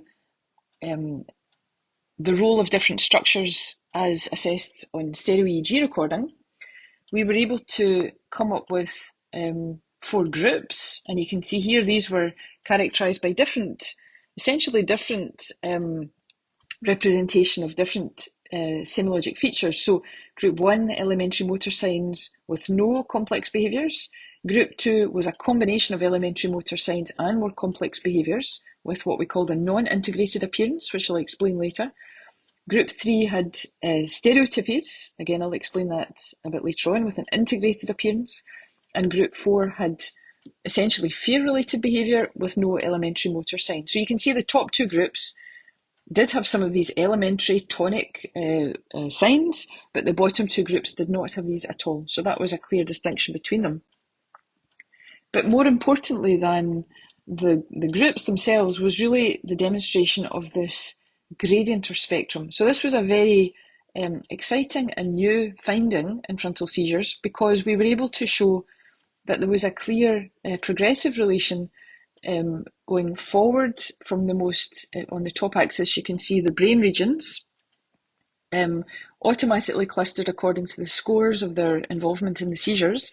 And starting on the left is the precentral, so primary motor cortex regions, gradually going forward through premotor regions and down into the most anterior frontal pole on the far right of the top axis. And then on the vertical axis we have the signs. So again, these have been automatically clustered according to the scoring that we attributed. And at the top there are the most basic, the most elementary motor signs, the clonic signs, head version and so on, gradually going down towards more complex behaviours, and then finally ending up with the most elaborate and most naturalistic looking semiologies down at the bottom right of the page. And you can see this nice gradient which was statistically confirmed. And the presence of this gradient was exciting because it was very much in keeping with current knowledge, current neuroscientific thinking about the hierarchical model of cognitive and motor control in the frontal lobes. So that even these very complex, difficult motor semiologies did show correlation with cortical organisation. And I think this study really allowed this to be shown, partly because we had a fairly large series of 50 patients, but I think the key was that we were using stereo-EEG exploration, which really allows, as you know, exploration of multiple structures, including these deep parts of the brain, which are difficult to record from in any other method. And another important factor is that we were not only looking at seizure onset, we were looking at seizure onset, but also the early propagation, the early spread network of these seizures, and we also attributed a score to those features as well. So I think that was also very important in helping to correlate the behaviour with the brain activity. And this idea of the antero-posterior gradient, the rostrocaudal gradient, has also been confirmed in subsequent studies. So this one, for example, I was able to work on with colleagues from China, and they were looking at quite a well-defined group of focal cortical dysplasia, type 2, involving the superior frontal sulcus. We know this is a privileged part of the brain in which FCD type 2 are seen.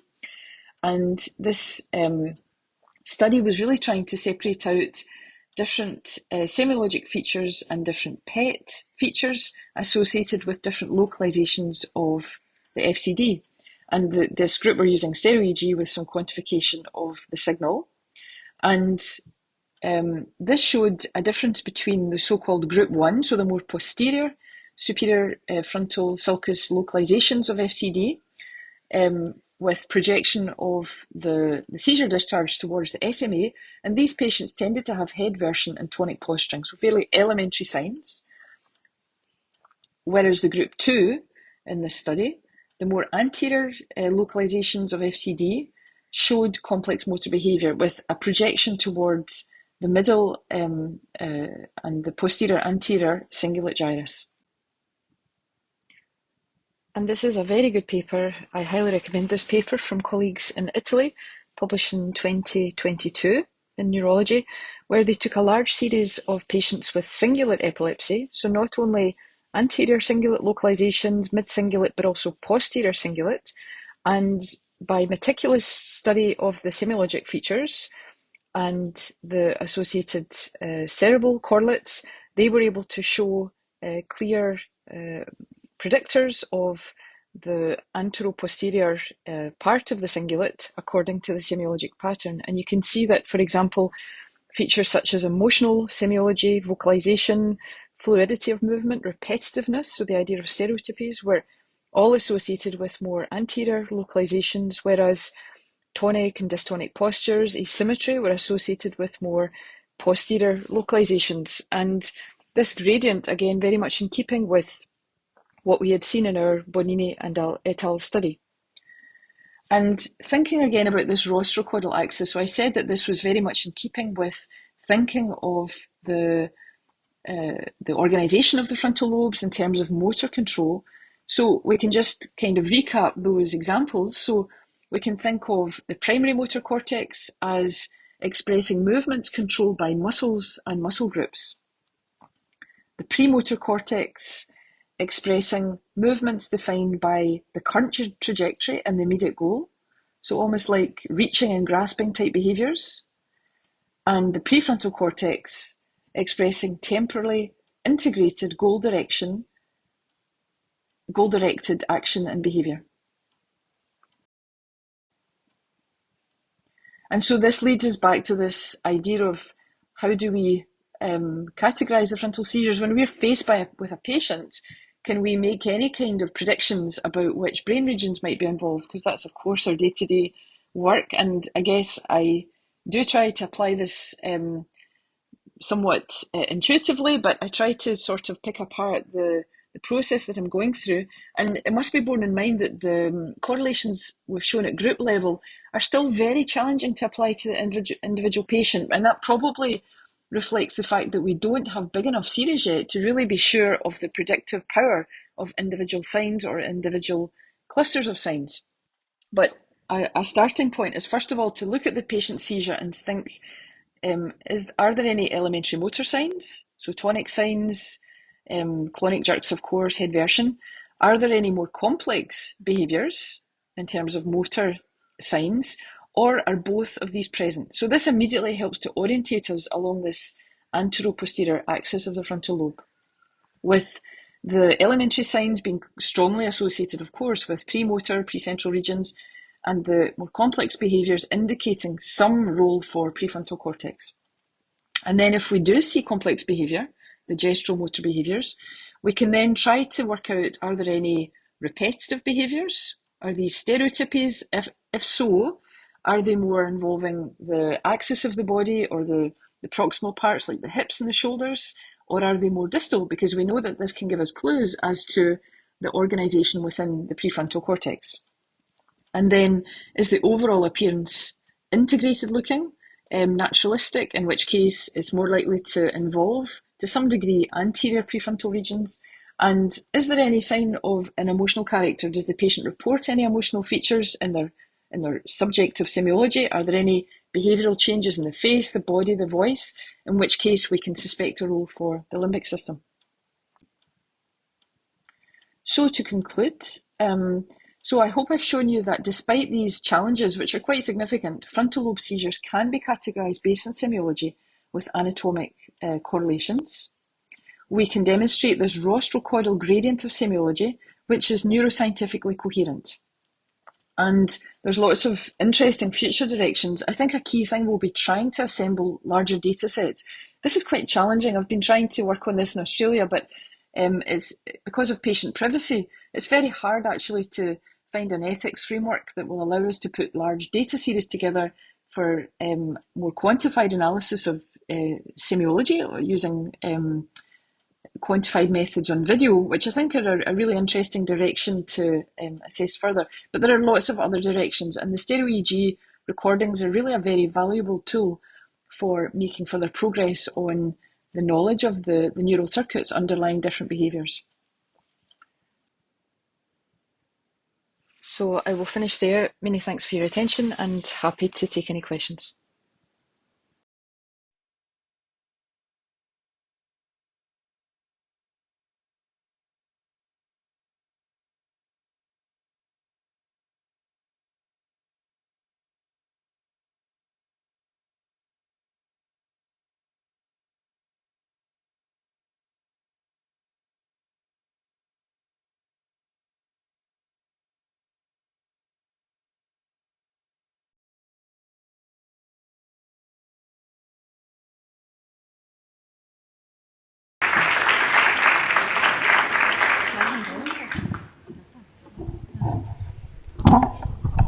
Bueno, no está la doctora Aileen conectada porque son las 3 de la mañana, pero está el doctor Jovel, o quien quiera hacer comentarios, están invitados.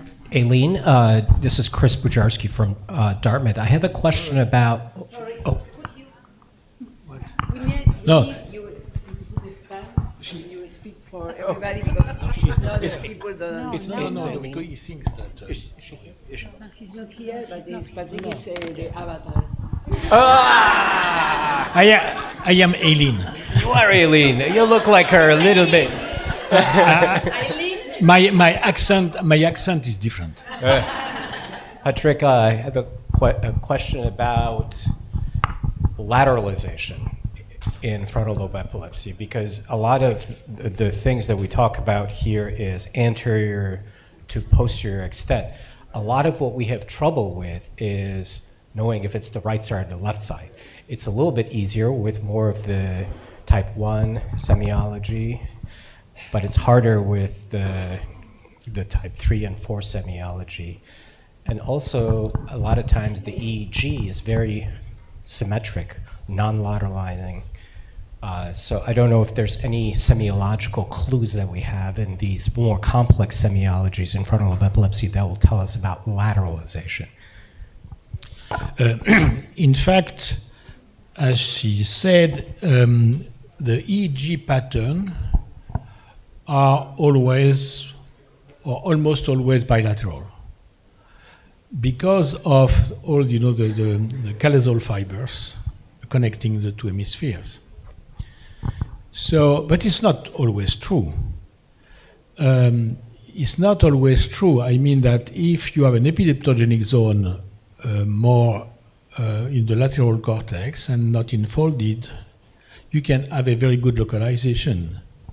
What we saw is that because if you have a deep seizure onset zone, you don't see it very well from the scalp. You see the early propagation, and the early propagation could be from medial to lateral and medial to contralateral medial, etc. So that's the principle, and it's true in prefrontal seizures, in premotor, and in precentral.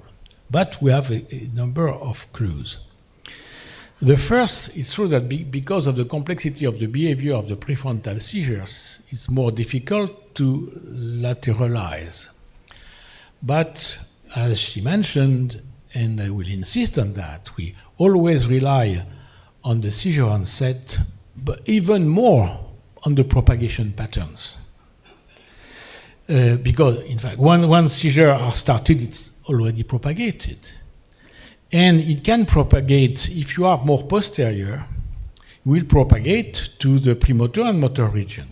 And here you have clear sign of lateralization simply with the motor activities, elementary or postural, or etc. But when you are more prefrontal, you have two pathways of propagation. You have very prefrontal, you will have frontal parietal. And so the propagation patterns would be more clear on the ipsilateral side. But if you are ventral prefrontal, the propagation will to the temporal lobe. And so you can get clues for lateralization because of the temporal propagation. You see? So, yes, it's always difficult, but we have a certain number of clues to lateralize, even from the behavior or from the electrophysiology.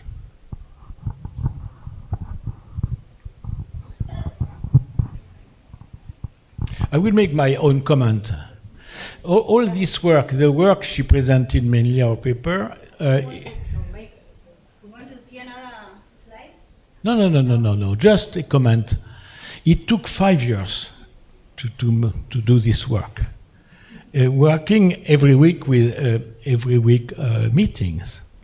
But it could not have been done if we did not have in our epilepsy unit technicians or nurse present at the bedside during seizures and assessing and testing the patients during and after the seizures. It was not 100%, but it was much more than 50% of the case. And that it is what is lacking in most of the centers today. Second, to need to take care of the videos, because you can attend something and you can test, but you don't see the global picture, so you rely on the videos, obviously, and this work has been through the videos. But if you have bad cameras, if there are a kind of blur, black and white there in the corner of the EEG, you cannot do anything. So you need to have a very good camera and to have the techs there in the monitoring unit to follow what's happened, to zoom or to be sure that the patient is not in the bathroom, or if in the bathroom to try to find a solution, etc. And to have the connection with speakers from the monitoring unit to the bedroom could be just, don't put you in front of the camera, just go busy. Stupid details like that, but that change a lot the quality of the data. So, but really, it's not very trendy to say that, but semiology is absolutely essential in focal seizures. Sorry. Oh. I have a question regarding the speed in which the seizure propagates. Sometimes we usually know that in frontal lobe seizures, the propagation goes very fast. We saw some cases when it takes a long time, just 1, 2, 3, 5 minutes. Did you see that? Or when is there a certain region in the frontal lobe? In the frontal lobe? In the frontal lobe, the seizures are really short. Yeah. They can be prolonged if you have a frontal temporal, so if they can relay in the temporal lobe, and the seizures will last 1 or 2 minutes. Okay. The type of propagation from frontal seizures, like in other parts of the neocortex, is totally different from the mesial temporal. It's two different worlds. That means that that's why when we made this study, as she said, we considered the onset, but the onset did not determine anything in semiology.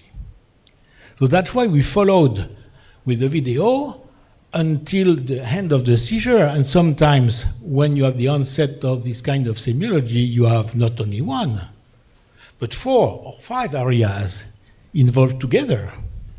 That's why on the maps, it's not only 1 area giving 1 sign, doesn't make sense. It's just a connection of 2, 3, 4 areas producing this. I used to say, where have we pure and right localizations in the focal semiology? Only in the primary areas. Primary motor cortex, sensory, occipital, visual, and auditory.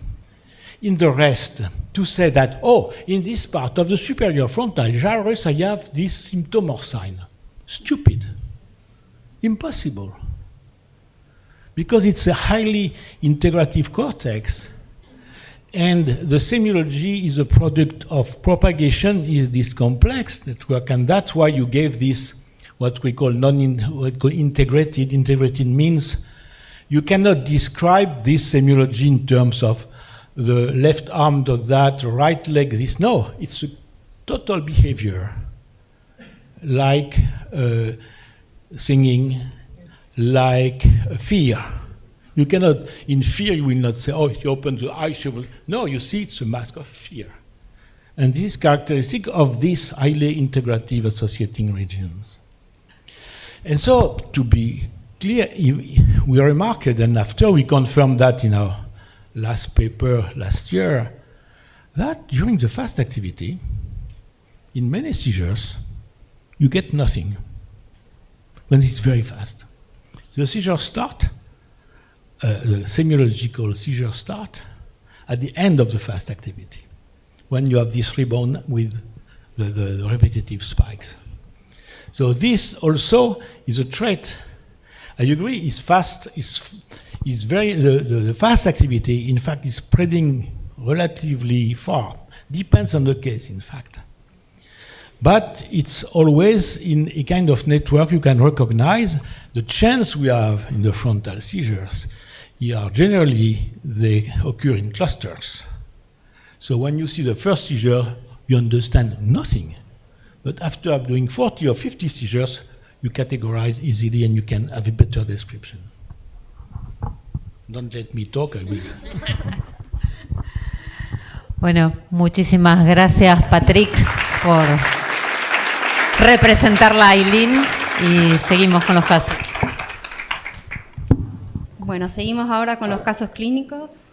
La doctora Analía Calle, de la Fundación Favaloro.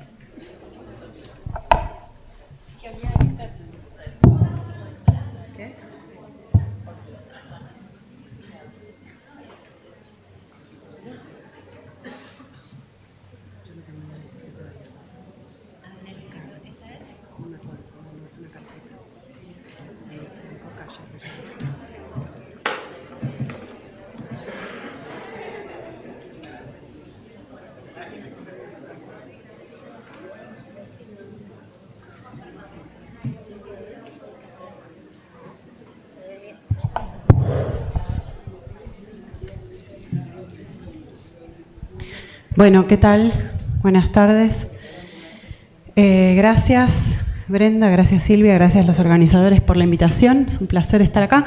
Les vamos a presentar un caso clínico. Tengo el... Ahí está.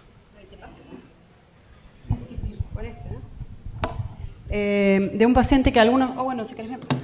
Algunos lo conocen porque ya lo hemos presentado hace no mucho tiempo en un taller de fallos quirúrgicos, ya les estoy spoileando el resultado.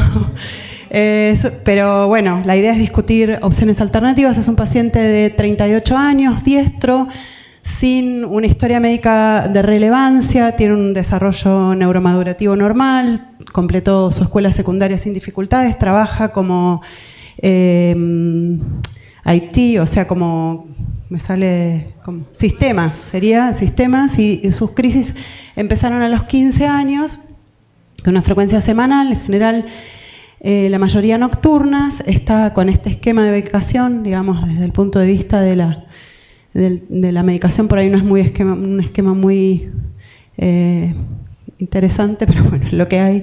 Tuvo una historia farmacológica de valproato, lamotrigina y levetiracetam sin respuesta, y sus crisis se caracterizan por una sensación de extrañeza, miedo y un disconfort abdominal, seguido por episodios de ruptura de contacto breve, que dura unos segundos, automatismos manuales, movimientos cefálicos y luego algo de agitación y adormecimiento que dura unos 30 minutos.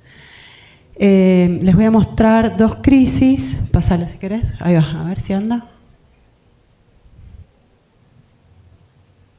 Parece que sí, ¿no? Sí, se está moviendo.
En esta sí, él estaba con el teléfono, deja el teléfono, tiene una sensación abdominal, se lleva la mano de izquierda al pecho, de hecho.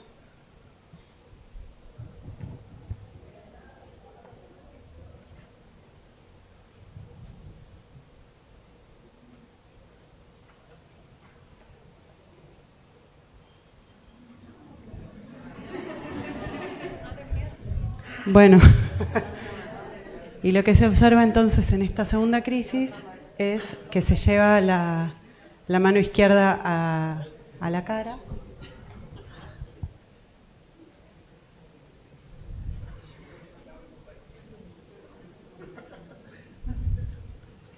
Creo que ya terminó, sí. Sí. Bueno, esta no tenía mucha semiología, pero bueno, digamos, las crisis...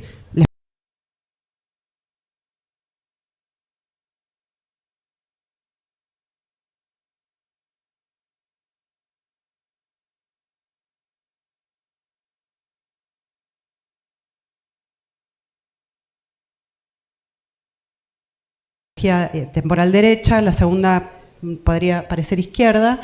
En los videos que tenía 3 crisis que parecían comenzar en la región mesial temporal derecha, una izquierda que luego difundía a la derecha y 4 que parecían del frontal izquierdo.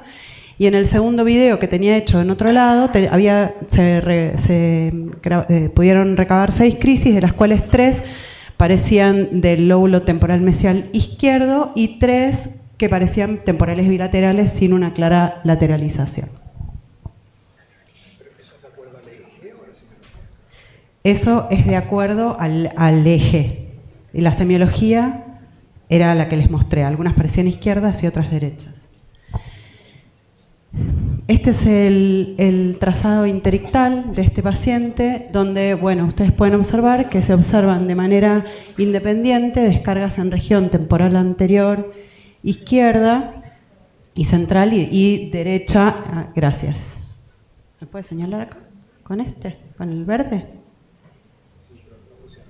No funciona bien. Bueno, acá los pueden ver. Sí. Sí. Gracias. Bueno, acá mi asistente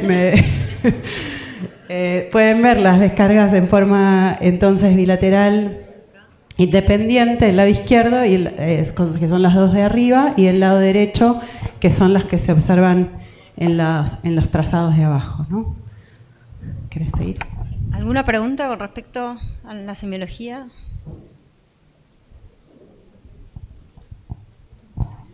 Bueno. ¿El lenguaje se pudo interrogar en alguna de las crisis? Sí, estas, perdón, no está testeado, además el paciente, pero además tiene audio, pero sí, el paciente tiene ruptura de contacto y digamos, después de la crisis queda confuso, es difícil evaluar el no refiere, no hay una fascia posictal clara, es más una confusión. Bueno, les pasamos la resonancia rápido, si les parece, es una resonancia no contributiva, no lesional. Después, si quieren, la vemos más en detalle. Yo digo en función del tiempo. Y tiene un PET que, bueno, estaba informado como normal. Esto también para siempre, alguien decía por ahí de no creerle nunca al interictal. Vos decías, no creerle nunca al interictal. Bueno, el PET también está informado como normal, pero se ve un claro hipometabolismo temporal bilateral que parece bastante simétrico. No sé si alguno quiere hacer alguna pregunta, comentario, me interrumpe.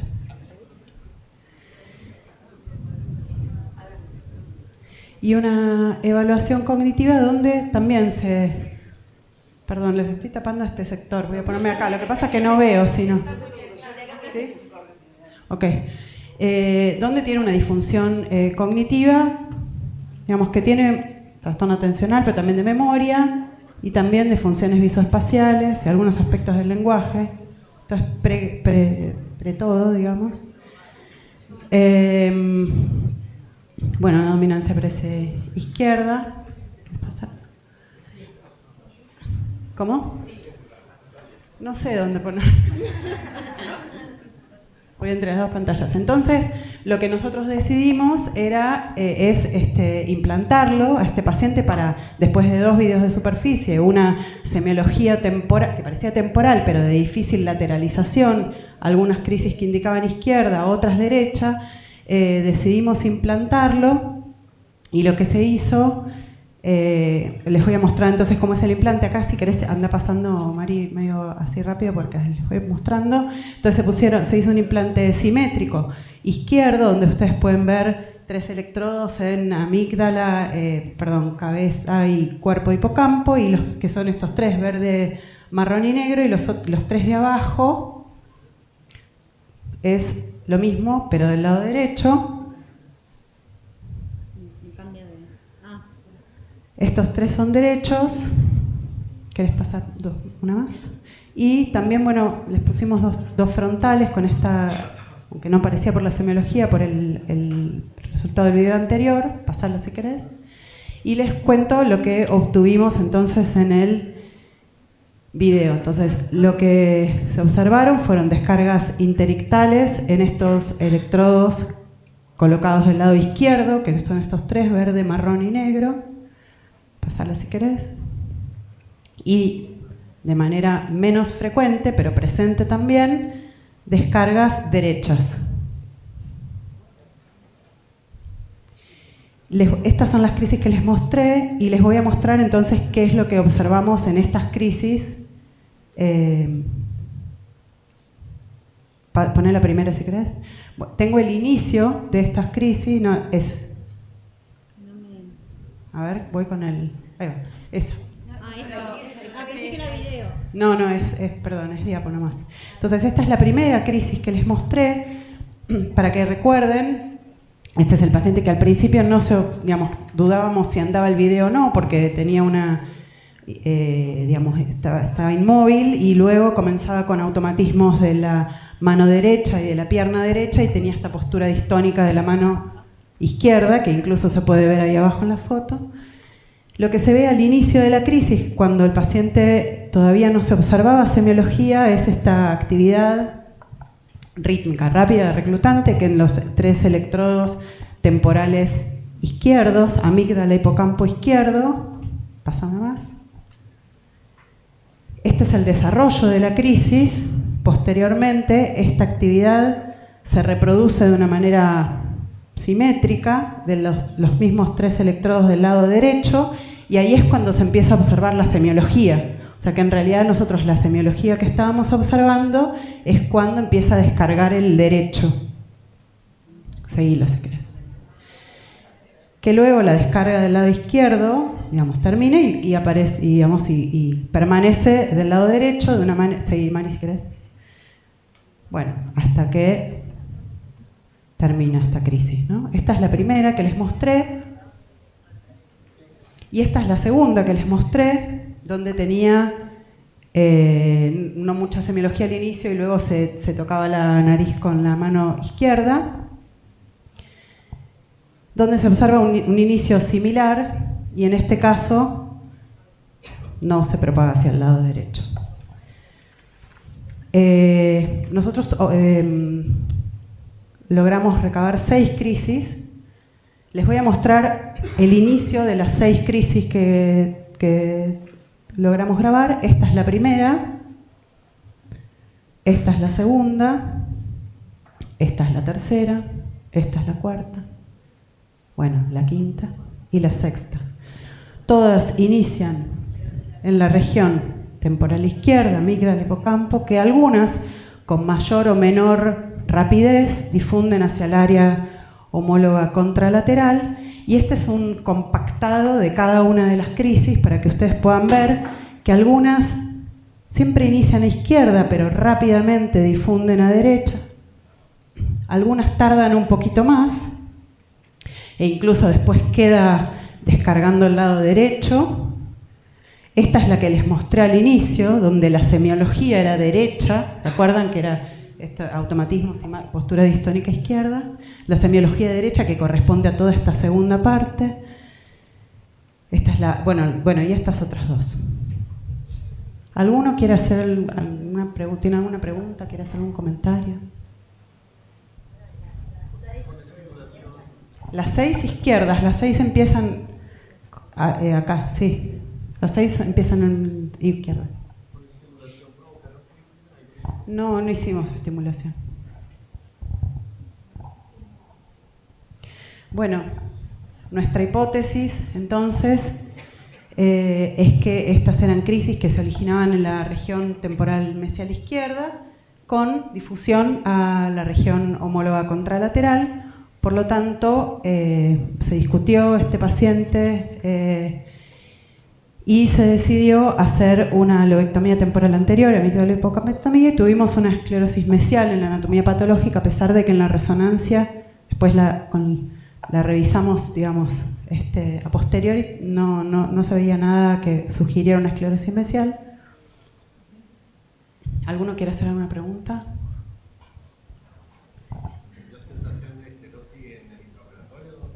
¿Cómo?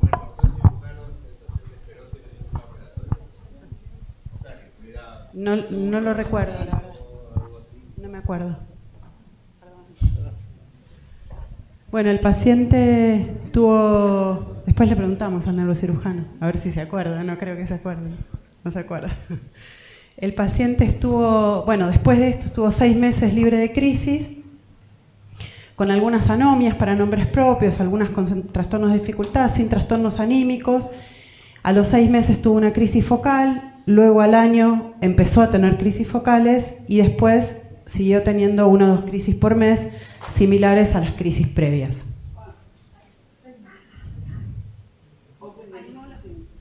¿Cómo? Esta es la evolución. Sí, pero tengo más evolución todavía, ¿eh? ¿Quieren charlar algo hasta acá o no sé, si seguimos? Lo que me parece es que era... No, que... Bueno, primero gracias por la presentación muy ordenada. No, creo que está escrito en la bibliografía la dificultad que hay cuando un paciente tiene una presencia que se involucra tan pronto un hemisferio y el otro. Aunque vos mostrabas que estaba primero involucrado la región mesial izquierda, porque además también tenía semiología que acompañaba a esa actividad eléctrica. Entonces, esta evolución que mostraste, creo que, bueno, hay muchos... me acuerdo de un trabajo muy antiguo de Williamson que habla de fallas en la cirugía. You understand me? I remember a paper... I think it was the first paper about the failures in the surgical treatment from Williamson, and it's a very old paper. So you are your baby. She says when the right temporal region is involved in earlier in the seizures, even though they start over the left. But the right is involved, and the semiology sometimes is always right too. Ustedes exploraron una cosa, ustedes solo pusieron en la región, los electrodos fueron en la región bilateral, temporal izquierda y temporal derecha. What was the median spread time to the other side? I don't remember by heart, but we can so see there here. Is some very old data from Pete Engel that said if it's within 10 seconds or something, then you are more likely to have a surgical failure. But of course, we don't know the underlying pathology, and the question is always, are we underestimating bilaterality?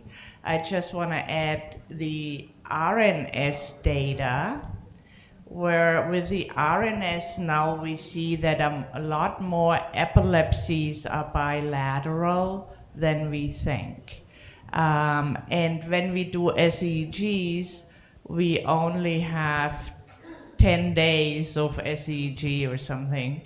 And however, the median time that it goes to the other side is 41 days. So it could very well still be that this is a bilateral temporal, but it's always speculative and you never know. Exactly, we agree, but we didn't know at the time, so we have more data to present. But ¿Tenés alguna imagen de la resección? Bueno, sí.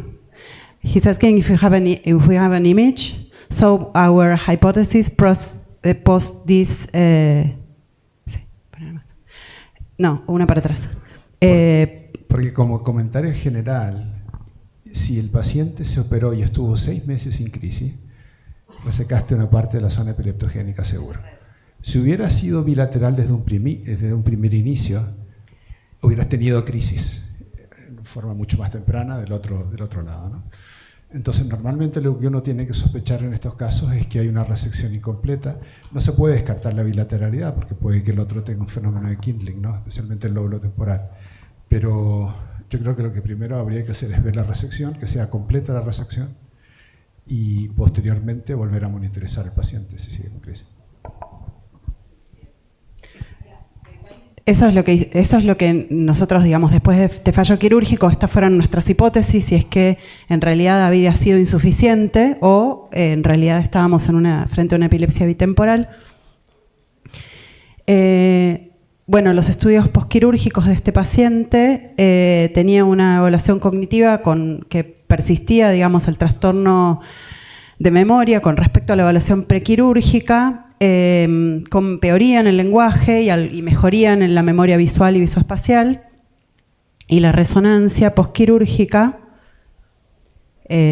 bueno, lo que podemos observar es que, digamos, hay un remanente, sobre todo en las que están abajo, no sé si los que están más atrás llegan a ver, o sea que sí, la resección había sido insuficiente.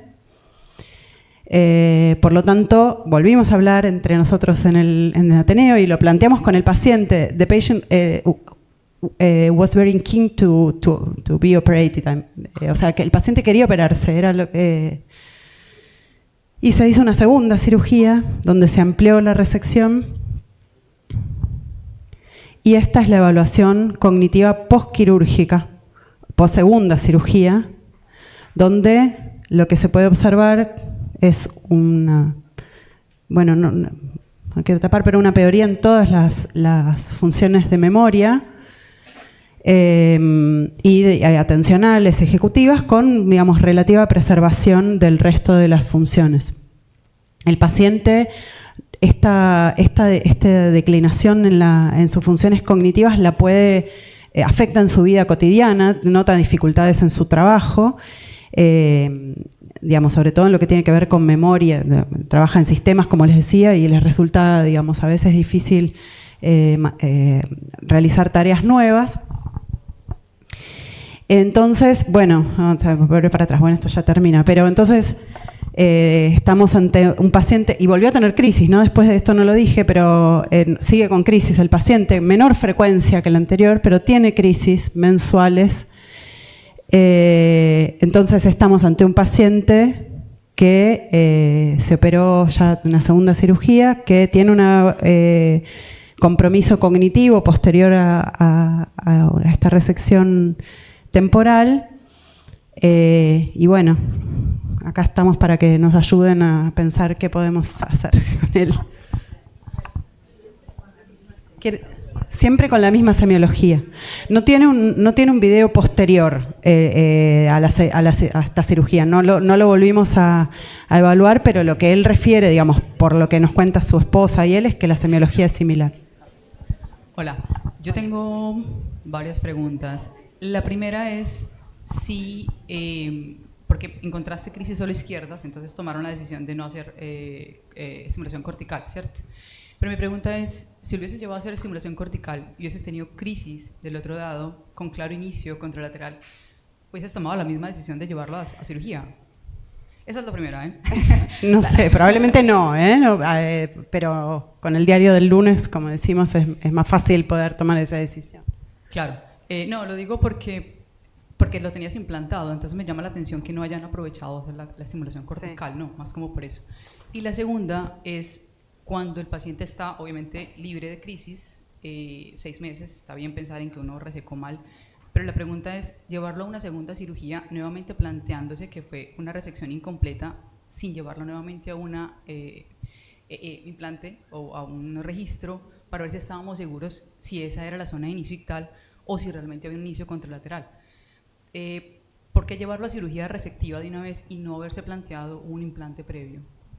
Porque nosotros consideramos, está muy bien tu pregunta, pero en realidad nosotros consideramos que en realidad el implante previo era el implante que nosotros ya habíamos hecho y que en este posterior a la primera cirugía, que fue incompleta, donde se veía que había, digamos, un remanente importante de hipocampo, volver a hacerle un implante era volver a estar en la misma situación anterior que era el implante que habíamos hecho. O sea, habíamos decidido una conducta quirúrgica. Esa conducta quirúrgica había sido incompleta, por lo tanto decidimos completar esa decisión quirúrgica que había sido tomada antes. ¿Y las crisis eran iguales? ¿La semiología era igual?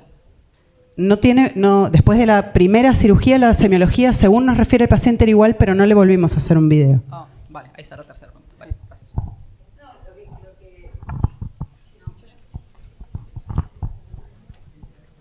Bueno, primero que no me queda, no voy a dar ninguna solución. Me resulta confuso. No.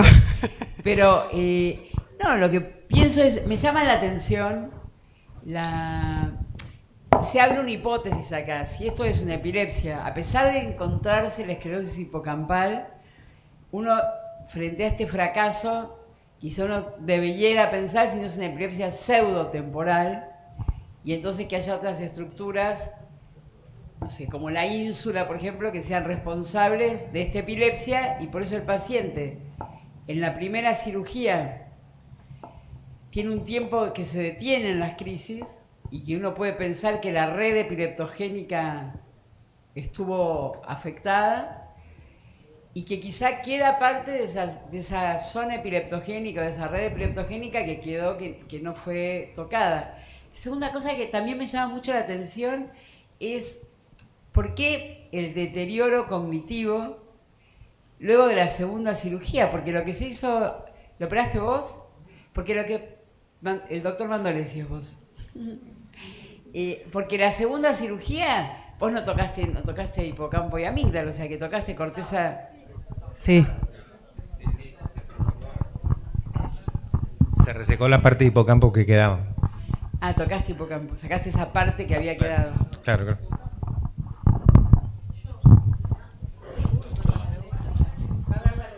No, just no.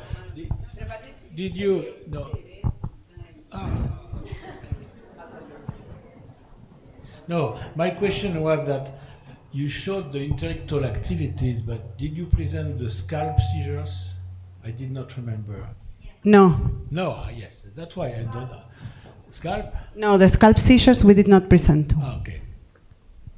So, no, because now the only thing is to record again the patient and to see if the seizures now from the scalp and semiology change from your previous recordings. Because with the SEEG I can say absolutely nothing, because you can have this with hippocampal epilepsies or with any other epilepsies we spread to the hippocampus. So when you have seizures like this in the hippocampus, beautiful pattern, it doesn't mean that it is epileptogenic zone in the hippocampus. So would you record him again with a scalp EEG? Scalp, absolutely. It's the only thing to do, because from the scalp you can understand. If your scalp seizure they cannot be the same as before. So if you see the onset on the left side where you operated, so the problem is clear. We operated this, the seizure still starts from the left. So you will, it could be more posterior basal, more, I don't know. But you will have a kind of, if the seizures from the scalp start from the contralateral side. Yes, the problem that we have for that is that we had previous seizure that started from the contralateral, from the superficial scalp, from the scalp EEG, but came from the left one. Yes, but so if we have from the scalp the seizures that are coming from the right, we are not sure that they are coming from the right, or it's part of the left, but it's spreading. Because, you know, you can, from the scalp EEG seizures, you can understand a lot. You can get a lot of information, depending on the type of pattern. Where the seizure on the left side are the same pattern than on the right side. It can be purely symmetrical or not. And also what is extremely important in the temporal seizure scalp is for it takes this. It's not only what you have on the temporal channel, but when you are here, because you know if your seizure is more temporal spreading to the perisylvian, or temporal perisylvian, or perisylvian temporal, and the contralateral propagation on the other side is also of major importance. So from the scalp seizures, you can get a lot of information answering your questions. That the next things to do is to video EEG recording again and comparing with your previous. Paco. No, yo te quiero hacer una pregunta en base a una hipótesis que tengo. En la patología, ¿te informaron algún tipo especial de esclerosis? ¿Viste que está la tipo 1, tipo 2, tipo 3, Sí. tipo 4? ¿O se había infiltrado inflamatorio? No. Porque, Como si fuera una tipo 2. claro, las autoinmunes generalmente dan encefalopatías y dan otros síntomas, excepto unas poquitas, que se comportan como una epilepsia focal, que a veces tienen compromiso bilateral, es una de las causas por la cual uno sospecha, que es el anti-GAD. Una epilepsia anti-GAD te puede simular tranquilamente una esclerosis temporal y termina en una esclerosis mesial por el mecanismo que tiene. Yo creo que esa es otra hipótesis, además de la que dijo Silvia, que es una pseudotemporal. Bueno, gracias.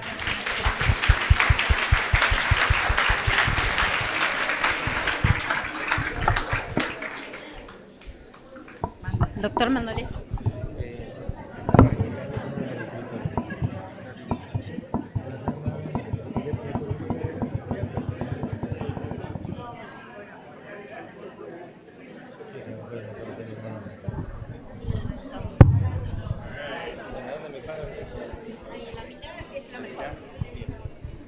¿Y para pasarla a ese slide?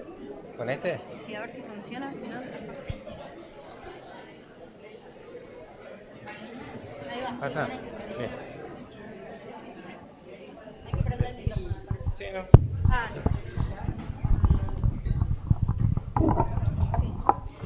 bueno, seguimos con el segundo caso de la Fundación Favaloro, el doctor Mandolesi, jefe de neurocirugía. Hola, buenas tardes. Muchas gracias por la invitación. Y en sí, bueno, no es un caso para discutir muchísimo, bueno, puede ser que surja igual un poco de discusión, pero es un poco para comentar algunas curiosidades que surgieron del tratamiento de este paciente. Voy a presentar un caso de estimulación talámica anterior, del núcleo anterior del tálamo. Todo lo que es la estimulación del núcleo anterior del tálamo empezó a desarrollarse a partir del protocolo, los tapo acá, ¿no? Pero, bueno, del protocolo Santé, en donde fue un trabajo con bastante rigor científico, un estudio multicéntrico, randomizado, doble ciego, en donde se colocaron electrodos en ambos núcleos anteriores del tálamo, con una lógica que ahora vamos a ver de por qué la elección de ese núcleo, en donde se encontró como respuesta una clara diferencia en esa primera etapa donde estaba cegado un grupo, en el grupo en donde no se estimulaba con una reducción de crisis del 14,5% y en el grupo estimulado una reducción del 40,4%, y a lo largo del tiempo se fue aumentando esa reducción de dosis cuando ya se liberó la etapa ciega, llegando a un 54% de control o disminución de las crisis. Esto es un poco un esquema de cómo era el protocolo, de una primera etapa luego del implante, donde estaba una etapa ciega, donde un grupo estaba, digamos, la mitad se los activaba y la otra mitad no. La estimulación del núcleo anterior del tálamo no da ninguna clínica en los pacientes, así que no se dan cuenta si está prendido o no. Y después una fase en donde ya se liberaba y cada profesional estimulaba con cierto límite de parámetros y se evaluaban los resultados. Estos resultados, bueno, mostraron, esto es un poco la disminución de las crisis del grupo control y el grupo activo. Y después también se empezaron a hacer otras, se empezaron a sacar otras conclusiones con respecto al tipo de crisis, cuáles disminuían más, cuáles disminuían menos. También en qué pacientes, si tenían concomitantemente colocado un estimulador vagal o si habían sido operados previamente, en cuáles había mayor o menor respuesta. En todos había respuesta, pero en algunos más que en otros. Bueno, está muy sensible el botón. En definitiva, estos fueron los porcentajes que se obtuvieron de reducción de crisis. Entonces todo esto, y no solo eso, el porcentaje de reducción de crisis, sino que también se empezó a ver que a lo largo del tiempo, cuando se hizo una evaluación a los 5 años y después a los 7 y 10 años, que ese beneficio, ese porcentaje de disminución de las crisis era acumulativo, sino que iba progresando. Como que a medida que pasaba el tiempo, se iban controlando más las crisis. Entonces, al primer año, ese número de pacientes inicial, que eran 99, lograron un 43% en promedio de disminución de las crisis y a los 5 años un 68% de reducción de las crisis. Bueno, estos son más detalles, también un poco el tema de la reducción del riesgo de muerte súbita. Por un análisis a los 10 años se evaluó que se pudo bajar de 6,9 por 1000 a 2 por 1000, en estadística personas por año. Por lo cual, como conclusión, la estimulación del núcleo anterior del tálamo sirve para disminuir la severidad de las crisis convulsivas, aumenta el umbral de las crisis, disminuye la duración de las crisis, la alta frecuencia de estimulación es más beneficiosa que la baja frecuencia, lo mismo que el estímulo sea más largo, y que algo que se comprobó que la estimulación del núcleo anterior del tálamo con el tiempo iba dándole cada vez más beneficio a los pacientes. Eso fue lo que nos llevó a empezar a utilizar esta práctica para algunos pacientes en donde veíamos que de otra manera no podíamos controlar sus crisis. No el objetivo, sino la razón por la cual se eligió el núcleo anterior del tálamo tiene mucho que ver con el circuito de Jacob-Papez, en donde el núcleo anterior del tálamo sería acá no se ve, sería como un relé entre todo lo que es amígdala, hipocampo y fornix, tubérculos mamilares, por el haz mamilotalámico que hace su estación en el núcleo anterior del tálamo y de ahí, del núcleo anterior del tálamo, al cíngulo y corteza. Entonces, ese núcleo anterior del tálamo actuaría como una especie de filtro en donde, neuromodulándolo, uno podría tener el control de las crisis. Bueno, el tálamo, todos lo conocemos, es un núcleo que tiene muchos subnúcleos con determinada función. El núcleo anterior del tálamo tiene como aferencia el haz mamilotalámico y los fornix, y como eferencia va al giro singular.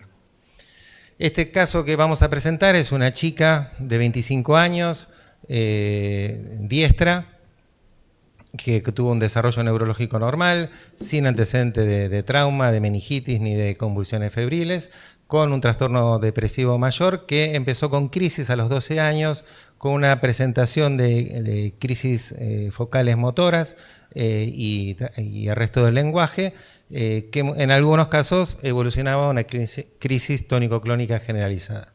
Se hicieron múltiples tratamientos farmacológicos y no había logrado respuesta. Estos son algunos de los medicamentos que ella estaba recibiendo en ese momento: biveracetam, topiramato, clobazam, sertalina, eslicarbamazepina. Y al momento de la consulta, al momento de la evaluación y de la decisión de hacer el implante del núcleo anterior del tálamo, la paciente estaba presentando un promedio de 5 crisis diarias con arresto motor y más o menos una vez a la semana generalización tónico-clónica, alterando obviamente su calidad de vida. El video EEG de superficie mostraba muchas descargas, sobre todo de inicio en el lóbulo frontal izquierdo. La evaluación cognitiva fue normal y la evaluación psiquiátrica manifestó esas características depresivas que les contaba. Esta es la imagen de la paciente en donde tenía su lesión, no es que no era una resonancia normal, tenía esta displasia con un trastorno de migración del lóbulo frontal izquierdo, bien posterior, y por su resonancia funcional y la localización de la lesión descartamos una resección quirúrgica. Entonces, por la frecuencia de su crisis y la característica de su imagen, decidimos hacer un implante en núcleo anterior del tálamo. En función de este algoritmo de seguimiento y de tratamiento de los pacientes, en donde en el caso de ella llegamos a la instancia de considerar la neuromodulación como una opción terapéutica. Nosotros no tenemos la estimulación responsive neurostimulation, y evaluando entre estimulación vagal y estimulación del núcleo anterior del tálamo, por la localización de la lesión, preferimos hacer un implante en el núcleo anterior del tálamo. La cirugía de esta paciente se hizo en junio del 23 y se pusieron 2 electrodos, uno en cada núcleo anterior del tálamo, bajo guía estereotáctica. Y esta fue la reconstrucción de la colocación de los electrodos después de la cirugía, donde se ve el electrodo izquierdo que está correctamente posicionado y el electrodo derecho un poco subóptimo, un poquitito lateral al núcleo. Se utilizaron los parámetros de estimulación que están descritos en el protocolo, que es, se deja el estimulador a 5 volts, 90 microsegundos de ancho y 145 de frecuencia. Siempre se utiliza una programación unipolar con la carcasa positiva. El seguimiento de este paciente, en el primer año hubo un claro y muy importante disminución de las crisis, de 5 por día a 2 por mes, y no tuvo nunca más crisis generalizadas.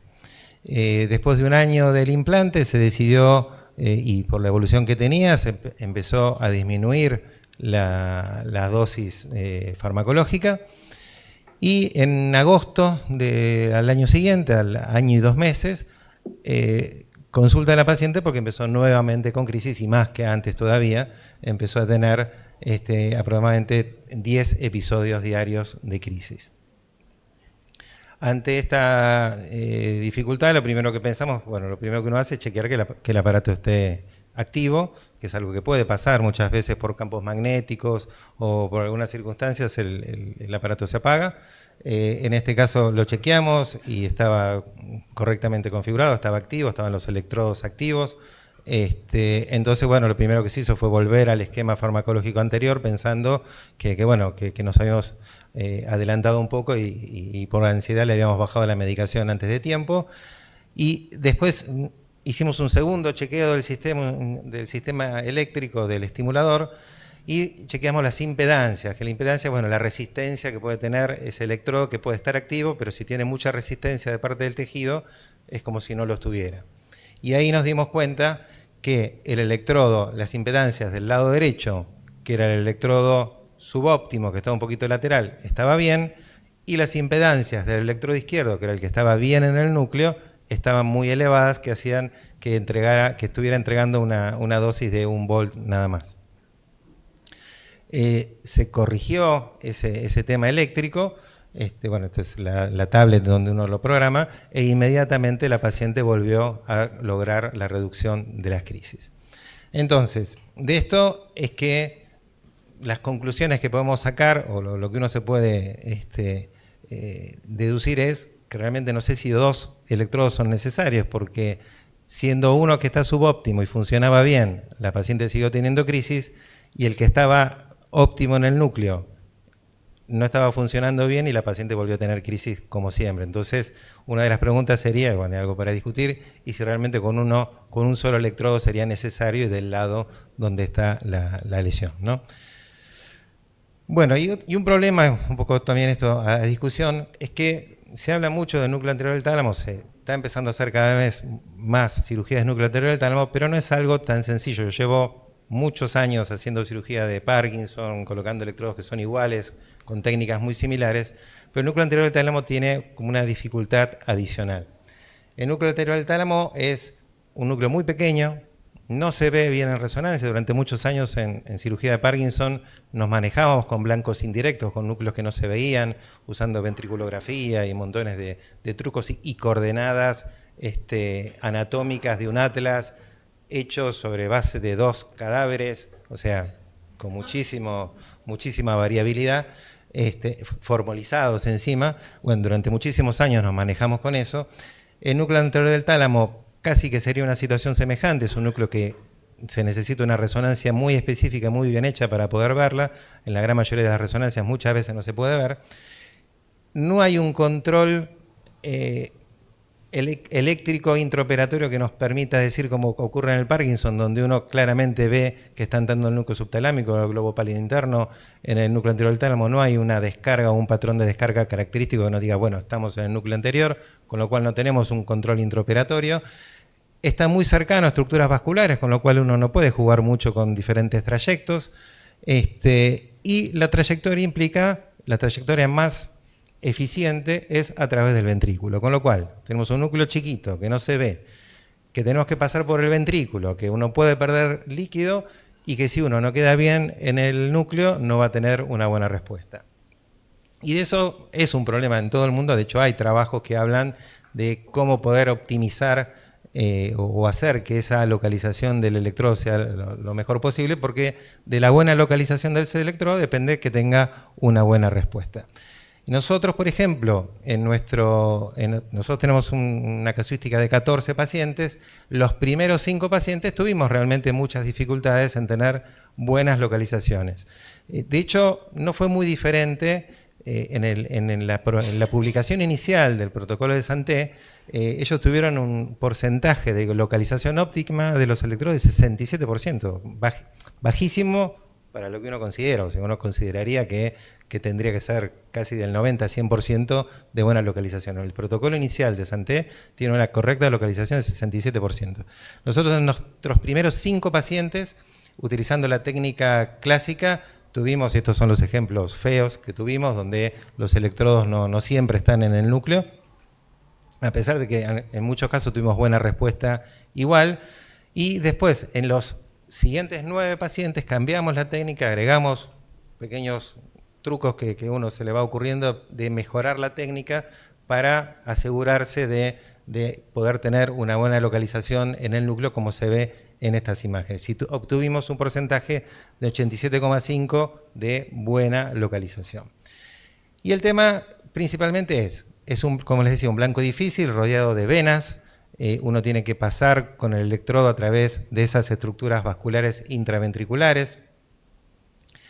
Si bien existe un atlas que nos orienta y nos dice qué coordenadas uno tiene que poner como para llegar bien al núcleo, este atlas no se condice con la realidad. Si bien se dice que 12 milímetros superior, 5 o 6 lateral, imagínense que no todos los cerebros son iguales. Y en el mismo protocolo Santé, y quienes siguieron después implantando, se ve que en realidad el núcleo anterior del tálamo está un poquito por arriba y por adelante de esa coordenada que se describe en la bibliografía. Y claramente también, incluso en el protocolo Santé, tuvo que ver esa localización cuando estaba en la coordenada ya preestablecida de los atlas. Eran los pacientes que peor respuesta tenía comparado con los que se colocaba más arriba y más adelante, que fueron los que tuvieron mejor respuesta, como se ve acá.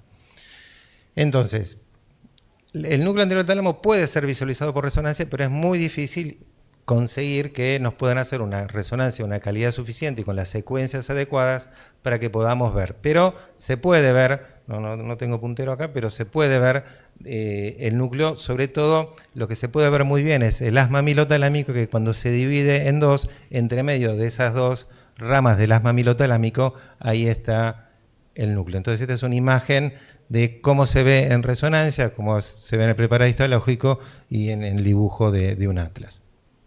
Entonces es posible verlo, pero requiere de mucho esfuerzo del técnico de resonancia para que uno lo pueda ver. Cuando uno lo puede ver, puede hacer una planificación mucho más seguro, porque va a un blanco visible y no indirecto. Entonces, dentro de esa planificación necesitamos el estudio con gadolinio para ver las estructuras vasculares, que son muy importantes. Fíjense que tenemos que pasar ahí por los cuernos ventriculares. Elegimos una trayectoria oblicua anterior y pasamos por, como se ve acá, por entre medio de las venas cerebrales internas y las tálamo estriadas. Y el problema principal es que tenemos, el abordaje más seguro es el transventricular, y hacer un abordaje transventricular puede implicar que el paciente pierda líquido cefalorraquídeo. Perder el líquido cefalorraquídeo lleva a que el cerebro se mueva. Un blanco chiquito, el cerebro cambia su lugar, no lo agarramos más. Nos queda un minuto, pues. Ya terminamos. Entonces, dentro de esta trayectoria siempre tenemos muchas estructuras que nos molestan: las arterias pericallosas, las arterias lenticulostriadas, la cerebral interna. Hay otro abordaje que es lateral, pero nunca se logra un buen abordaje al núcleo por vía lateral, porque se lo pasa por debajo, como se ve acá en la imagen. Y la técnica que cambiamos fue tratar de evitar el máximo posible la pérdida de líquido cefalorraquídeo. Y dentro de eso, bueno, es colocar el marco simétrico para ahorrar tiempo en la cirugía. Cuanto más tiempo se ahorra, más tiempo de pérdida de líquido. Tener un sellador para que no pierda líquido en el abordaje, que el abordaje sea percutáneo en la dura. Estas son cosas más técnicas quirúrgicas. Imagínense un esta es una exageración, ¿no? Pero un neumoencéfalo de este tipo, obviamente que corre la coordenada completamente. No utilizamos microregistro porque no colabora en nada y se hace perder tiempo y se pierde líquido cefalorraquídeo. Y lo que hacemos, sí, para evitar la pérdida de líquido cefalorraquídeo es bajar la cánula, no abrir la cánula cuando está dentro del ventrículo, sino bajar la cánula hasta el piso del ventrículo, de manera que uno llegue directamente al núcleo sin el riesgo de perder líquido cefalorraquídeo. Eso se calcula con las imágenes y se baja el carro para que eso ocurra. Hacemos el chequeo intraoperatorio y siempre dejamos un electrodo en el líquido, 2 en el núcleo y otro más pasado. Tener un electrodo en el líquido nos indica que ese electrodo al estar en el líquido va a tener menos impedancia, entonces nos asegura que los 2 siguientes que van a tener más impedancia, que están adentro del núcleo. Esta es la reconstrucción tridimensional que hacemos, siempre dejamos uno por fuera, 2 en el núcleo y otro pasado. Esto lo hacemos con un programa que es gratuito, que se llama 3D Slicer. Y nosotros con lo que decimos a los residentes y a los colegas, que tenemos que pensar, como la canción de Sting, que cada vez que respiras o cada gota de líquido que pierdas, te estamos mirando. Bueno, muchas gracias.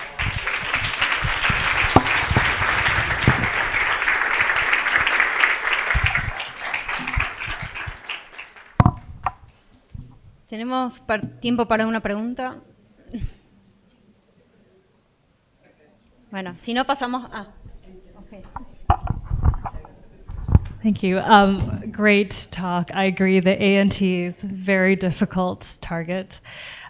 When you do your planning, are you using the F-gator sequences in your patients? Okay. And then you're implanting with the frame?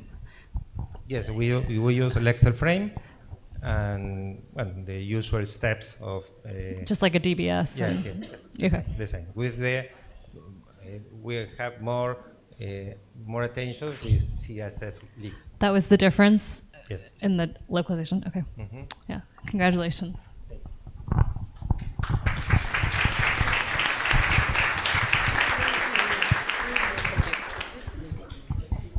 Muchas gracias. Ahora pasamos a otro intervalo y volvemos a las 4.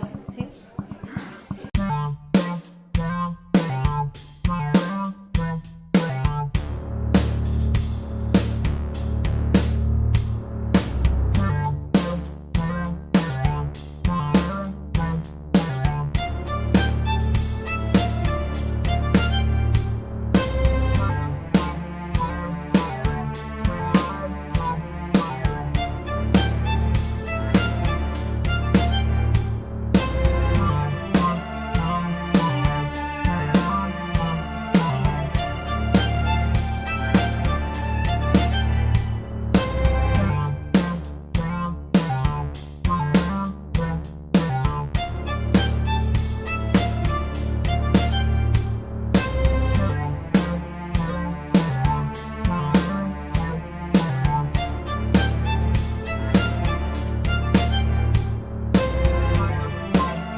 taxique qui est fixé sur le crâne. Il y a une autre chose qui est absolument fondamentale dans la stéréotaxie, c'est qu'il faut que ces images soient toutes superposables, dans toutes dimensions réelles, des dimensions réelles pour pouvoir les mesurer.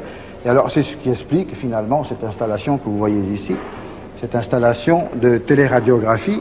Pour l'explorer, je mets les électrodes en se servant d'une grille que vous voyez ici, qui est une double grille, qui permet d'introduire les électrodes d'une façon strictement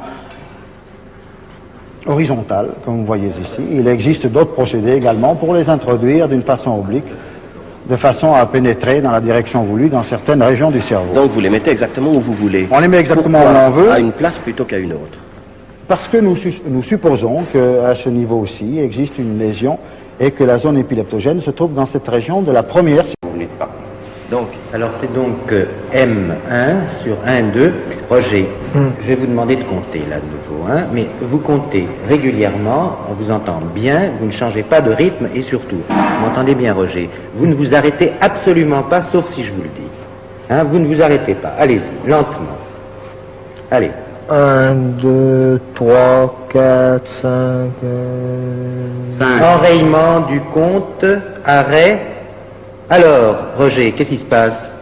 Ouvrez les yeux, Roger. Ouvrez les yeux. Qu'est-ce qui se passe, Roger?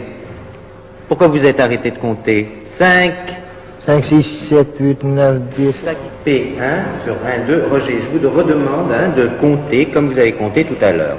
Gardez bien les yeux ouverts, Roger. Et lentement, à voix forte et sans changer de rythme du tout. Hein. Et vous ne vous arrêtez pas, sauf si je vous le dis. Allez-y. 1, 2, 3, 4, 5, 6, 7, 8, 9, 10. 10. 11, 12, 13, 14. Ouvrez les yeux. Ne réponds pas aux questions. Clonie palpébrale, discrète. Ouvrez les yeux, Roger. Serrez-moi la main. Réponds maintenant. Réponds. Alors 1, 2, 3, 4, Reprends 5, le compte. 6, 7, 8, 9, 10, 11, 12, 13.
Et vous pouvez vous arrêter. Alors donc nous stimulons sur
présidentielle.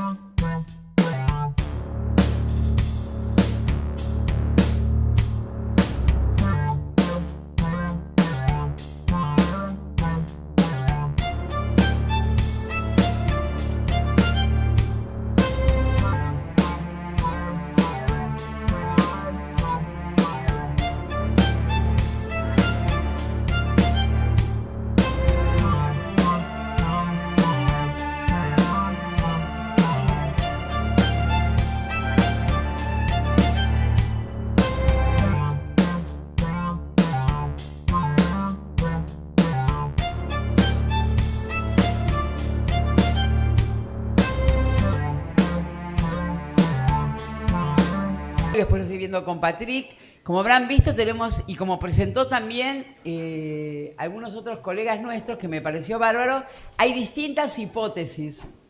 Y entonces esto va un poco contra la idea de la Facultad de Medicina. Y también digo, porque lo veo acá a mi amigo Carlos Muraski, que es uno de los mejores ingenieros electrónicos que tiene este país, y análisis de datos, es un orgullo que esté acá con su equipo. Y los ingenieros también un poco son positivistas. Pero nosotros no. Y por eso trabajamos en común y trabajamos también con matemáticos y tenemos un planteo donde nos parece válido esta discusión. Digo porque una de las cosas que algunos me comentaban era qué interesante la discusión de casos clínicos. O Rodrigo me decía que en Europa, o por lo menos en España donde él está, la gente muchas veces no opina o no habla, y eso muchas veces tiene que ver no porque no tenga opiniones o no sepa, sino porque no quiere quedar expuesto si uno sabe o no sabe. Y acá no es lo que se discute, sino la opinión y la experiencia de cada uno, y pensamos que es súper enriquecedor para todos y para todas escuchar las distintas opiniones, como que no está más esa opinión única, que es la única verdad. Después, por supuesto, uno, como los que hacemos medicina y tenemos que decir un tratamiento, uno tiene que llegar a una conclusión y dar la mejor opción terapéutica. No es que no es que quede una cosa abierta, con final abierto, como si fuera una película. No podemos hacer eso. Pero sí queremos, ese es el espíritu.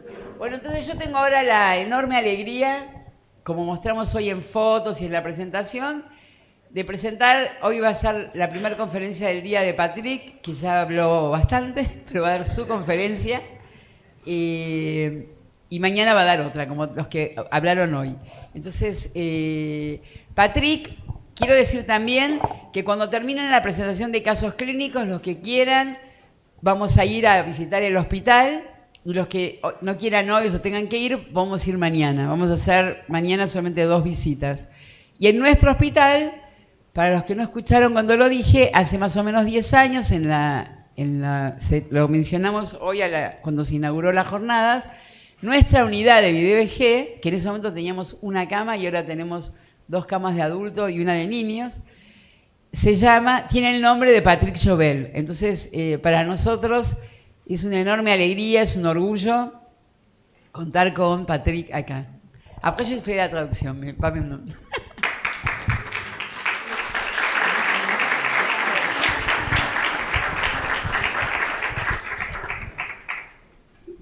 Thank you for this nice introduction. I did not understand.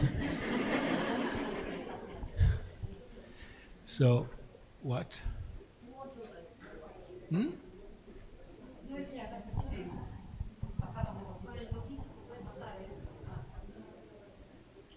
This. Okay. ¿Él puede pasar solo? ¿Él se pasa solo? No, you could.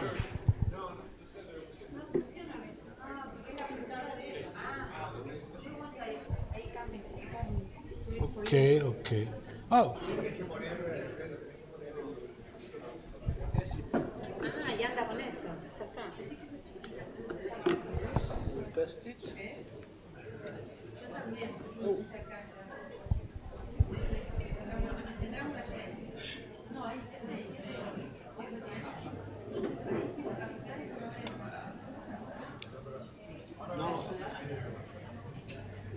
I don't know where is my... yes.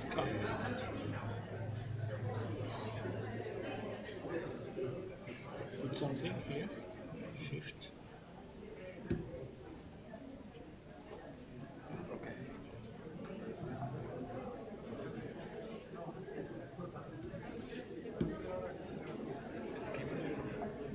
Skip. Okay.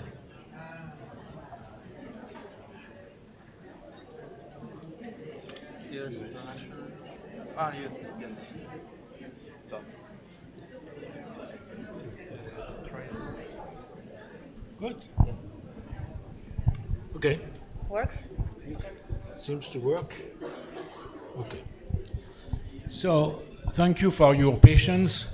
I have the task, as all the old people are doing. It was the privilege of aging that you can tell stories you have lived in. And so I will try to answer this question, why SEG? What you can see here, I guess, no, it's not a pointer, not well. So you see on the left side, a plan of implantations made by Talleyrand. He published in '88, but it was from the 70s. So you see the big representation of the vessels because it was their obsession at this time when they started with the SEG. There was nothing except angiography and pneumoencephalography. And on the right, it's one of the first SEG. It was on papers with ink writing, published by BANCAUD in the 70s. And you see it's nothing different from now. It's an occipital epilepsy with propagation to the temporal lobe. So really, SEG is an history of concepts. And I find important to remind this concept because, in my opinion, they are still the same now. And when we fail now, it's because we forgot this, even with the new technologies. So, yes, it's a kind of statement I like. History is composed of successive layers of knowledge where the present builds upon, but doesn't erase the past. The origins of SEG, and they can be traced back the 19th century, in fact, because I know exactly the filiation of the ideas of the founders and also knew the pre-founders because I had many conversations about that with Herbert Jasper, for instance, and people from Montreal. So the origins, in fact, can be traced from Ewing-Jackson. And Ewing-Jackson was this neurologist, a genius, working in London, as you know, at the end of the 19th century. And he had the concept of what he called the discharge lesion or the discharging lesion. And it's absolutely genial because he had this concept in a time where there was not at all electrophysiology, only some stimulation in experiment in animals. But he could, from observing the patient and their semiology of seizures, say the epilepsy in a focal situations is a discharging lesion. And he explained that this is the first text. He made typewriting, and you see comment from his hand when he showed that this discharging lesion is doubly local, being of nerve cell, but a part of some convolution of only one half of the brain. I believe that the discharging lesions is ordinarily similarly doubly local. Doubly local means that, in fact, he understood that the lesion doesn't provoke epilepsy because the lesion is inert, and the convulsion, I would say, is produced by the intermediation of fibers between the cells of the discharging lesions and other cells, etc. That means epilepsy is propagation. The sign of the epilepsy arise from propagation in the brain. And look at the end of the paragraph is simply anticipating of what we are pushing as new now, that in connectivity. Jackson absolutely thinks in terms of connectivity. And at this time, there were brilliant genius. Sherrington, Sherrington, probably the great physiologist. He participated with Bidwell, who was a surgeon at Queen Square, as the exploration of patients with epilepsy, and everything is in the title here. Focal epilepsy, free finding and removal of a small hemorrhagic focus, no improvement. Removal of part of leg center after electric stimulation, improvement. Again, the lesion is not where is the epilepsy, but you can trace by stimulating, find where is the semiology arising from, and you get the epileptogenic zone.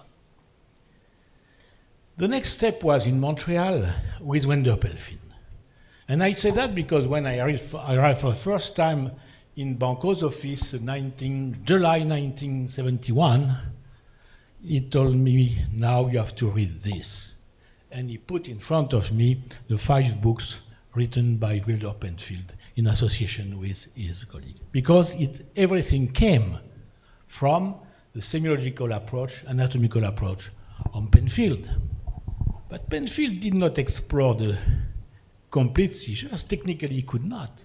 So Penfield was exploring the auras. But he was also in advance of many neurologists in the world now who do not consider auras as seizures. And what he said that the word aura from Galen, epileptic warning, etc., modern writers have applied the term to sensation only. We may now accept Galen's original definition, recognizing the fact that when the aura appears, the attack has already begun. And so, with, opening the skull, the patient was awake, and he could, by stimulation, trace the onset of the seizure when they were subjective, and also explore the cortex for the first time. And so he could also describe things like this, which are totally modern, because all of you probably learn that when you have an epigastric sensation, is a typical symptom arising from the medial temporal lobe. It's totally wrong. And Penfield, said that this sensation typically moves from epigastrium to throat. We make the sensory spread from the island of Ryle, the insula, onto the superior bank of the fissure of Sylvius, where the throat has a sensory representation. So he explored in that way, for instance, this is the localization of lesions with epigastric sensations, and, here you see where he represented the swallowing, the mastication, hearing with Eschel, alimentary automatism. This was very early. And in fact, it was because, I will not ask to read that, but when he explored the patient, can you see the number of points where he was stimulating and getting all these symptoms arising from the stimulation. And he collected that all his life. I had the privilege to spend a few hours with Penfield after he retired, and he explained me that he had took all the notes from the nurse they took in the operating room, and he collected that and wrote the book afterwards. So you see the precision of all this exploration. So also use technologies. Stimulating here the insula, as you see, I will not go into the details. But what he did, because there was a debate between him and Van Buren when in Bethesda at this time, about the epigastric sensation. Is it sensory? Is it a motor construction of the stomach? So he put captors, sensor captors, in the stomach of the patient, and you see when he stimulated here, you see that there was a constriction of the stomachal muscle, intraparietal. So they go really in great details and great precision. This is another example I like very much because it's, he made an extraordinary work in the stimulation of all the associative cortex, parietal, temporal, and frontal. And he collected the things. And here in 11, he stimulate. The patient says, I think I heard a mother calling her little boy somewhere. It seems to be something that happened years ago. It was somebody in the neighborhood where I live. So this complex auditory sensation. And now he stimulated a little bit further. Oh yes, I heard voice down along the river, a man's voice and a woman's voice calling. I think I saw the river. So in addition, when he moved posteriorly, he added visual sensation to the auditory sensation. And now, moving in the parahippocampal region, oh, I had a little memory. A scene in the play, they were talking and I could see it. It was just like seeing in my memory. This is absolutely extraordinary of the pathway from perception to memory, the ventral stream, in fact. So that was all the things that were known when Talleyrand and BANCAUD thought about starting pre-surgical investigations. And in fact, the perturbation came from Jasper. Jasper arrived later in Montreal and introduced the electrocorticography. And so, because they could not record seizure, they recorded only intellectual activities. And he classified the spikes depending on their fast aspect, fast activity, etc. And he has some criteria to differentiate the irritative zone, probably not far from the onset, from the spread. And so finally, with this and the starting of the experimental model with the penicillin, with Ajmon-Emerson, etc., the concept became the one of an epileptic focus. And so when you were in surface, after the concept of epileptic focus prevailed, surrounded by irritative zone with spike and the seizure onset zone. And the second point was that to explain most of the cognitive and memory symptoms with Penfield, they make this hypothesis of the central encephalic system simply because technically they very rarely stimulate or record from the hippocampus.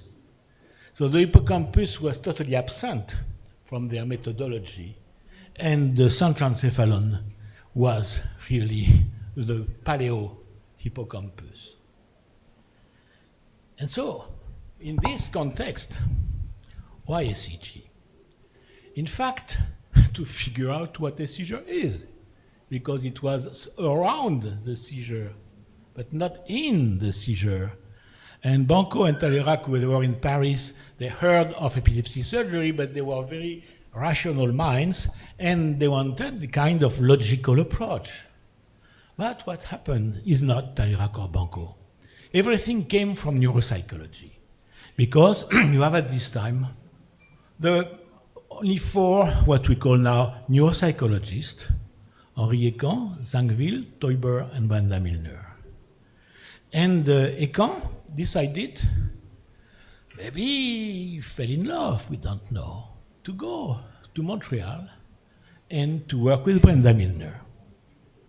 And so working with Brenda Milner, which just arrived at this time, he discovered the work of Penfield. And when he came back to Paris in '52, he told BANCAUD and Talleyrand, please, please, please, something is happening there. You should read Penfield. What they did. And so they applied all the concept of Penfield to an exploration of the brain was no more in surface, but also in depth, because they thought that they need to have trajectory to understand the spatial organization of seizures. And Talleyrand told me, also something I never wrote. We were only attracted by the fact that if you put electrode deep in the brain, we could find the origin of the centroencephalic seizures. So one of the hidden goals was to explore the thalamus before the cortex. So after a few years, Jean BANCAUD and Jean Talleyrand published this book, which is their experience of the first 80 patients with SEEG. And Talleyrand was really seeing the brain in space, and he wanted a tridimensional approach to live recording of seizures.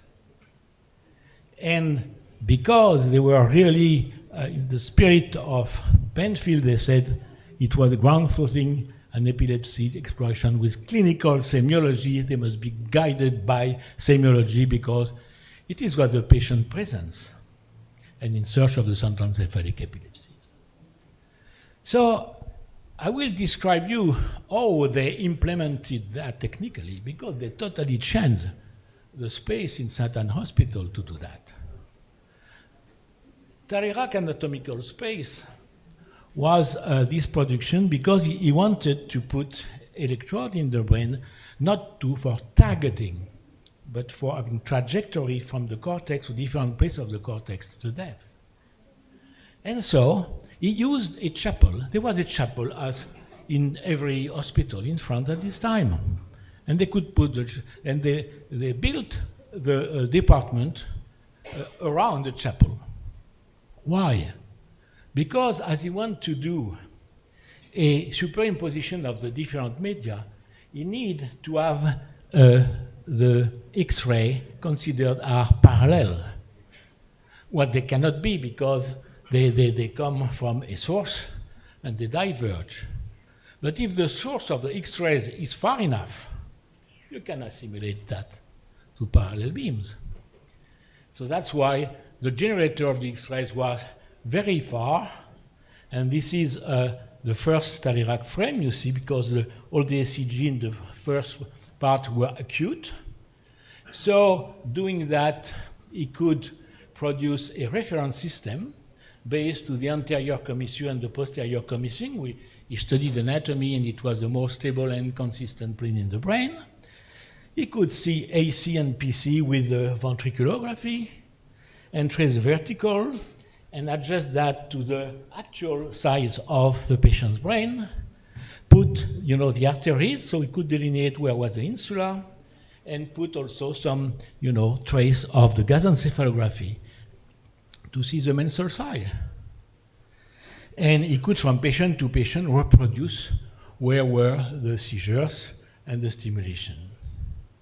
And at the end, angiography of the human brain cortex was made by Gabor Szikla, who discovered that if you follow the vein at the top and the arteries in the bottom, you can mold the shape of each of the gyri and reconstruct them indirectly. This is Gabor Szikla, who came from Hungary in 1946 for obvious political reasons. And you see, he produced this wonderful atlas with all the trajectory of the arteries and vein, and could reconstruct, for example, the insula, the perisylvian regions here, with all the loops, compared with many specimens, and you could know, because it was, this trajectory were very fixed. They were all at the same place on the same gyri. And that's why a young and brilliant researcher at this time could use this to describe for the first time the localization of the primary auditory cortex in man. And it was so precise that, you see, the reconstruction, this is from this paper, when you can see exactly where is the tip of Eschel, here, and you can see exactly on the different exact as a first evoked potential, which is not 100 milliseconds, but at 13 or 14 here in the tip of Eschel. And we can, it was the first MRI, trace back where was the arteries and the electrode in Eschel gyrus. So it turns to be a very precise method. So finally, when the MRI era, Talleyrand was still alive. He loved MRI, and he could produce this new atlas based on MRI when it was easy for the cognitive neuroscientists to know where they were, and also to implant and to see and to prepare the different trajectory here and there, for instance, to avoid what I see more and more, that a 15 contacts electrode with one contact in the entry point in the lateral cortex, one in the middle, and the rest in the white matter. This is not a SEEG. So you can avoid this in working with the atlas. Now the BANCAUD ictal space. The BANCAUD ictal space is that, the patient is here, he spent one day, the electrode are implanting in the morning, we start the SEEG at noon, we make cortical without potentials at 1, and we get the spontaneous or chemically activated and stimulation activated seizure until 8 or 9. And these are a few pictures this time in the Sainte Anne Chapel. You see that it's a banco here and surrounding, and here, you know, in the bottom, this is overhanging the patient, where some neurosurgeons and neurologists are there to see the semiology. This is Alain Bonis, etc. The patient is here. So we comment and we tape record. Here you see, it's funny, you test the visual field, even if this is more difficult to do it with the frame. And here you see, when I arrived in Sainte Anne, I had a little bit more hair, but I was looking carefully at the trace because it was on ink writing paper. And when I arrived, it was 24 channel, and after it was 32. And this is Banco, Bonis, Cicla, looking after a patient. And when Talleyrand came, he was interested in semiology because he could follow from his office where he had the TV screen. And so they could together study the patient he had implanted. It was really anatomo-electrical clinical correlation. And the surgeon was tightly related to the team. I will pass that. It is a little video when you will hear Banco and Talleyrand commenting an SEEG for a live TV. I will tell you the story later, and you will have the subtitle.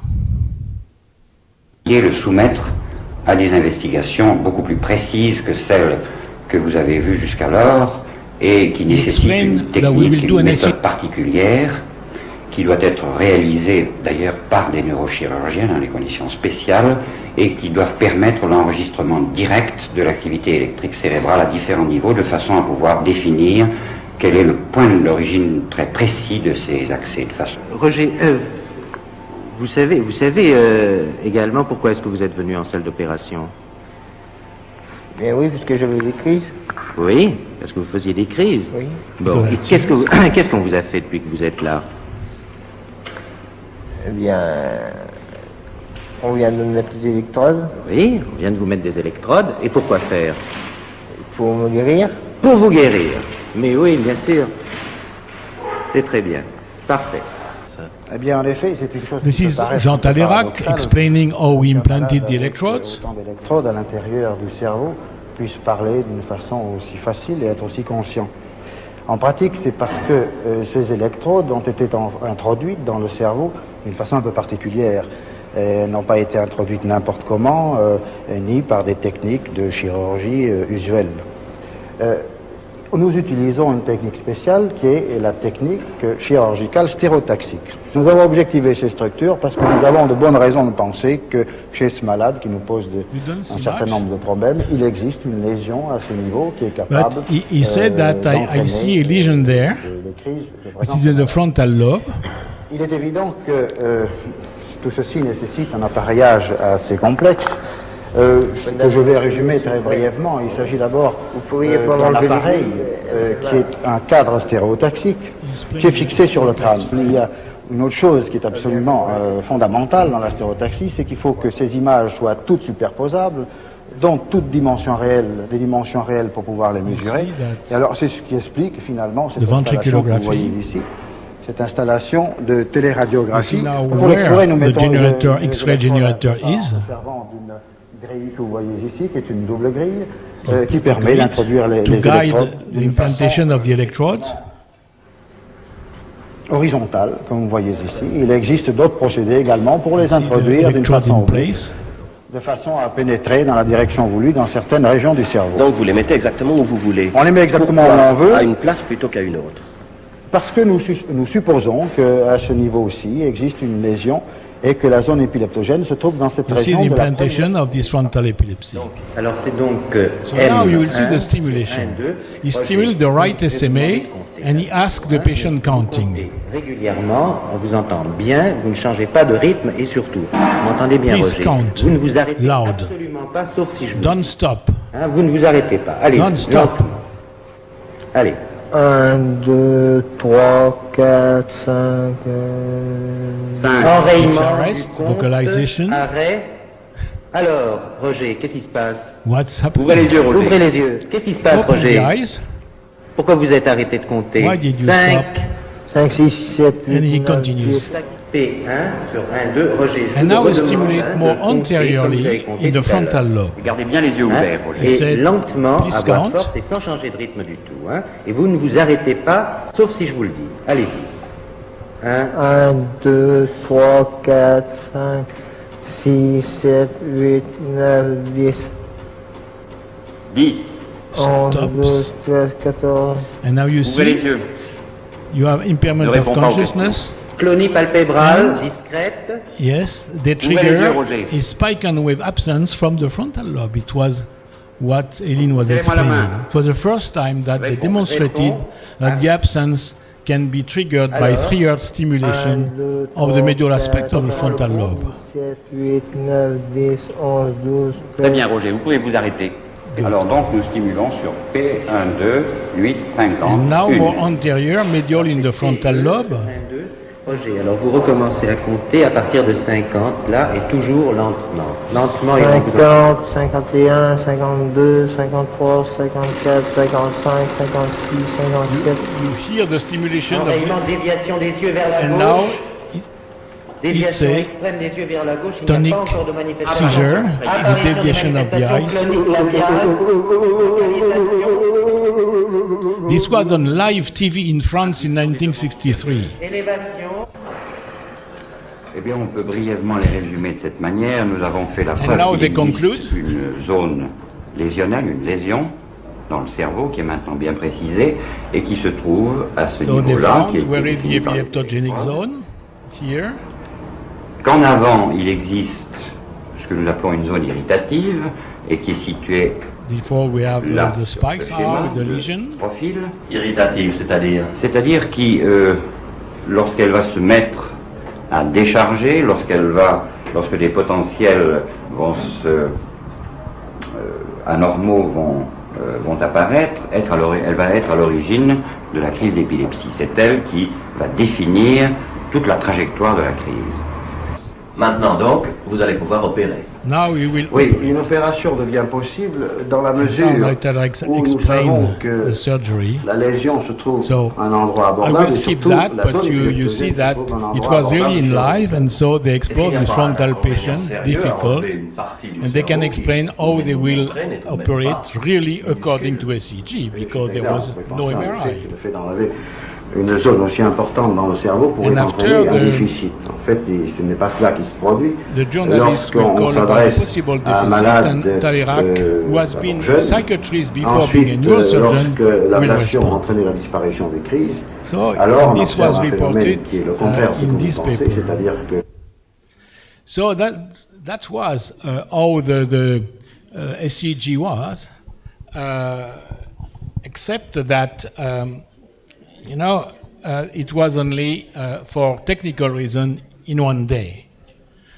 And here, yes, Talirac was, and we were, really learning from them, and it was this a lesson in the corridor when Takeda, Claudio, and myself were listening to BANCAUD and Talirac explaining and commenting what we just got by stimulation.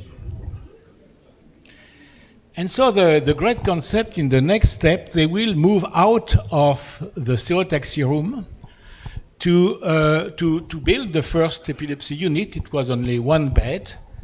And what was important, do you see my mouse here? Yes. Okay. So you see that the concept was to have always this correlation because you have the tape recorder, the patient, the neurologist.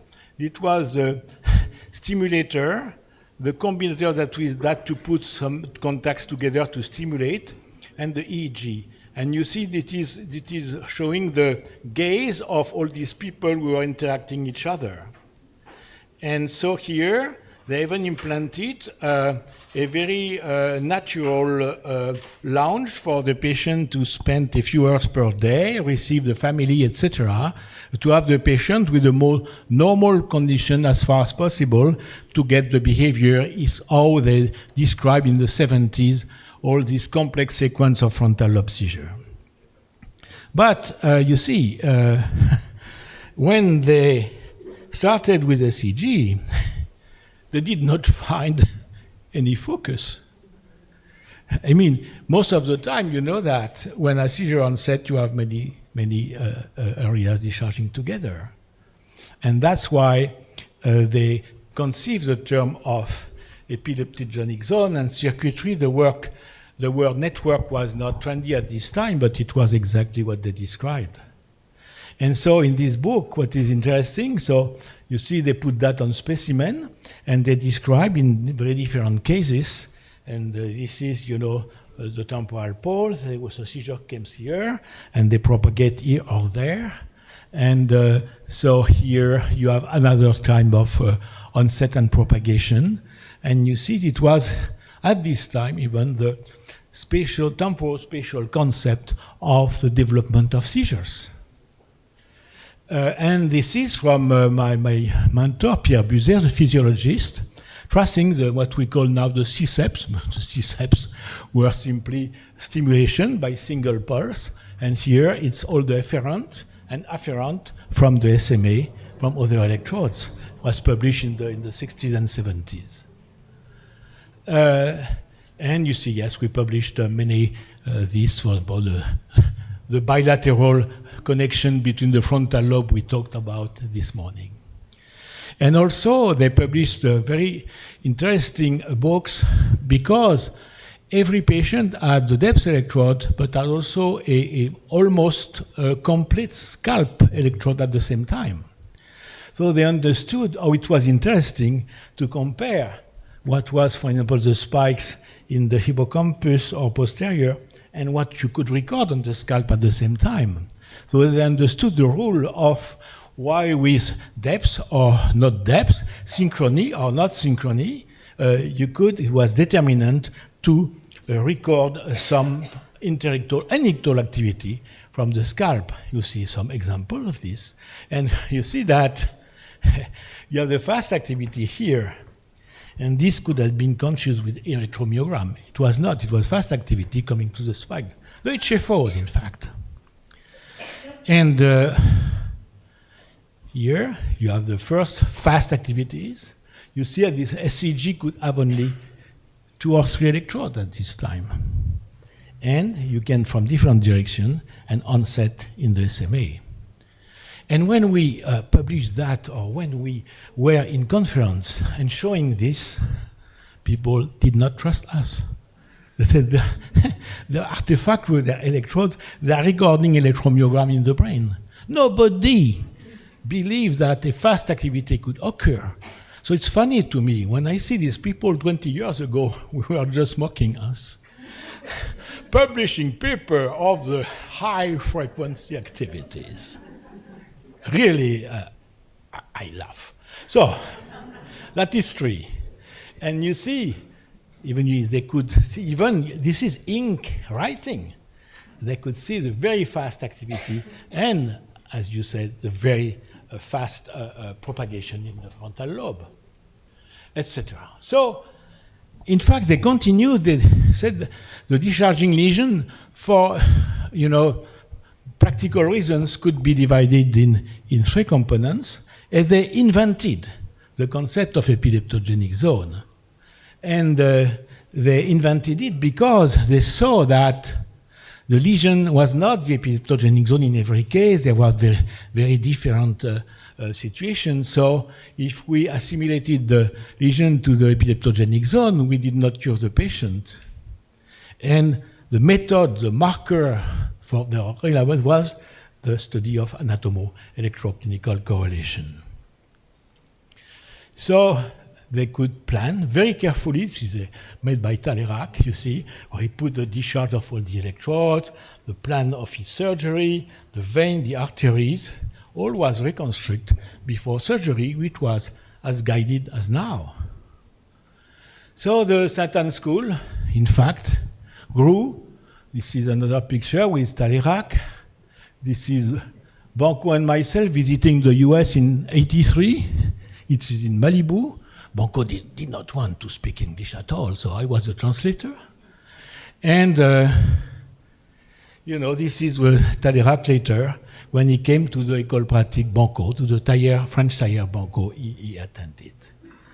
And so, yes, the body of knowledge that is relevant to performance EEG is not theoretical and bookish, but based on a real apprenticeship and training through mentoring. You cannot find everything in the book, also because of the complexity of the matters. And what happened? The voyage of SEEG. That man, after SEEG remained French during 30 years. And after we were in Paris, there was not much epilepsy surgery in Europe. There was 3 centers in the US. UK had given up because of the failures. And so after the 30 years, the first to move was Gregor Wieser, who moved to Zurich. And after, Alain Rougier moved to Bordeaux. Then Jean-Marc Saint-Hilaire and Guy Bouvier went to Montreal, Université de Montréal. Then Sylvia Kochen came back to Buenos Aires. Then Tony Escueta came and studied with us and imported with Paul Crandall the technique to Los Angeles. And you see here, when we were collecting the chapter and writing the book on the frontal lobe seizures, in Yosemite, when you have Eric Algren, Jose Maria Saratosa, myself, Tony Escueta, Grisard, and BANCAUD. And this was the export of the first attempt of export of SEEG to the US. And after, I moved to Rennes, and Claudio Munari moved to Grenoble. And then Philippe Rivelin came to Rennes and was my intern, and he learned SEEG with me in Rennes. And Isnar learned with Munari in Grenoble. That's how the Lyon team started. And then I moved to Marseille, and Claudio moved to Milano. And I lost the trace. You see something? Yes. Jean-Pierre Vignal moved to Nancy, and Louis Maillard moved to Nancy, and Luc Valton moved to Toulouse, and what else? Yes, the Milano team in fact, at the death of Claudio Munari, connected with Cleveland, and also from Grenoble, and I connected with Cleveland. And after, we sold, like Louisiana, we sold the SEEG to the Americans.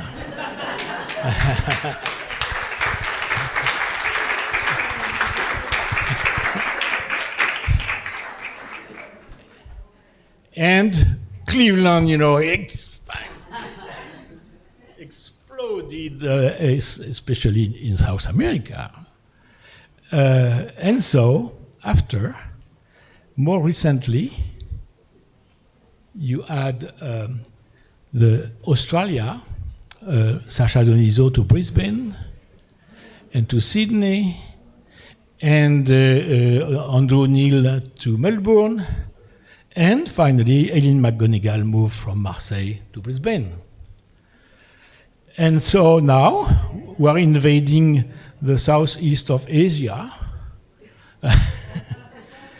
Bangkok, they come from fellow from the Cleveland Clinic, and Sydney Shangwang is connecting with China, and now the southwest of Vietnam, and you have also Taiwan and Thailand connecting together, etc., etc. It's a disaster.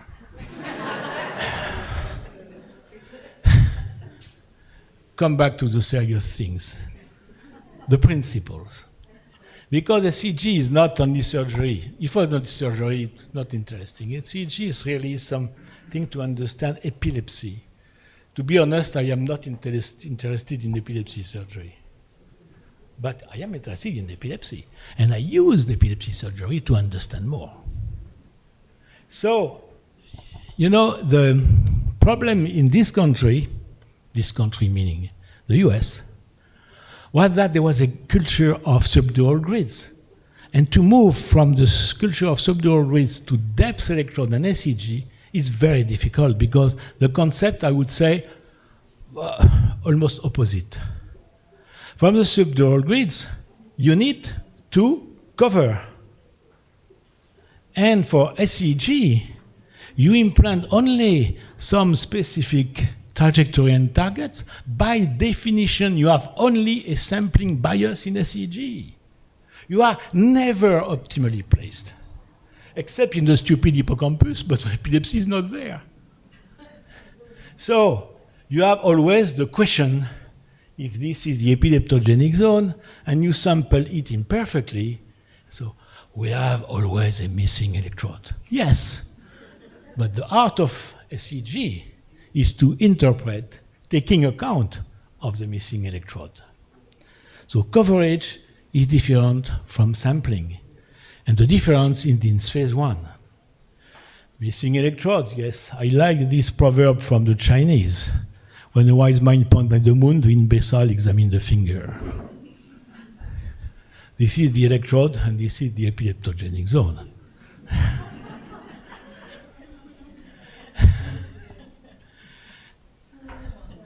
And so, SEEG is the method based on the epileptogenic zone concept. That means that these three circles are important. They are theoretical and practical at the same time. You have what we call a lesional zone. We can include the MRI lesion, but it's not summarized by the MRI lesion. You have the slow wave, the CBF, the glucose uptake, etc. We know that the lesion is larger than the MRI lesion. The epileptogenic zone is the minimal cortical network capable to trigger a seizure. It's a small network or bigger. And inside this epileptogenic zone, you have the spike, the irritative zone primary, the spike inside the epileptogenic zone. And here, outside, you know that you can have spike outside of the epileptogenic zone. It is the irritative zone secondary. And so, imagine that you have a kind of lesion, which is as any lesion in the cortex, except that it is a functional neoformation because its capacity is to synchronize with other, that is, this is the epileptogenic zone, and to trigger a seizure will invite a network across abnormal and normal regions. This is important because in these three channels, it's a method for the phase one. In phase one, personally, I always refuse to see this before making a hypothesis on that. I mean, the three channels must be totally close to each other before the conclusion. That means you record all these ictal, video EEG, ictal spec, clinical neuropsychology. You record all what is interictal, including MEG, and after you record separately what is lesion. But you try not to be biased by MRI. And when you have these three separate channels, you see how they are separate or partially overlapping or totally overlapping. And so you are never biased. Because you have, think of post-encephalitic, post-traumatic. You have a lesion without epileptogenic zone. And some can be, partially, and some can be like, it is cortical type 2. Obviously, they overlap. But that's the rule to me. And so the phase one will be like this: semiology, precise, interictal activity, EEG, MEG. We record the semiology, we record the seizure, the scalp, we make the correlation, we get an ictal spect, and so after we consider the MRI and the PET, and we can generate hypothesis given of the interictal, ictal, and lesion. And then you can implant, because you have this lesion, you have the trajectory of the seizure, you have the goal of the surgeon, and you have a rational implantation taking account of all these components. You see? All are the perilegional, the temporopostural, the propagation to the perisylvian, what you must know also about the language, and the possible propagation to the temporal lobe. And after, you have just to apply the atomo-electroclinical correlations. That means this is where is the seizure onset, apparently, and the propagation fast. You stimulate, and you will reproduce, as far as possible, the stimulation, stimulating these different electrodes. And the rule in a SEEG is that you are always to correlate the spontaneous to the stimulation-induced seizure. Stimulation is an essential tool. It is the confirmation of localization or the invalidation. This is an example of the same patient. Not necessary to see the seizure. Maybe. Have time? Don't know. Yes. Hey, I am not so bad. Huh? No, because generally I speak, they gave me 1 hour, I speak 3 hours. So, but this is interesting as a semiology. Look, the father is there. You see the hand on the thigh, she moves the thigh, because the hand is here, you will understand, she has feelings, she feels something. And now after she has the axial stereotypy, she's not consciousness. You see the face. She's screaming and she has an expression of suffering, and now it resumes. And it's fast. What happens? So, what we will see here is we will try to disentangle the ictal organization. That is extremely important. Not to interpret a sequence electrical without knowing exactly what's happening at this time. And so, here, you see, because she feels something in the back of her thigh. At this same time, you see a discharge appearing here in the posterior insula. And you see that it came wave by wave. So second wave here. You see that she's starting the axial stereotypy, and you see that this discharge became faster and will now, here you see, invade the anterior cingulate gyrus. And then in the third wave, you see that the still are still discharging, but it will now involve part of the paracentral lobule at the same time. So when you know the semiology of the patient, when your electrodes are optimally in place, you follow the anatomo-electroclinical correlations, and you can make decisions based off your electrical biomarkers. So this is, yes, disentangling the seizure structure.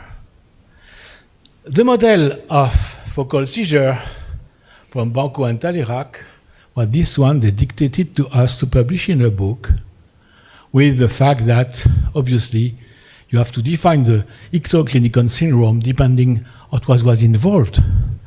And so the emergence of semiology was considered of, seizure onset and different networks.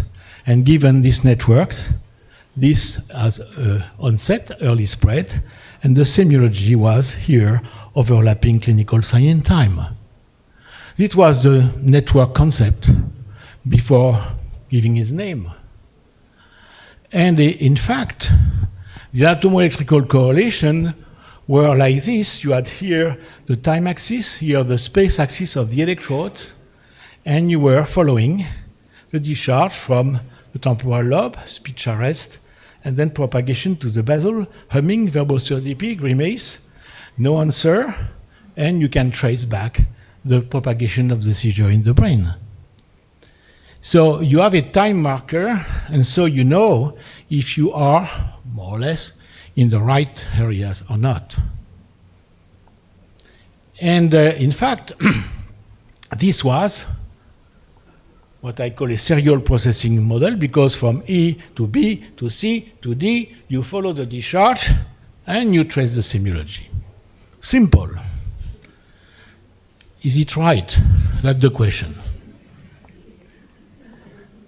And so with Fabrice Wendling, a long time ago, we could see that if you have a patient with repeated many seizures, you can analyze.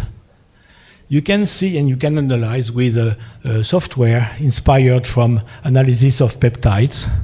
You can compare the different segments of the seizures in different seizures of the same patient. And you see that you have a high reproducibility from seizure to seizure.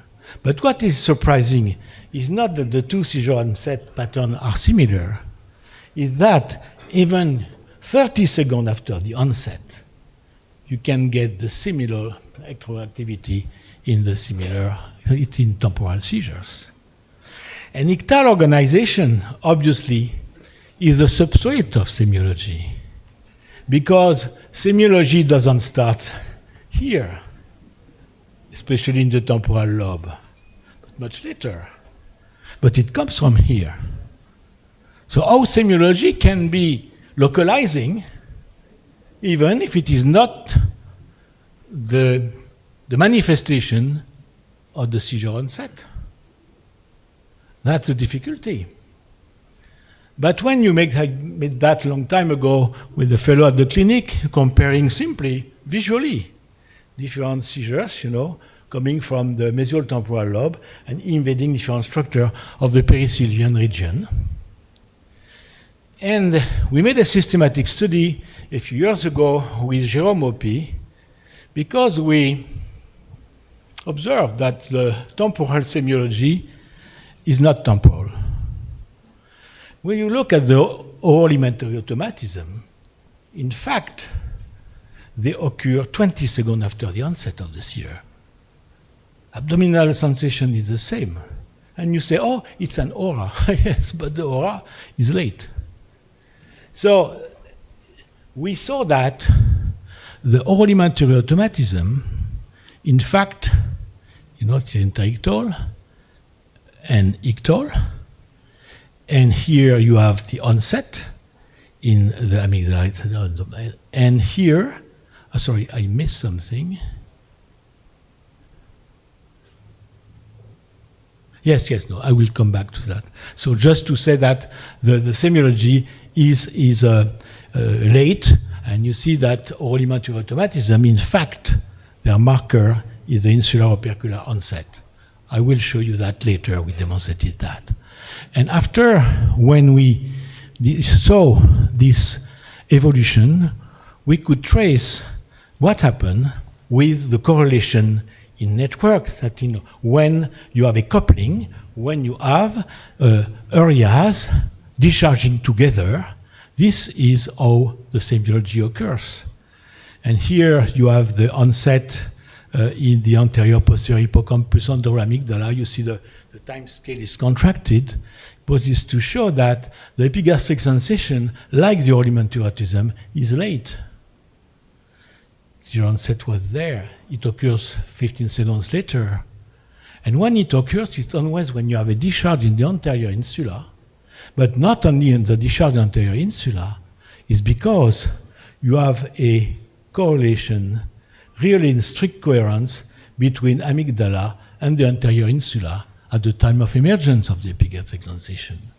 It's not only one or the other that produce the semiology, it's the coupling between the two. And this is why what we demonstrated with Jérôme Opie, showing that the occurrence of oral alimentary automatism need a coupling between amygdala, hippocampus, and the opercular orsular region, like you see here. And when the coherence progressively increase between these areas, then emerge the oral alimentary automatism. So, and you will see this patient, when you have discharge only in amygdala, hippocampus, entorhinal, you never get any elementary automatism. And so this is just the binding by synchrony. So we studied a number of symptoms and signs like this. And we move for the concept of serial processing, A, B, C, D, to the serial and parallel processing. That means the semiology doesn't develop only because it comes from point A to point B or C. It comes because, for instance, here it's another thing on the déjà vu. The déjà vu doesn't emerge from the hippocampus. The déjà vu emerges when you have a correlation in the theta band between the perirhinal cortex, entorhinal, and anterior hippocampus. It is exactly the same principle are for the oral elementary automatism. And this is another example of a déjà vu when you see here the entorhinal cortex, patient has a flashback, and when you have a flashback, you need the discharge of the entorhinal, the posterior visual cortex in L, and the basal temporal cortex in F. And here we have this paper when we summarize there, when the patient, to see that the type of déjà vu or flashback is determined by the part of the cortex which is connected with the medial temporal system. And for instance, here, when the patient say, oh, I have a flashback, a face of two people from high school. So when you stimulate here and you get a discharge in the hippocampus entorhinal cortex, but not in the posterior fusiform gyrus, you get nothing. And when you stimulate now the entorhinal cortex and you get a short discharge between entorhinal posterior hippocampus and the fusiform gyrus, where is the face area, you get this hallucination. And so this is also the scheme in the ventral stream when you have the fusiform area connected and synchronized with these areas. So it's a cortical limbic coupling which determines semiology in the temporal lobe. And again, this example show you that, yes, you have a serial parallel in our patient because it's come from this to that. But this cannot happen if you have not the discharge correlated with other areas with time. That means you have a serial and a parallel organization. You have not to read this in a linear, but in a correlation. That means, in fact, it is also the same. I will not come back to this paper that Eileen described, but it is exactly the same when we say that the correlation in these frontal seizures doesn't come from one of these areas to one of these symptoms, except in the motor cortex, but a cluster of area with a cluster of symptoms. This is the parallel organization.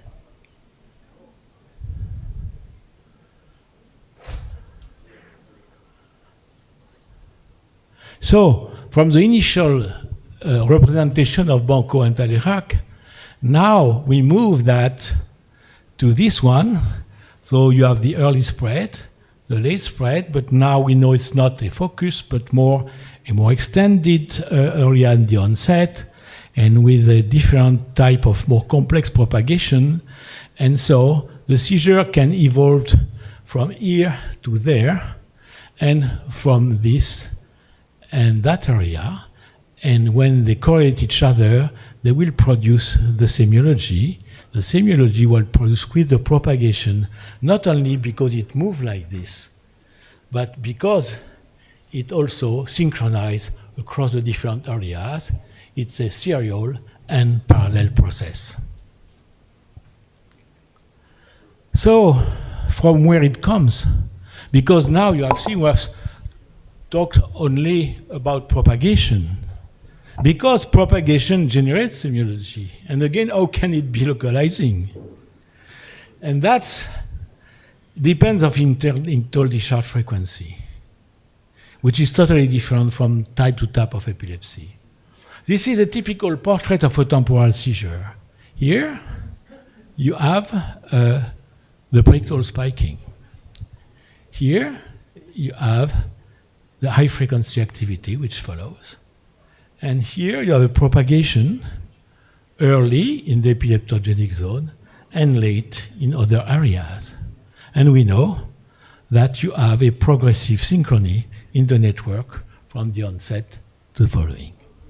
So this is the real, always the typical temporal seizures are when the electrodes are optimally placed. Now when you have, remember BANCAUD described these fast activities in different types. And we were intrigued by these fast activities because it was difficult visually to deal in it. It was difficult to study them. But we knew that it was the best marker of the epileptogenic zone. So when I arrived at the Cleveland Clinic, I decided to systematically describe, in fact, the frequency pattern at the onset of the seizure. And thanks to John Mosher and Richard Leahy, we could, thanks to the time frequency, to understand which of these areas with fast activity, which were there were the epileptogenic zone, because we can infer fast everywhere. And we found this pattern, what we named the fingerprint, which is in fact, and we can be localized on the MRI with our software. And yes, it's a fingerprint, and it's constituted by the predictable spiking, the narrowband fast activity. If it is a broadband, you are not in the epileptogenic zone, even if you are in high frequency. It's the synchrony here that determines, and here the suppression of the slow activity. This is the typical pattern you can find in FCDs, but also post-traumatic epilepsy in very different histopathology. What is extremely interesting is that you say, oh, I recognize it. And when you are combining it with other things, you know where you are. But it's not seizure onset. If it was seizure onset here, I could not say this is a pattern. I can say this is a pattern only because I analyzed 20 seconds of the seizure.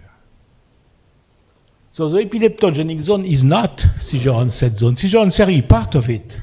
But in fact, the seizure onset time is insufficient to define the epileptogenic zone because you read the pattern only because you see 20 seconds of this on this electrode.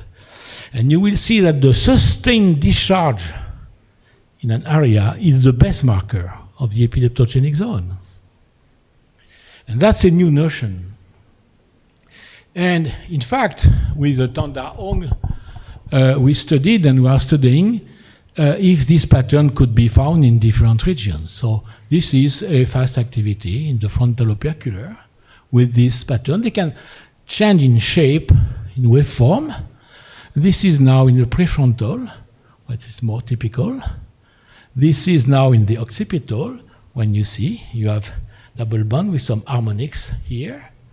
And here, mesial temporal, it can be very short. You see the pattern can be only this because it's rebound very fast.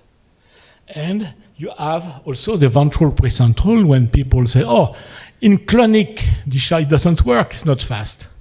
Yes, if you consider the 20 seconds, but in fact in the motor cortex it goes faster, you see. If you see like that, you see only spikes. But now if you expand the time scale, you see now the spike, the fast, the spike, the fast, and if you expand the time frequency, you see that you have successive fingerprints between the spikes. Because there is a pathological significance on this. And recently, as I was telling, we understood that the theta propagation with coupling generate the semiology of all the sub-Sylvian, infra-Sylvian semiology. But how the semiology emerged from the fast activity? We choose to select patients from the motor cortex in patients where we can measure exactly the output because we knew we were specifically in the region of onset. You measure the output. And so it came from the observation in this seizure we have the predictable spike, the fast activity, the stop, the rebound. The clinical onset is not at the onset of the fast activity, it's at the end. And so we made this paper when we demonstrated that in fact the net effect of low voltage fast activity, as the condition it's a high gamma activity, it's inhibitory. And we could measure the latency of the motor onset from the fast activity onset. It depends on the fast activity duration.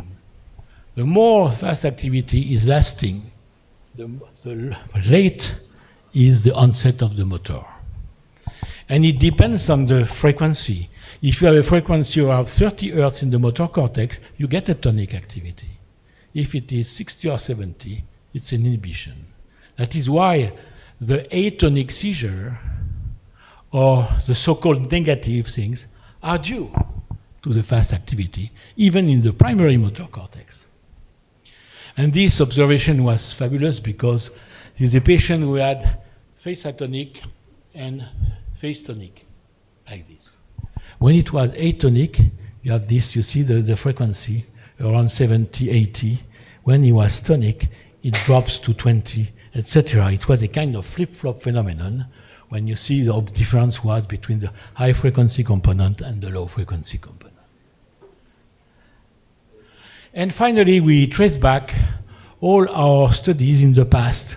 For instance, here in the fear between frontal lobe and temporal lobe, we saw that that was published, so we came back to this. You see that the clinical onset was always here, not there, for the fear-like activity. And here we had always this desynchronization, not synchronization, when you have a fast activity. And here, in one of the patients, in our last paper with Aileen, we saw that in this patient who had an integrated behavior, he was singing, dancing like this. You see the predictable spiking. The low voltage fast activity now is 20, then 80 Hertz. And the seizure spread and the semiology starts here. So even in the prefrontal region, it seems to be the same rule. So finally, what we study is that most of the time, especially from scalp, we are not here, we are there. And so our effort should be, to trace the epileptogenic zone, the propagation, and to correlate with clinical semiology. And in fact, the art of SEEG, but also of epileptology, is to trace back from what we see here for this and that region of semiology and correlation. It's only can come from there, and with a biomarker, I confirm, and with the stimulation, that the epileptogenic zone is situated there. Regression through the origin, that's the principle of the analysis of semiology with the networks. So, this has generated a lot of discussions, a lot of adventure, from the first école pratique Jean Bancaud, when you see Jean-Pierre Vignal, Claudio Munari, etc., Bancaud, Talleyrand, you see the young woman here talking in Laclusa, and this one here, and Aileen, Suzanne Trottier, Rod Duncan, and Jasper and Bancaud came and had a controversy like in the past.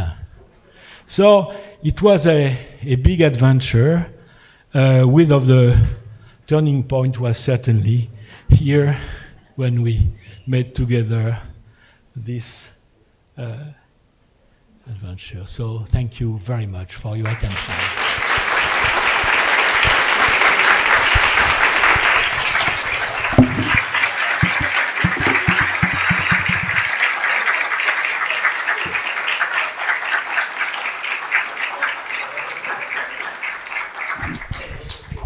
Bon, merci beaucoup.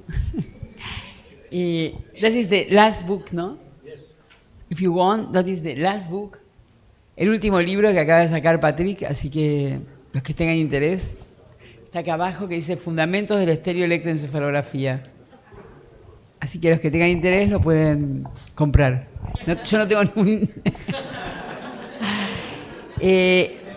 Tenemos poco tiempo, no sé si alguno quiere hacer alguna pregunta o quedaron todos... Y si no, pasamos a la discusión de casos y cerramos el día de hoy. ¿Les parece? Tu es d'accord? On va discuter des cas qu'on a préparés. Comme ça, tu peux participer. Anilou? ¿Quién es? Ah, Marina.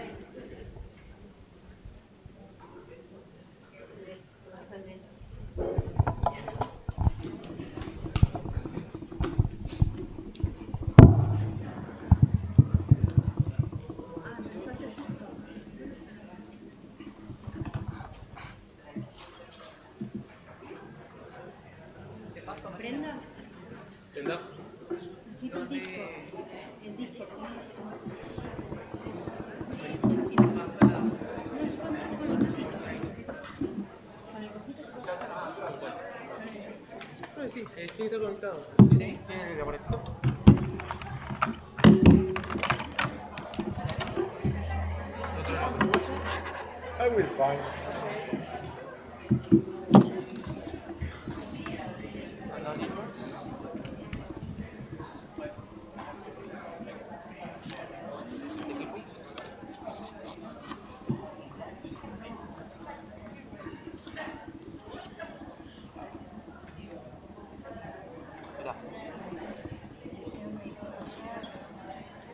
¿Vos la tenés acá? Yo la pasé ya para el equipo. Yo la pasé para el equipo de la solo en el escritorio. En el escritorio la monté acá.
¿Y esto lo puedo poner acá? Sí, ya lo puedes sacar, pero bueno, pulsarlo. ¿No quieres que me quede acá porque se te traba algo? Sí. Los videos hay que poner play. Sí, sí. Marina está pasando.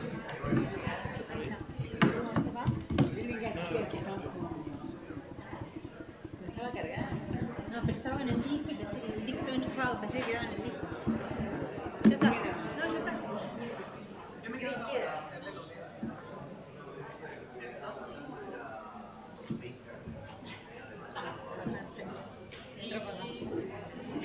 Pone el verde, ¿cuál se pone la diapositiva? ¿Cuál es el pointer? No, no hay pointer. El verde, ¿no? Solo para adelantar y empezar. Sí, sí, le paso. Yo le paso los videos.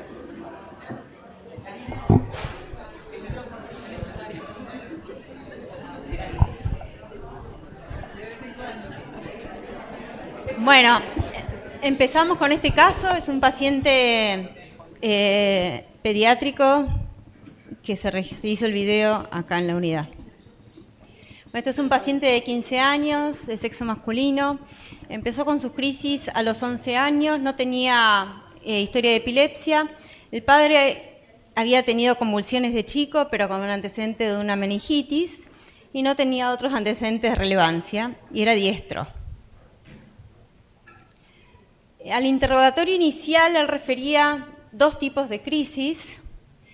Él había iniciado con este tipo de crisis a los 11 años, eran esporádicos o tenía una crisis cada 4 o 5 meses, y por momentos refería a una postura tónica, abrupta, simétrica, o a veces simétrica, que los padres a veces no podían referir cuál era la simetría, si extendía más un brazo que del otro, pero estos episodios ocurrían de noche, a veces se asociaban a una inspiración profunda, y después se fueron agregando episodios en vigilia.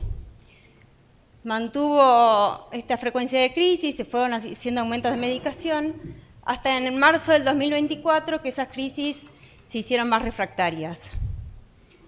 Las crisis eran parecidas con la postura tónica simétrica, pero al interrogatorio bien dirigido, tratando de buscar a ver un inicio, él refería que se sentía raro, otra vez dirigiendo mucho, refería a unos escalofríos, a veces en la parte de atrás de la espalda, a veces cefálicos, pero era bien inespecífico. Y estos episodios duraban entre 5 y 10 minutos previos al episodio motor. La crisis motora era breve, duraba menos de 20 segundos, a predominio en sueño, pero también agregó episodios en vigilia. Estos episodios también ocurrieron en clúster y estuvo internado en 3 ocasiones en 2024 por estatus y también en 2025.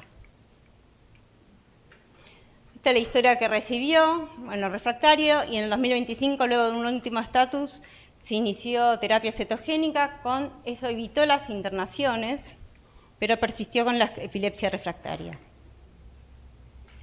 Este es el primer video que se hizo el año pasado. El trazado interictal de vigilia mostraba un trazado organizado, con esporádicas, ondas agudas y espigas a predominio en la región central. Y en sueño también, trazado organizado, con acá un poco más frecuentes, espigas y ondas agudas también en la región central y más a predominio derecho. Muchas veces coincidían con los usos y los complejos K estos hallazgos. Se registraron 4 crisis, o 6 crisis en total. Esta es una de las crisis. Esta es en sueño.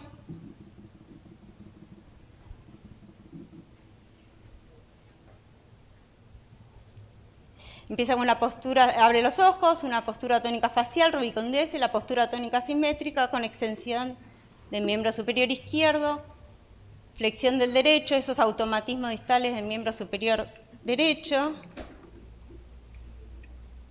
Impresiona que no tiene alteración de la conciencia, no puede obviamente hablar durante el episodio, pero después no tiene ninguna alteración de la conciencia y responde perfecto al interrogatorio sin dificultad para el lenguaje.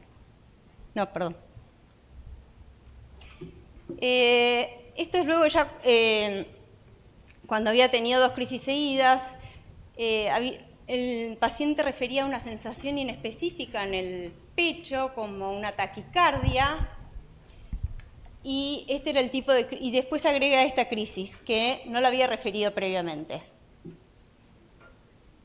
Ahí refiere esta sensación en el pecho,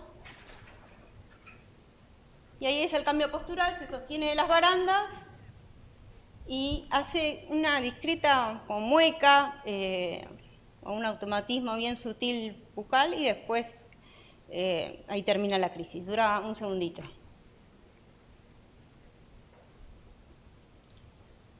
Este es el trazado de la primera crisis, en donde se ven esa onda aguda o esa deflexión bien central, la central derecha, luego una atenuación a predominio derecho y luego la actividad de ondas lentas que comprometen el hemisferio derecho y luego el izquierdo.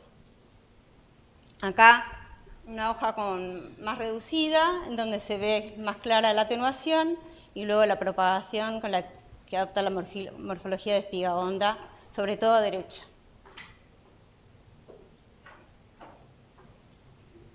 Y este es el trazado de la segunda crisis. Mientras el paciente refiere esta taquicardia o alteración en el pecho, no se ve ningún cambio y sí se ve como una atenuación difusa la actividad de base predominio derecho en el trazado, y acá en el trazado monopolar se ve esta atenuación aquí, del lado derecho. Bueno, como les dije, se registraron estas 4 crisis tónicas asimétricas de inicio abrupto y los 2 estos eventos similespasmos con apertura asimétrica de ambos miembros superiores.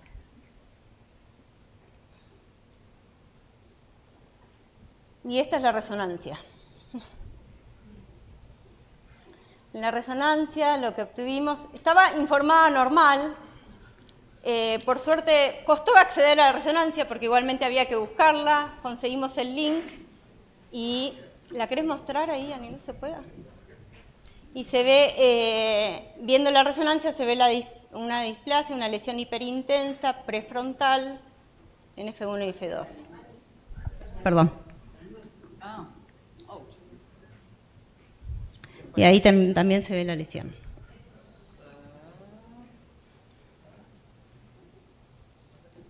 Esta es la evaluación neuropsicológica, en donde se ve el paciente tenía, aunque estaba escolarizado, cursando secundaria, con interrupciones por las crisis, tenía un CI normal, un CI limítrofe de 70, con la memoria preservada, el lenguaje preservado, las habilidades visoespaciales también, pero tenía un perfil desejecutivo, con la alteración de la atención y, bueno, y las funciones ejecutivas. Con estos hallazgos, nuestra hipótesis de zona epileptógena era la región central o área motora suplementaria. No sé si alguien quiere hacer algún comentario. Teníamos una semiología de área motora suplementaria con esta antecedente, la semiología de los escalofríos y la lesión un poco más anterior.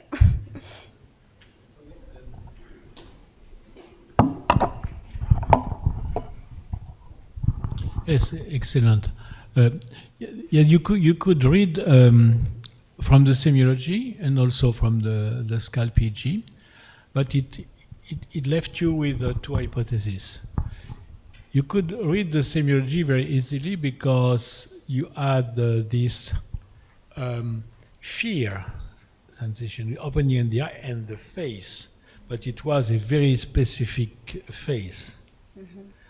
With the tonic posture, with elevation of the arms, I don't remember which side, etc. So when you see that, you know what is the network. The network is frontal opercular and cingulate motor. And so when you saw your EEG, it was very interesting because I told her I see the fingerprint from the scalp. Because on the FCCZ, you had this sharp wave and a flattening. Yeah, yes, if you want. No, before. Yes, this one. If you remove that, you see that. Sorry, but here, you see very well the prectal spike. And you see it's totally different. It's flattening here and the rebound. Mm-hmm. So you know that the mesial cortex is there. But you have in this frontal opercular region a fascicle, that a connection named the S-lant, connecting very fast the opercular region with this. In fact, is cingulate motor plus pre-SMA, this region. But so you, from the scalp only, you don't know. Yes, maybe if we could filter, you see that in F4, C4, you see here, you have a polarity reversal here, and it is really at the same latency approximacy that here. So you see that you have something here as well. The problem is that the operculum is relatively enfolded, so you see less from the scalp than here where the dipole are really projecting to your electrodes. Yeah. So even in the amplitude of the signal in the precentral region is less, you see it's important, but you cannot conclude. Yeah. So myself, to be honest, I put in first the cingulate region, but I put in second the opercular. And you showed from the MRI that you have a lesion in the opercular, so we have understood everything. Okay. You can operate. Yeah. So the question is, what would we do? ¿Qué haríamos con este paciente? ¿Sí? ¿Si haríamos directamente una cirugía o lo implantaríamos? Right. Nosotros fuimos, sobre todo por la semiología, por la lesión, a hacer un estéreo-EG. Y este fue nuestro esquema de implantación.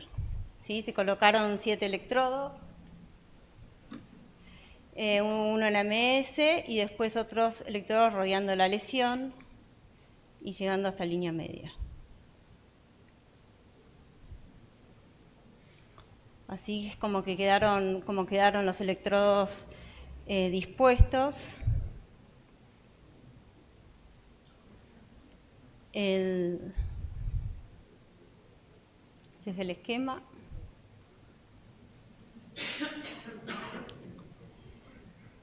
Y en el estéreo-EG, en la primera internación no habíamos descendido la medicación por el antecedente de estatus. En este sí disminuimos la levetiracetamida y la lacosamida y parcialmente la terapia cetogénica. Y registramos 4 crisis espontáneas. Y estimulamos y registramos varias crisis. Este es el trazado de vigilia interictal, en donde vimos continuas paroxismos y descargas y espigas que comprometían sobre todo el electrodo que estaba LI, que era debajo de la lesión, después el electrodo colocado en la lesión, el electrodo anterosuperior y el electrodo posterior. En AMS no encontramos, o sea, las descargas fueron mucho menores. En sueño también era parecida, con mayor frecuencia de descargas.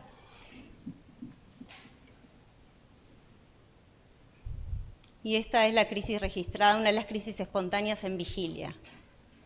La semiología era parecida, pero no empezaba menos abruptamente.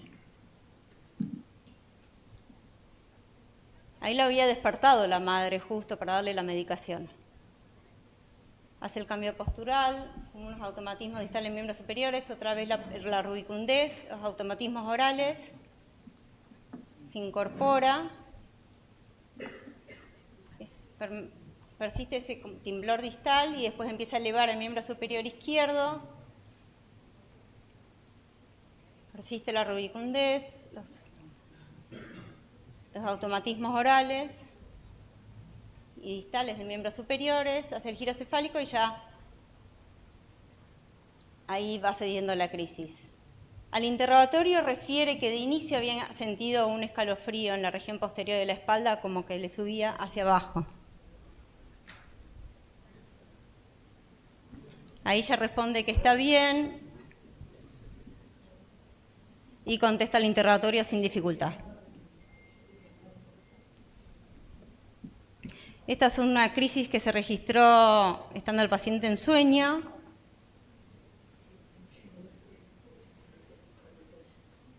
Otra vez empieza con esos... se incorpora, tiene ese temblor, automatismo distal en miembro superior y la postura tónica simétrica. Y la rubicundez siempre, ¿no? Con la...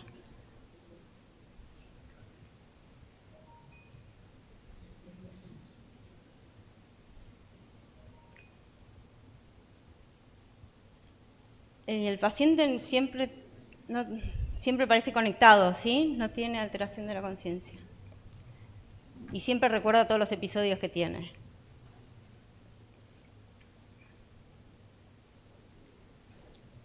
Este es el registro de esa crisis. Acá puedo copiar el preictal con la actividad rápida en la misma localización del interictal,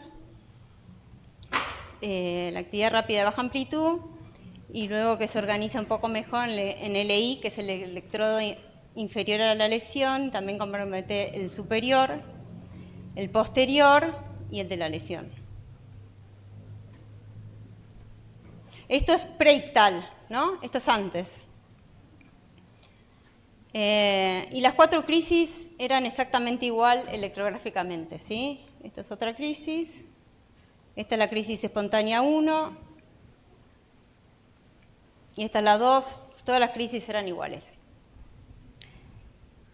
Le hicimos una estimulación cortical. Hicimos a baja y alta frecuencia. Lo que obtuvimos fue bastante parecido con alta y baja frecuencia. En todos los electrodos, prácticamente, sobre todo en los mesiales, registramos el aura que refiere él, ¿sí? Esta sensación, el shivering, el chill, que le baja de arriba hacia abajo. En casi todos los electrodos era de frío, salvo en AMS que con baja intensidad refería calor y con alta intensidad refería frío. Y en los electrodos LP, LS y LAS, ahí sí registramos, luego de el aura representaba la postura tónica simétrica. Pero lo registramos en todos los electrodos.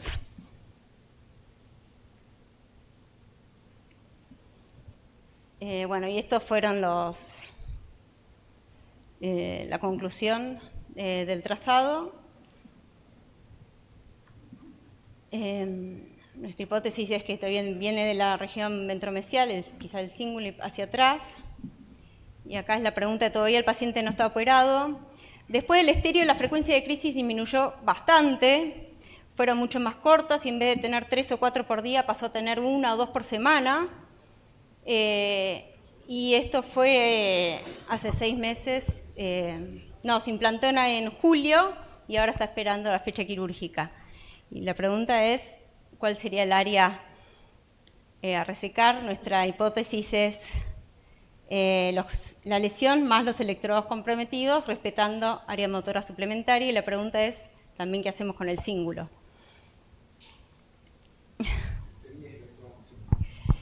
Justo al ladito.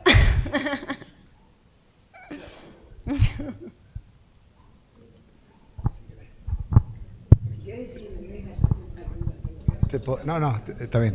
Mira, yo creo que el caso está bien resuelto. Digamos, acá la actividad interictal es importante porque refleja zona displásica, ¿no?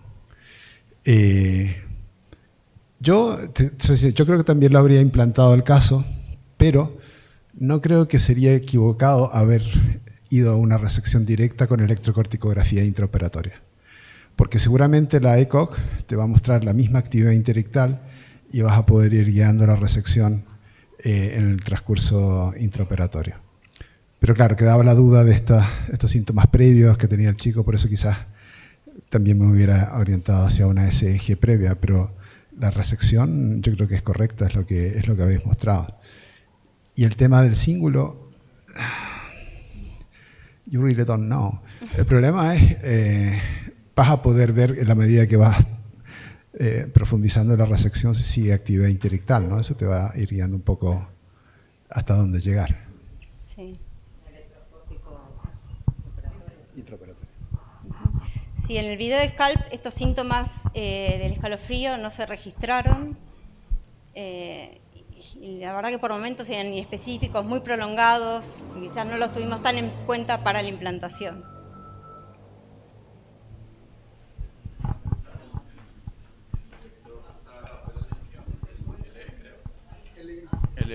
El que estaba debajo de la lesión, el target mesial de esos electrodos era el cíngulo, ¿cierto? Era AMS y llegar hasta el cíngulo. Y el primer síntoma que él hace en la crisis que vieron en la estéreo era muy de cíngulo, se acomodaba en la camilla como... Y la verdad que la crisis del escalofrío lo registramos en todos los electrodos.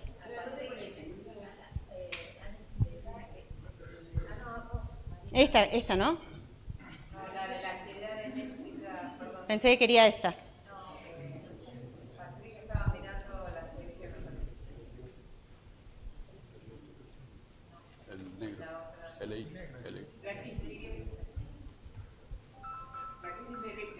Ahí estoy. Los mesiales de ley están en el cíngulo, ¿cierto? No, el electrodo no llega al cíngulo.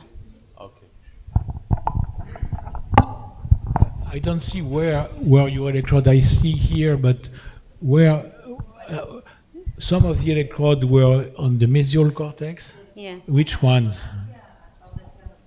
There you have the MRI. Ah, You have okay. it small. Okay. But they are in the lateral cortex, no? These are the first electrodes, and we didn't put in the montage but where- the lateral. All these are mesial. This one, but these one are not mesial, okay? Only the what you call IMS. You want me to put them in big? Okay. No, because with it's clear. Okay. So my question is, which electrode explored this region? That one. That one. Oh, okay. And that one is yes. This one that we didn't register almost. We didn't have activity, or very little, and no seizure. No. Yeah. And when you go now to the seizure, please, to the seizure. Now, next slide. Dos más. No, next, electrical seizure. Para adelante. One more.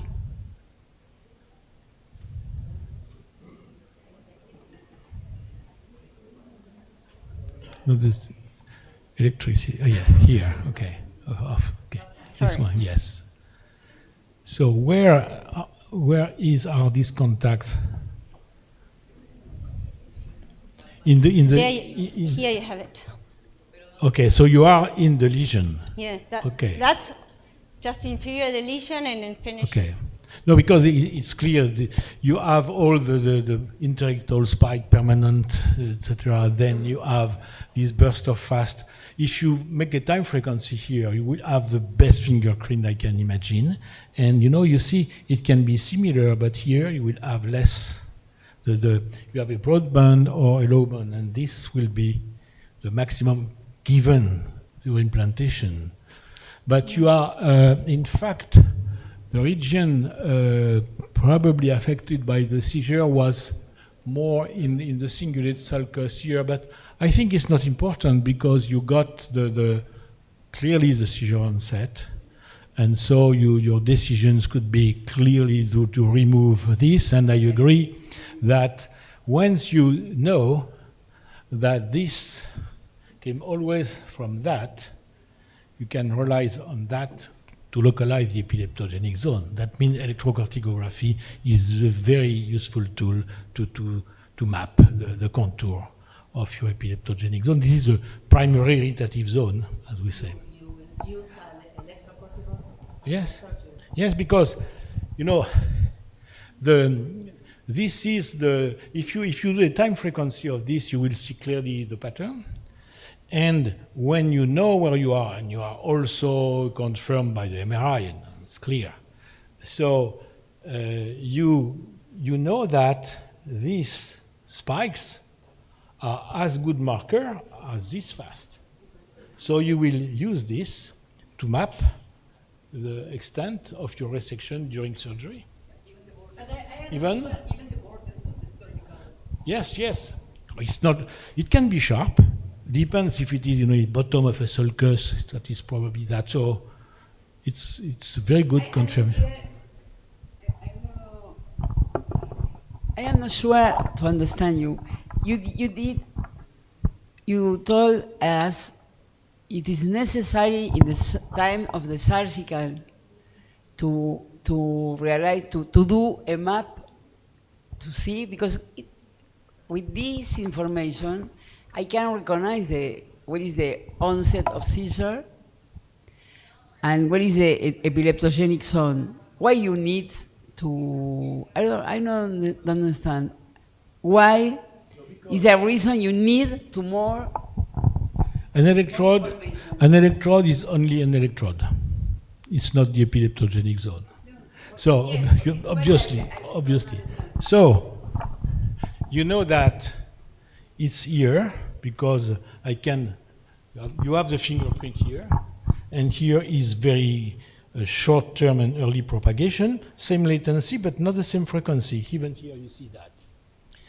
And so you know that with this pattern, and you will see that a paper will be published in 2 days from now, demonstrating that in fact, the fast that is here is even here, and even probably earlier.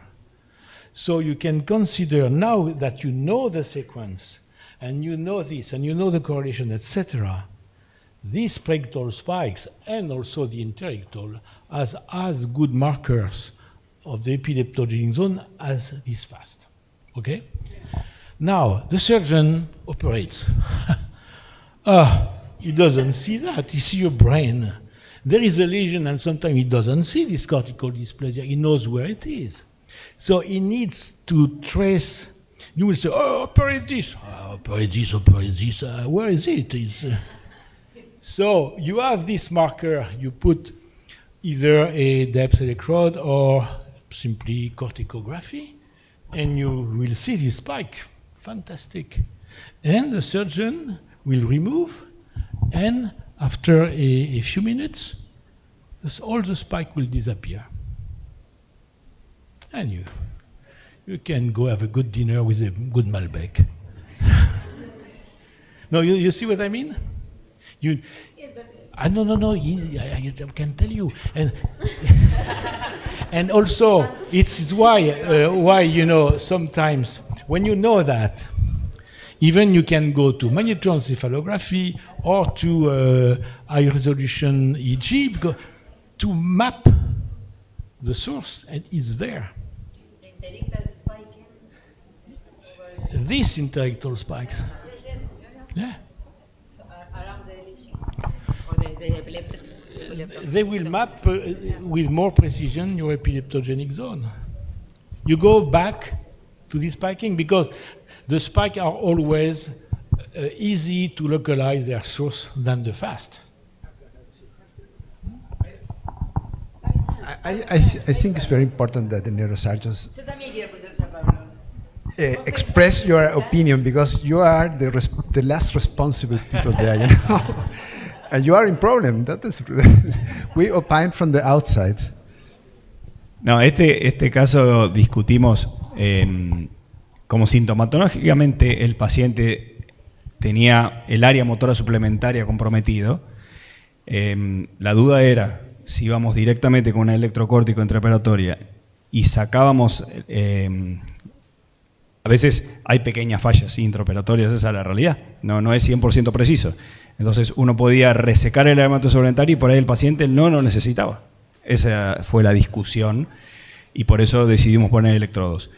Y la idea era poner en la lesión, que claramente era epileptogénica, y alrededor de la lesión, para ver cuánto me voy a tener que expandir de esa lesión primaria. De hecho, no solamente tengo que sacarle el giro frontal superior, el giro frontal medio, tengo que sacar parte del giro frontal inferior, bien adelante, hasta el surco precentral, es decir, es una resección interesante. Pero bueno, AMS no está comprometido, aparentemente. Y el electrocórtico creo que va a servir para, como siempre digo, para cuando uno termina de hacer la resección y uno pone la grilla, si da positivo es una muy buena información. Que dé negativo puede ser un falso negativo. Bueno, muchas gracias.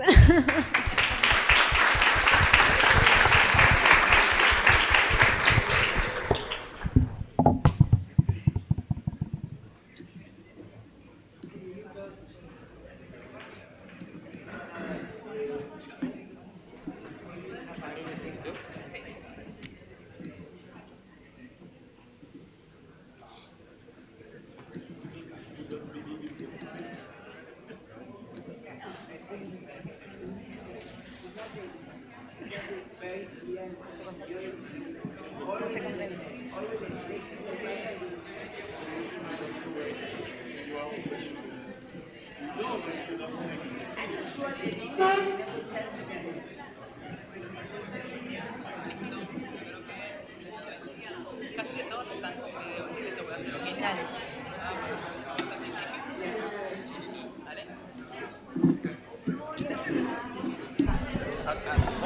¿Vamos del principio o de acá? Desde el principio, principio.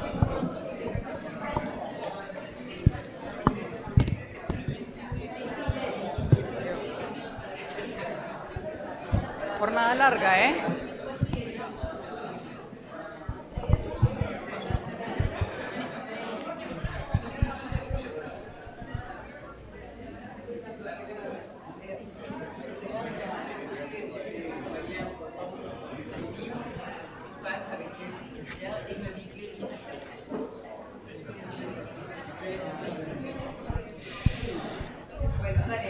Bueno, buenas tardes. Ha sido una jornada larga, así que vamos a intentar de hacer esto un poco más dinámico.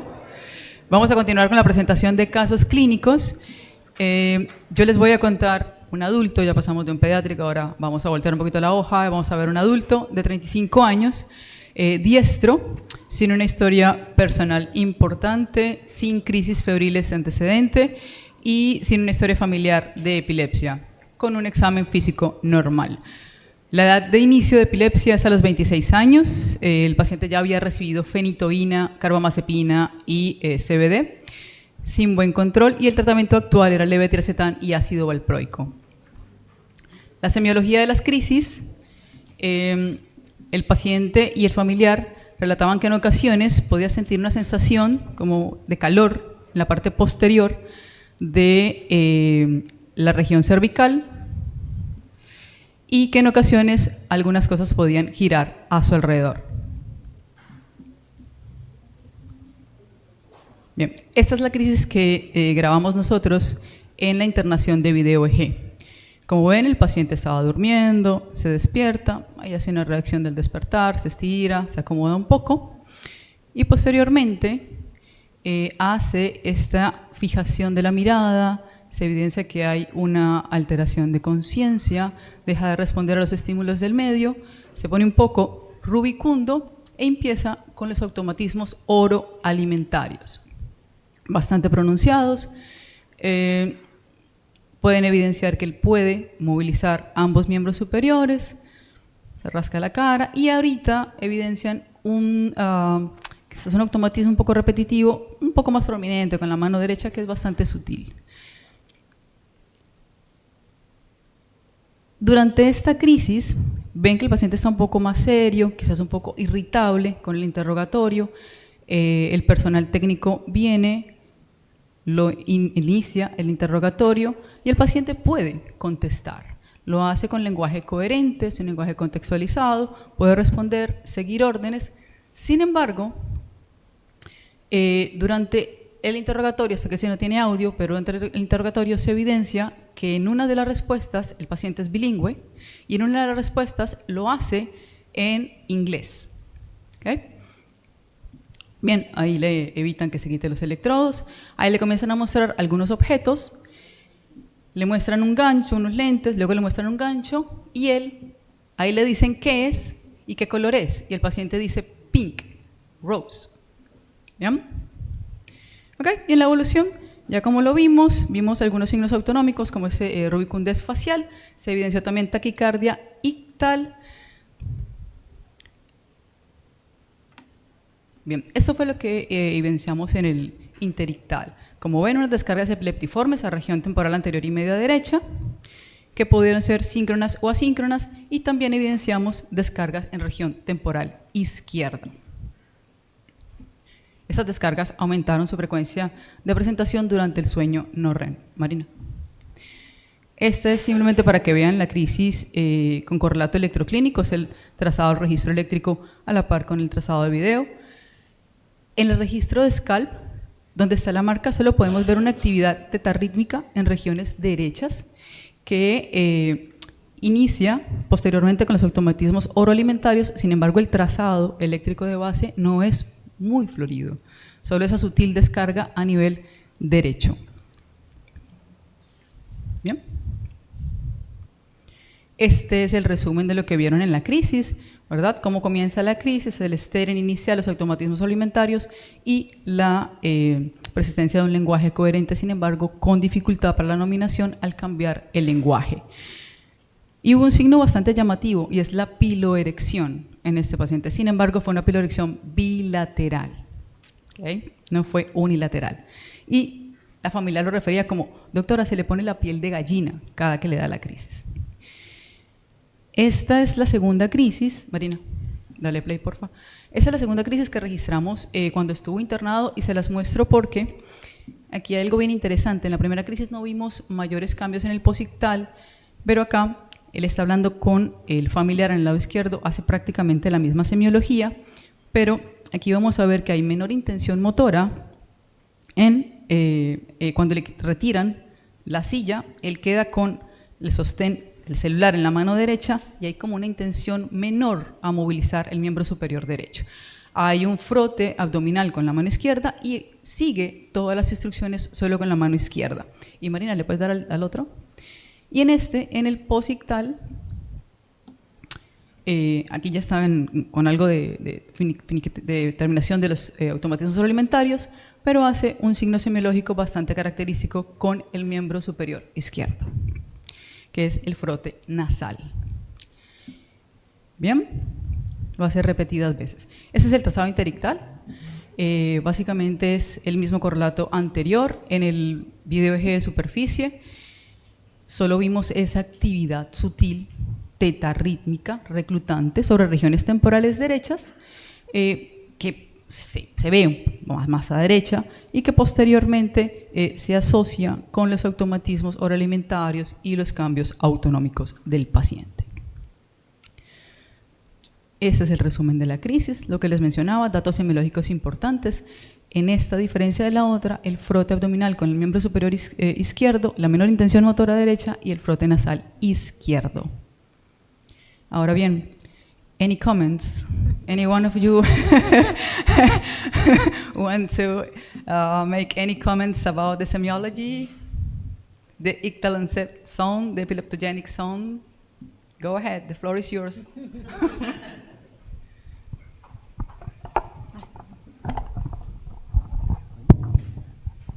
Well, interesting case. I think the semiology is compatible with temporal lobe semiology, but I want to focus on the piloerection because we have recently made in the frame of the Paros meeting a systematic review about this semiology. The main focus in piloerection is temporal lobe epilepsy, but limbic encephalitis has to be ruled out in those cases because it's very characteristic of this type of etiology. Yeah, but the piloerection is in correlation with encephalitis when you have unilateral piloerections. You also can find it in bilateral. Okay, thanks.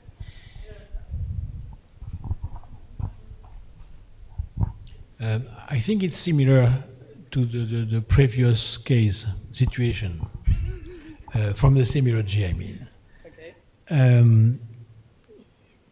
Because you cannot, if it can be perisylvian or mesial temporal. If it is mesial temporal, and both are participating after 10-15 seconds.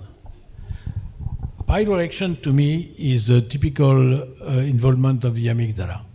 We stimulate the amygdala, sometimes you get the piloerection.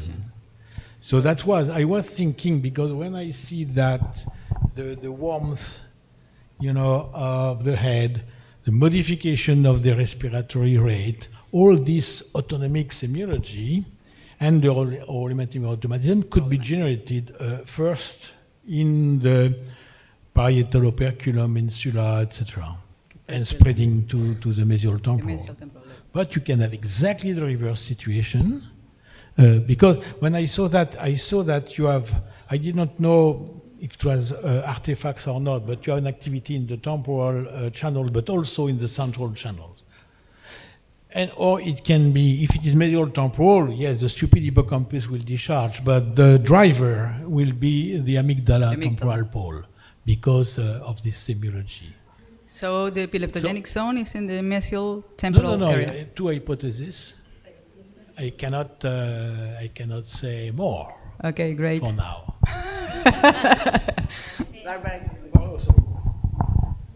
So thinking about this a little bit, I think there is, what is really difficult to localize are those medial or this truncal, whatever, if something midline, sensory or autonomic auras are often very difficult to localize in terms of where they belong to. They're often related with some temporal lobe spread or propagation, but it's always, so I've also had a few patients who had this in the nose and had it in the back of the neck, and it's really difficult to, and I'm actually sure they're more neocortical than they're mesial temporal, or at least start somewhere neocortical. So I think when you showed the case and you said about this aura, I'm like, oh yeah, I don't know where this aura is gonna come from, because it can come from anywhere. We are not entirely agreeing about the piloerection from the amygdala, and Dr. Busharsky is an amygdala stimulation specialist. Also the piloerection, I agree, maybe around the opercular area, but we also often don't know. Have I seen it with temporal lobectomy, temporal lobe epilepsy? Yes, I have. So I'm like you, somewhere.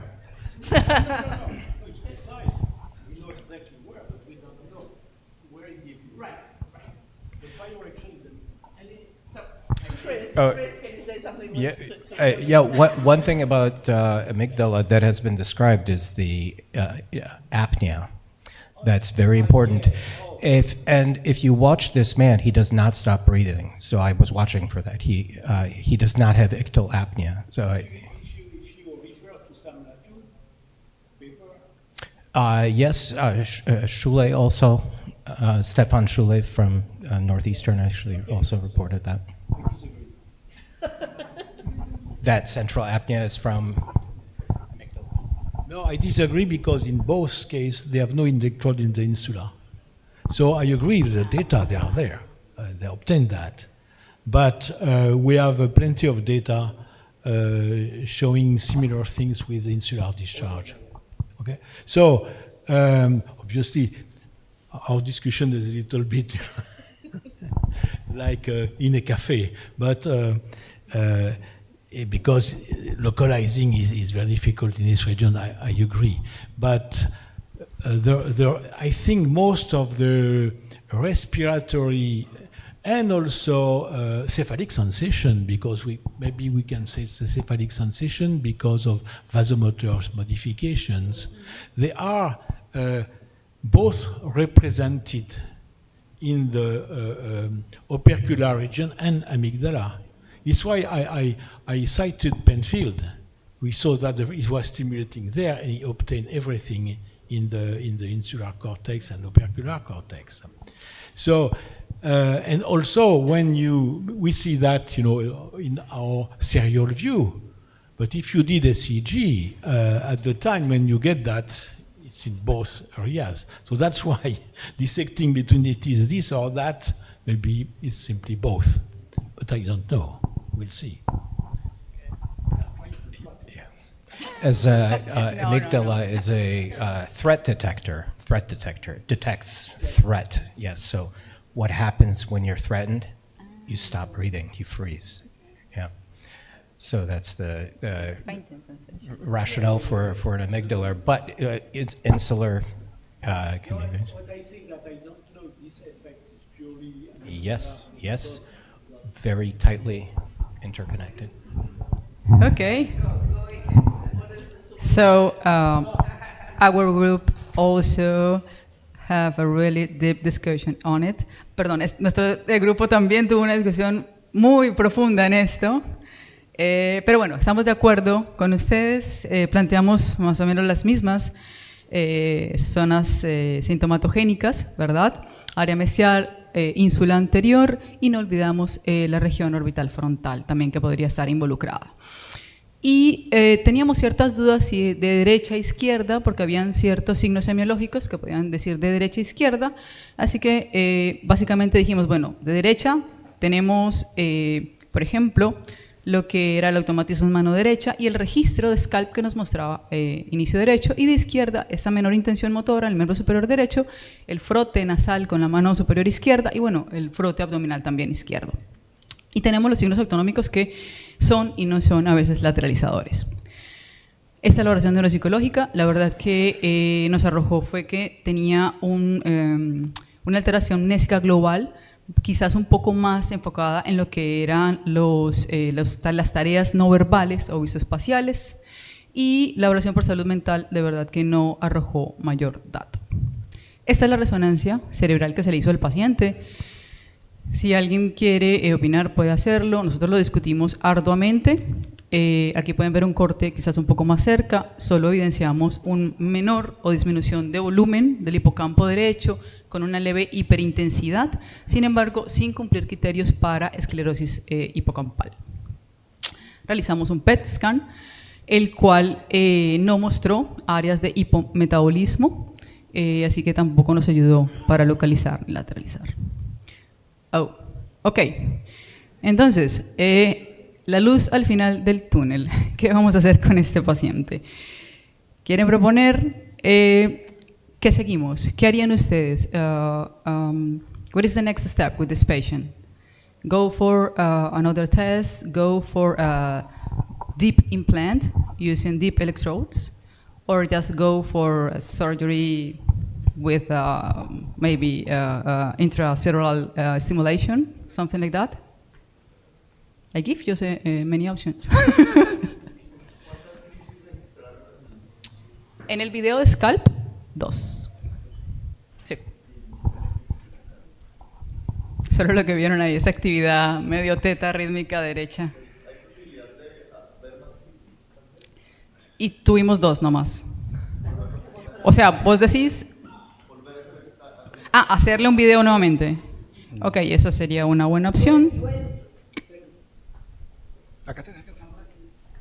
No, porque me parece importante tu pregunta, pero que también hay criterios. Si yo tengo 2 crisis, porque ella dijo únicamente, es otro tema de discusión en el grupo. It's another question of discussion.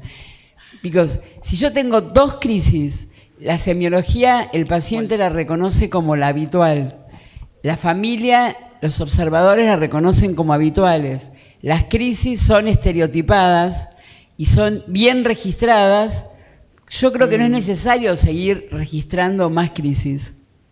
Es un criterio, no todo el mundo está de acuerdo. You understand? I told, if you have only 2 seizures, but the seizure for the patient is the same as habitual, is usual. For the relatives, the same. And the recording of seizure is very clear, is complete. We can obtain all the symptoms of the seizure. We consider it's not necessary to have more seizure. It's different if you have the seizure, it's not the usual seizure, or the recording is not complete, or etc. Pero I know that. I was just questioning about not the hippocampus, but this. Maybe it's an artifact, but it's blurring around the amygdala. In our expert, You are the expert of blurring or for amygdala blurring? Yeah, because there are very serious. we paid special attention to insula, but we didn't think it was abnormal. We also performed volumetry, but amygdala, yeah. Yeah, well, yeah, it's just one image. I saw the whole study. Yeah, we have some. Okay. No, they keep the faith on me. Only one last comment. I mean, there is one indirect side. Unfortunately, it's exactly the cutting of the. There is an indirect sign of hippocampal atrophy there because of the dilatation of the ventricle on the right side. Yeah, and there is some blurring in the amygdala also. But again, disregarding what you want to do with this patient, you have to perform an analysis of autoimmune disease, because autoimmune disease is associated also with sclerosis, hippocampal sclerosis. You have to perform that. In the cases reported in the literature, the only structural cases of piloerection are frontal and are very less cases reported by Lodenkemper in Germany. He made a review of the international literature. But in the systematic review performed, almost all the patients coming from the temporal lobe epilepsy are limbic encephalitis. You have to rule out that with or without hippocampal sclerosis. It doesn't matter yet. You know, after that, you can implant the patient and evaluate your hypothesis of resection. I would implant, if this result is negative, I would implant this patient because, I don't know, it's not enough. You have a bilateral memory impairment, you know. It's important to know from where the seizures start. Thanks. Bueno, nosotros lo discutimos y con los datos que ya nos había aportado el electro de superficie, los datos de neuropsicología y revisando la imagen que realmente discutimos que era una no lesional, decidimos que este paciente no tenía una clara lateralidad de signos, por lo tanto la conclusión fue ir a una estéreo EEG. Implantamos el paciente de forma bitemporal, bilateral, como un foco en espejo, lo que van a ver acá. Estos son los implantes a derechos, ese es implante izquierdo. Pusimos 7 electrodos, región frontoorbitaria, ínsula anterior, amígdala, hipocampo, cabeza y cuerpo, giro fusiforme y cíngulo posterior. Este es la reconstrucción en 3D de la localización de los electrodos. Y este es el patrón interictal y la forma en cómo lo localizamos. En la parte superior van a ver todo lo que es izquierdo y en la parte inferior todo lo derecho. Entonces tenemos amígdala. Recuerden que eso fue un implante bilateral. Tenemos hipocampo cabeza, bilateral, hipocampo cuerpo, giro fusiforme, región frontoorbitaria, cíngulo posterior y región de ínsula. Bien, ese es el interictal de nuestro paciente. Lo que vimos fue unas descargas, como lo ven ahí, brotes y trenes de alta amplitud, de polipunta a punta onda, sobre todo en regiones mesiales bilaterales. En ocasiones teníamos mucha más evidencia de estas descargas en los electrodos mesiales a nivel izquierdo. Esta es una de las crisis registradas por estéreo EEG. Esa es una crisis espontánea, el paciente está en vigilia, estaba manipulando su celular. Lo que vamos a ver es que hay el steering nuevamente. Hay esa rubincundez facial, hay un aumento de la respiración, de la frecuencia respiratoria y inmediatamente comienzan los automatismos oroalimentarios. Podemos ver que la mano derecha queda como en esa postura distónica porque está agarrando el celular, no la mueve. Hay mayor intención motora del miembro superior izquierdo. Es decir, esto concuerda con las crisis que habíamos registrado en el scalp. Y ahí vamos a ver algo. Cuando ingresa la técnica, él se pone un poco agresivo, cambia el estado de ánimo, como un bad mood. Incluso se pone a alegar o a pelear con el técnico, el Italian hand sign. Sería como, no me molestes, ¿ok? Este es el registro, el pictograma, el resumen de la semiología. Marina, clic. Y este es el trazado electroclínico. la estéreo EG en correlación con los hallazgos semiológicos. Donde tenemos el trazado fue más o menos las descargas, ¿verdad? De puntas que habíamos visto en la charla previa. El inicio de la actividad rápida y posterior propagación. Aquí vemos cuando comienza la actividad propagada a regiones contralaterales, hace el steering y ahí inician los automatismos oroalimentarios. Y ya ahí cuando la crisis está generalizada es el cambio de humor del paciente. Esta es otra crisis registrada en sueño. Estas se las traigo porque tienen algo sutil y se despierta, hace la apertura ocular, vemos nuevamente la rubicundez y miren el movimiento de la mano derecha. Hace unos automatismos repetitivos con mano derecha. Y ahí hace un puño bilateral, un poco desorientado y vuelve a quedarse dormido. Este es el resumen de lo que vieron en la crisis y este es nuevamente el correlato eléctrico. Se registraron 5 crisis en el estéreo EG, estas dos, sí, arriba es izquierda y en la parte inferior es derecha. Estas 2 crisis que les mostré tuvieron esos hallazgos semiológicos diferentes, sin embargo, el resto de crisis, que fueron 5 en total, mostraron este trazado de estéreo EG. Como pueden ver, en esta empieza la región izquierda, áreas mesiales, ¿verdad? Amígdala, hipocampo cabeza, hipocampo cuerpo, con el patrón de estéreo EG que ya vimos, y 4 a 5 segundos después vemos el compromiso y la rápida propagación a regiones contralaterales. Parece un foco en espejo realmente. Bien, también encontramos esto, que fue una actividad rítmica, reclutante, que cambia de amplitud y frecuencia en regiones amigdalares, izquierdas y derechas. Fuimos por estimulación cortical, encontramos crisis cuando estimulamos áreas mesiales izquierdas y áreas mesiales derechas. Aquí es la estimulación en áreas izquierda, amígdala izquierda, básicamente el mismo foco que veíamos en las crisis espontáneas, y aquí cuando lo hicimos a derecha. Estimulamos regiones derechas y posteriormente la crisis propagada. Marina, ¿le puedes dar clic a esta? Esta crisis se las traigo porque tiene algo muy particular. Aquí estamos estimulando hipocampo cabeza, derecho. This is the right hippocampus, this is the head. Hacemos la estimulación, empieza la crisis, el paciente estaba haciendo una maniobra con los deditos, hace una detención de la actividad, ahí responde normalmente, pero miren el cambio en la expresión facial. Ahí comienza a sentirse feliz y se ríe.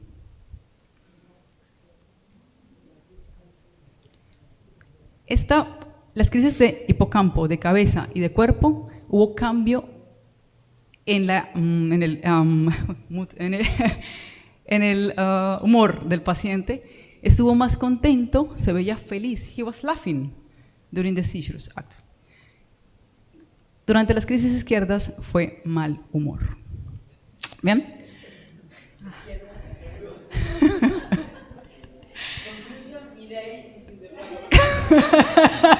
Bueno, esa es una buena conclusión.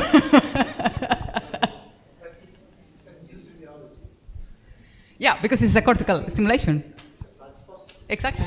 Yeah, for sure. That was the reason that I show you this seizure, because it was only during the cortical stimulation and only during the stimulation in the head of the hippocampus on the right side. So, what should we do with this patient? Again, ¿qué tuvimos nosotros? Esta es nuestra conclusión.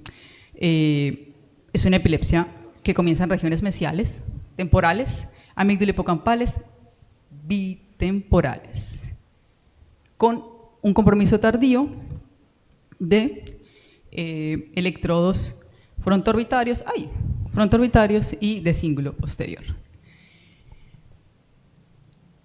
¿Cuál sería la propuesta siguiente en este paciente?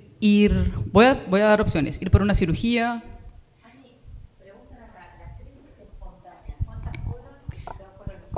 5 crisis en total espontáneas, de las cuales 2 fueron derechas, 3 izquierdas.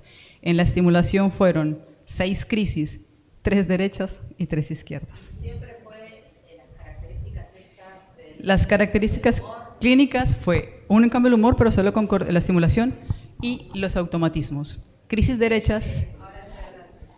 When the seizures arise from the right side. Okay, spontaneous seizures were 5. 2 arising from the right side and 3 arising from the left side.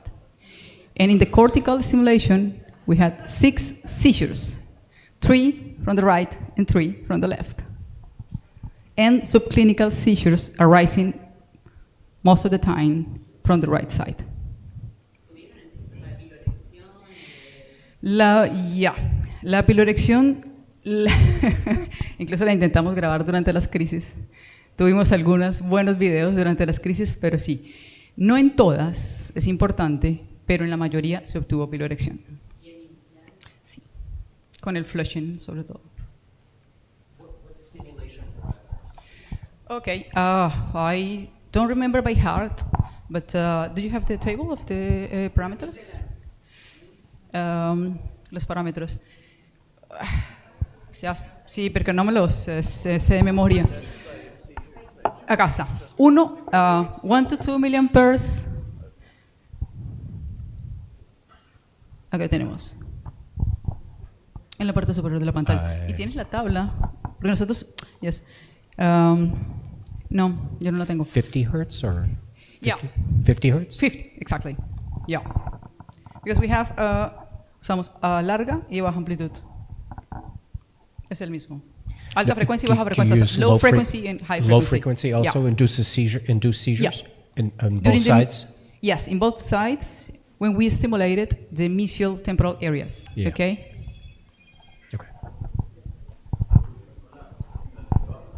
Sí. En baja también obtuvimos derechas e izquierdas. En los dos hipocampos. Y en amígdala.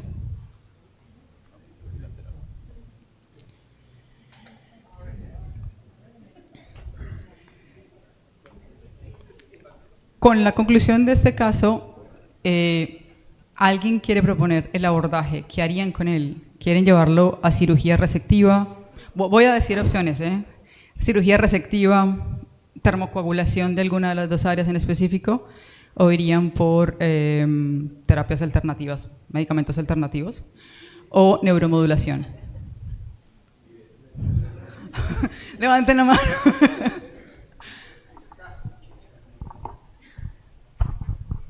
If the conclusions are correct, I think they are correct, you have a bitemporal epilepsy.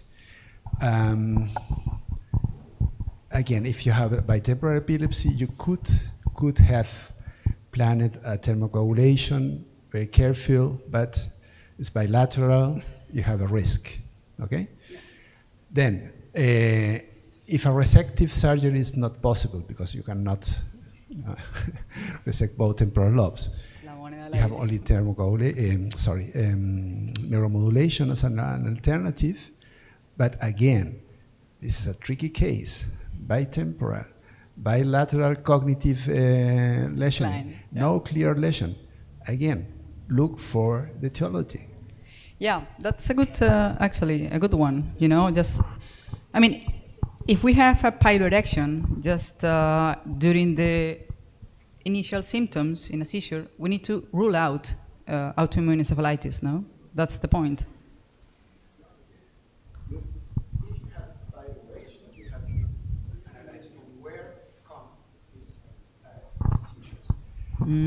This is a systematic review. I mean, it's nothing, it's not an opinion. A systematic review, what they reveal is that the majority of the cases are disimmune. Disregarding of the beginning and the evolution of the seizure. I mean, temporal lobe, and when you have something structural, the location could be frontal. This is not the case. But I mean, we are not saying that this is exactly the etiology, but you have to rule out because of the evidence. You know? And this is an epilepsy in which could perfectly be disimmune in origin because of the characteristics.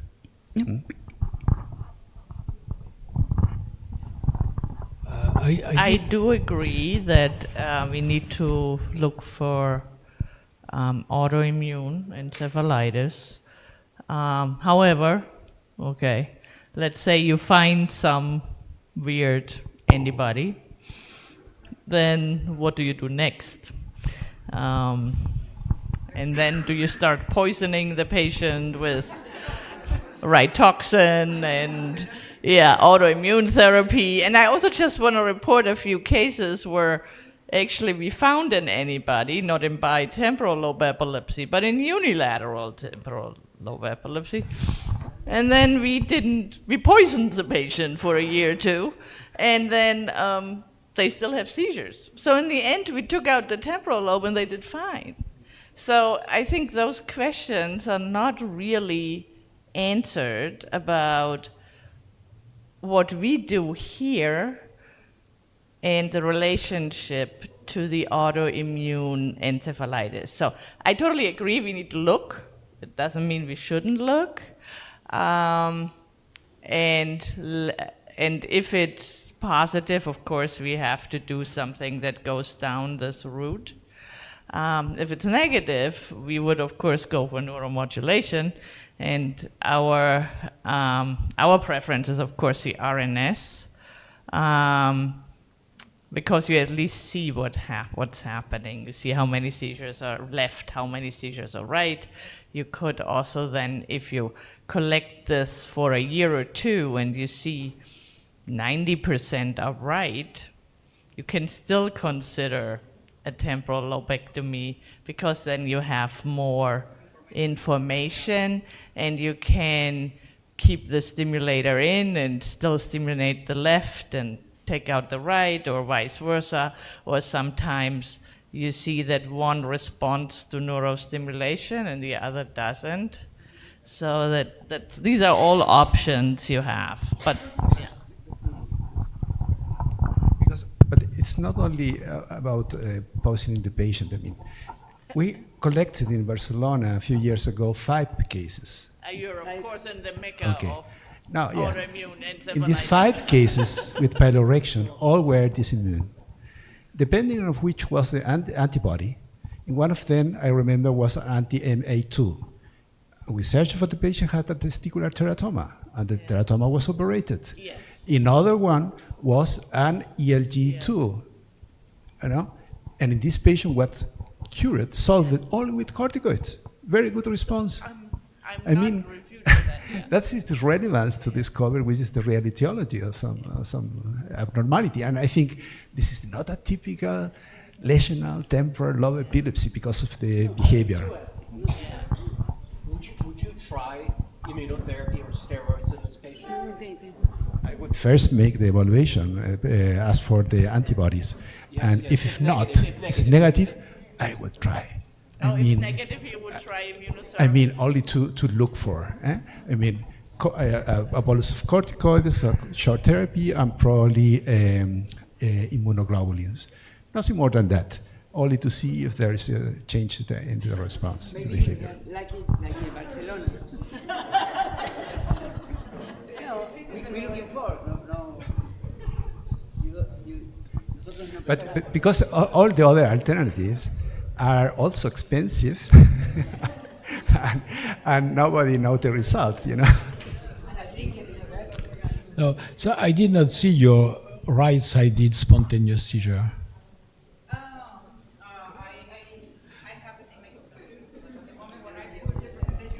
Okay. Sorry for that. But it happened. No, because it's not because you have a seizure on the 2 sides that it is a bitemporal epilepsy. That's my point. Sure. Second, it's amygdala centered. It's clear your pattern. The hippocampus is following. It's very rare to have high amplitude spike in the amygdala, and you see the discharge how fast it is in the amygdala. But I saw that only on the left side. That was I did not see your right. It's not because you stimulate that you have an epilepsy, because your stimulation, in fact, trigger obviously something in the hippocampus, but trigger the seizure on the other side. Yeah. And to me, it's a demonstration that the epilepsy in the other side. It's not where you stimulate that defines where is the epileptogenic zone, yes or no. You see what I mean? Yeah. So it depends on the patterns you are recording. And so, anyway, I will not start again the discussion. Antibodies, I try to find them, and we never find them, or very rarely. But I understand, because yes, we could also have a kind of immunoglobulin therapy just to okay. But just the point I would like to make is that imagine that it was unilateral. It's typically a case when I will spare the hippocampus. But what is missing here is an electrode in the temporal pole, because your bilaterality could be explained by the temporal pole. Because the amygdala is so epileptogenic that you could have a temporal pole amygdala epilepsy, and these are really with a fast propagation on the other side. So you see, it's a possibility you cannot dismiss. Just a... Okay, well, thanks for everything. This is my group.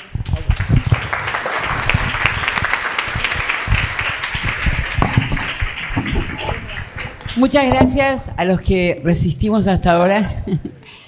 Mañana nos volvemos a encontrar a las 9 de la mañana, empezamos, y va a ser otra intensa jornada, pero ya venimos entrenados. Así que vayan, duerman temprano, no beban alcohol, descansen, así mañana están muy bien preparados.